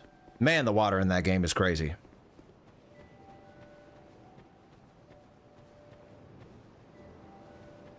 Don't kill him until after Old Dragon Slayer? Okay, I won't. I won't. I'm gonna talk to Shalquar, see if she has any dialogue that I don't, you know, I don't want to mess up the dialogue by beating a boss or something. Shalquar! Oh, Kitty cat! dead are we? And one without much time remaining. Just about ready to fall apart, I'd say. Not exactly the time to be chatting with a cat. Well, oh yes. You may call me Shalquar. So, Ooh, you smell wonderful. This place is already dead. Everything will crumble and waste away so that something new may be born. Isn't it wonderful? This place is... We receive only the most peculiar visitors. Folk, it's enough to keep even a cat amused. Are you going to see the old one? Those four who have grown so incredibly ancient. They must have sprouted quite a thick coat of moss by now. For heaven's sake. No one even imagine that. Yes. For you have a most pleasant scent. Have you made friends with the man? He's lost everything. The only thing he's good for now is covenants are a type of... Well, you give something to gain something. It might be just the thing you need. Do you see that oddly formed rock? Long ago they called it Victor's Stone. If you wish to face great... Although, you just... This place is everything... Okay. Nothing suited you. Well, that's... What do you have to say? What happens if I select the Covenants option? Oh. What you got? Oh, that's right. You got the ring and all that fun stuff. Okay. So. All right.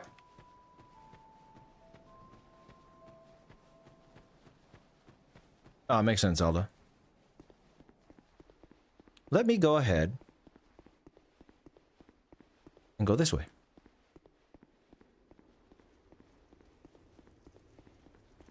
Rare? Rareware? Like Banjo and Kazooie rareware?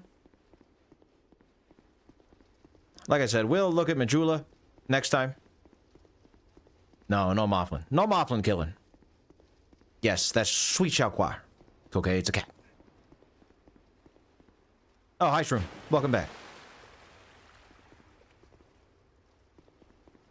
We're gonna go... Oh, wait, I already opened it. What am I doing? Oh, no, I have to open it again. This is what he couldn't figure out, Mr. Salden. A lever. Or a pulley. Great Mighty Pooh video. Oh! Oh, Jimmy. Welcome, Jimmy. How's it going?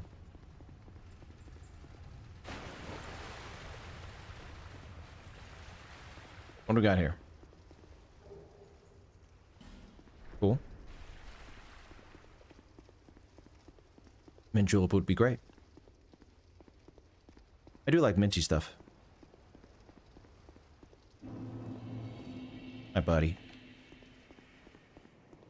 So, you know what? We'll also do that. Let's have a bit of fun. Oh, what is that? Ra? Is that the Egyptian god with the bird head? Ra?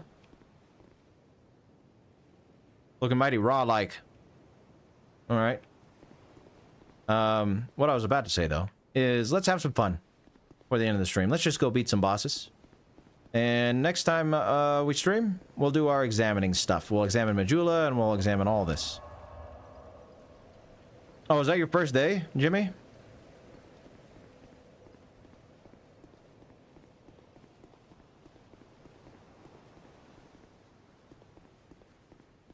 Winged Dragon of Ra. Exactly.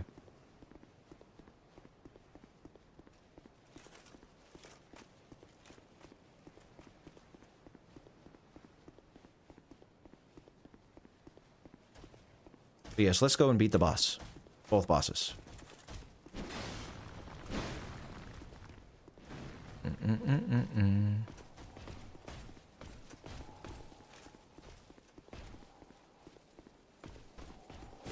Oh shit.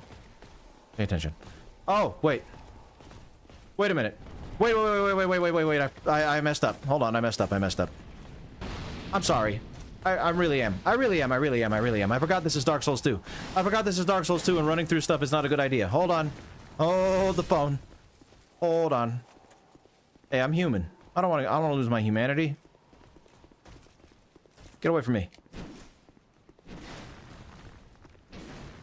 I do have this thing. Haha.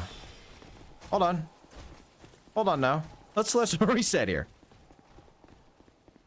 Let's reset here, and I'll do this proper like.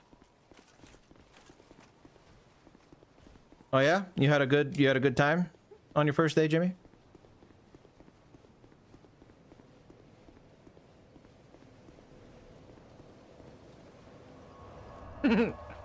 Yes, indeed, Jimmy. Yes, being a general manager is an interesting gig. I was a general manager for a long time. Well, not a long time. I was a manager of restaurants for many years, though. Yeah, I guess that is a long time, huh? 7 years, about. You don't like the mechanics in this game? They're alright. I mean, the mob packing is annoying a lot of the time, but it's not the worst thing in the world.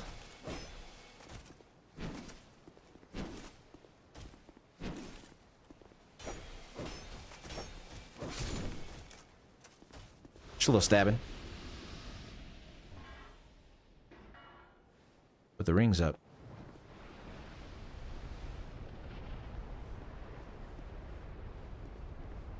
Yeah.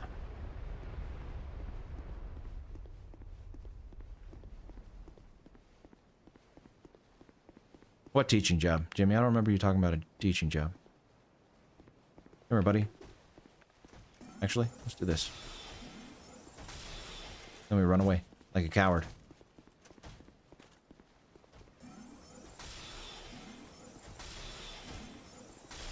I'm a coward!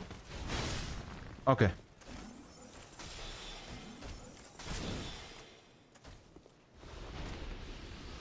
Then I'll get both of you, that's right. Alright. Maybe I can make them fall off, though. I know you can do that. Come on. Come out here. Bozos. Try and hit me. From right there. Right there. Come on. Nope, didn't work. Alright. Hold on.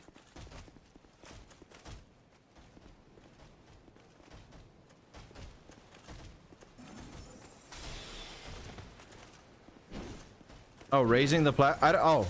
What's the Dragon Rider cheese? I don't know what the Dragon Rider cheese is. I thought you had to raise the platforms to cheese him. But I guess I'm wrong. I guess I've never done the Dragon Rider cheese then. I thought raising the platforms was the cheese.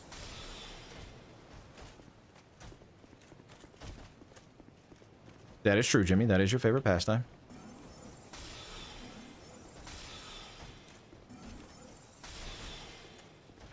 Really?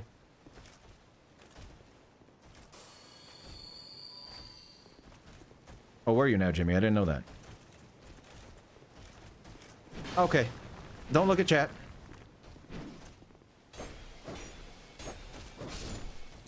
Alright.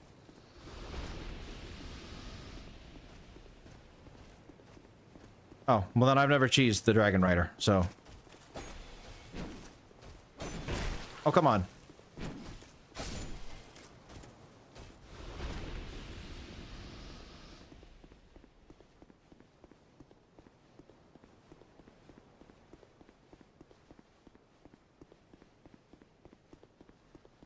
No, Elena. And Elena, you're here too, Elena. No. No, he shouldn't.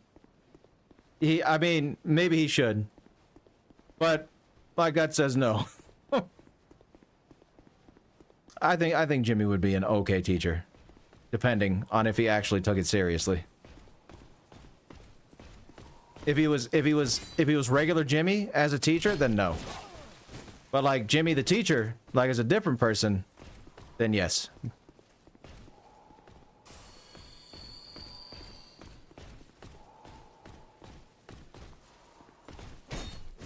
Oh, come on. Really? Alright. Alright. Give me a break here, dude. Thank you. That's alright. Your first is usually your favorite, Weeb. I feel that.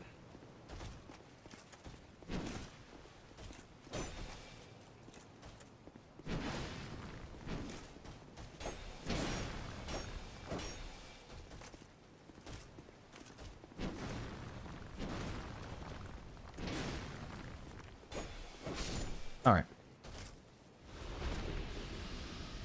Thank you for the orb. Dragon Rider cheese is basically you wait at the entrance when you enter the fog wall. Wait till he takes exactly 7 steps. Run past him to his left. He'll fall off. First, you don't raise the... Oh, interesting. I didn't know that. Alright, well, I will keep that file away for future Dragon Rider cheese reference. Okay, buddy.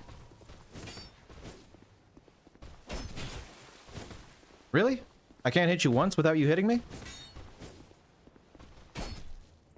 He's gonna do the thing.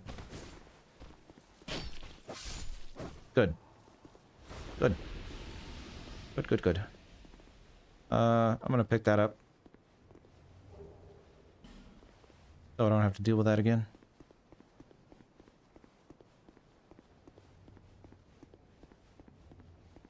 Sorry, Jim. Jim. Okay! Wow! That tracking was insane! I am shocked that I'm alive. Wow!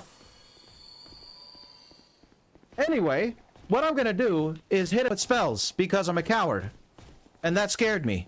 If he'll stop running at me, please. Please.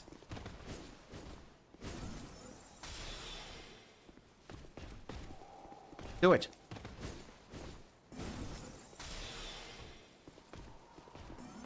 Oh, good.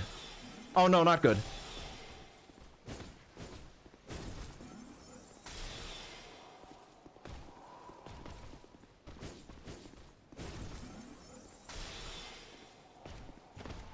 No, Jimmy, I'm not answering your call.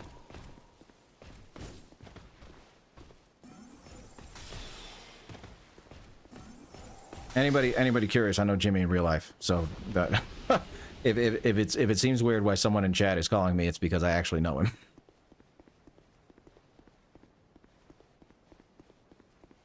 Elena, no, and Elena's Jimmy's girlfriend, wife, but basically wife.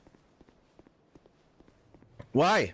Why? No, I'm not doing that. I'm not doing that. No. Hey, so is there something I have to do? Okay, besides getting smacked in the face with fire. You got your shirt off. Perfect. Is there, what do I have to do to kill this dragon without dying? Do I just run straight at him? I forget. I forget, guys. Let me know. Let me know, please. No, I'm not picking up the phone. Sorry, but that's not happening. Run alongside the railing. Okay.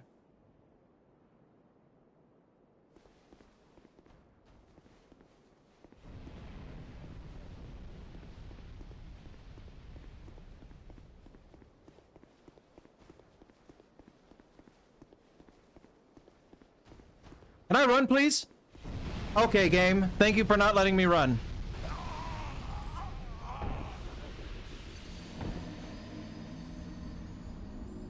I love that. I forgot about that part. I forgot about that part about Dark Souls 2. I don't remember if it happens in 1, but I forgot that when you deplete your stamina, you stop when you try to run again. See? Like this. If I go like this, and it's out, and now if I try to run again, it goes away. I can't run. So don't deplete the stamina. Don't deplete the stamina. I'm running through now. I don't care. I don't care. I know, right, Wander?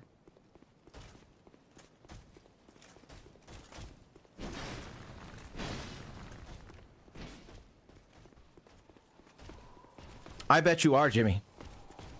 Should have picked up the phone? No, I'm not. I'm sorry, but that's not happening.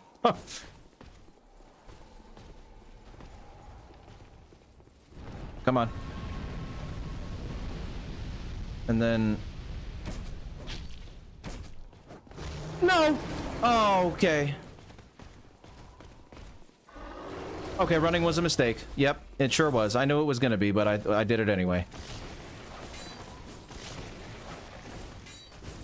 Yeah, mistakes were made.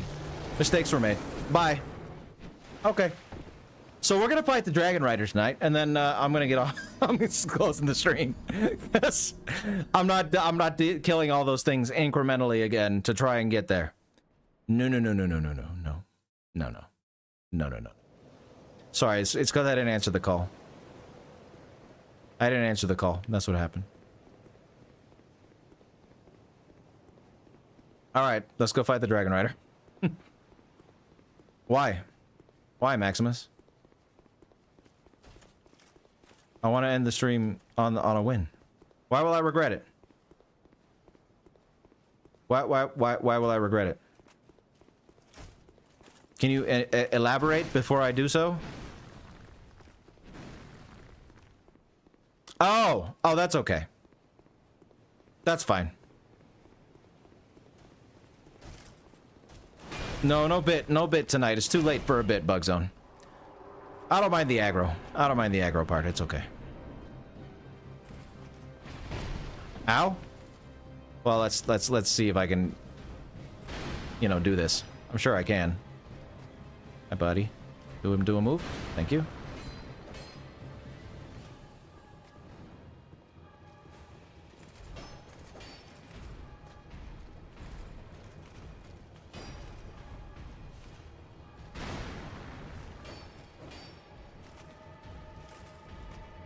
Just poking him. No big deal.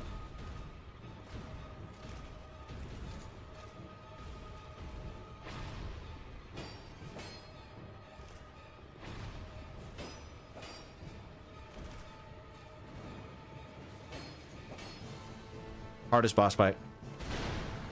Uh-oh. I spoke too soon. Oh, I spoke too soon!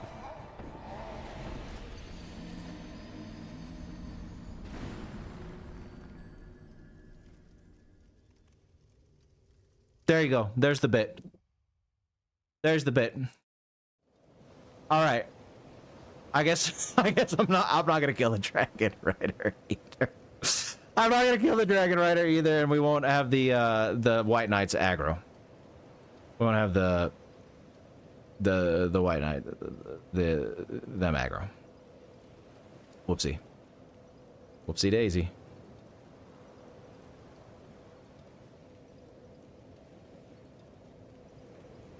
It is tough, Wonder. It is tough. Clip it. Clip it, Jimmy. Give me that clip. No, I'm not answering the phone. I'm not answering the phone. Sorry, guys. But anyway, so that was us making it. Bet if you're good at DS2, you'd be good at DS2.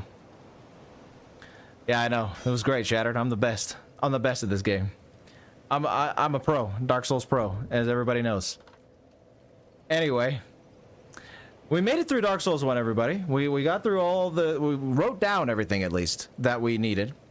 Now we're on Dark Souls 2. So, next time, we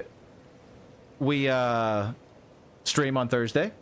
We're going to keep playing Dark Souls 2, and we won't die to the Dragon Rider. And, we'll kill the dragon, and we'll kill old Dragon Slayer, otherwise known as Orenstein.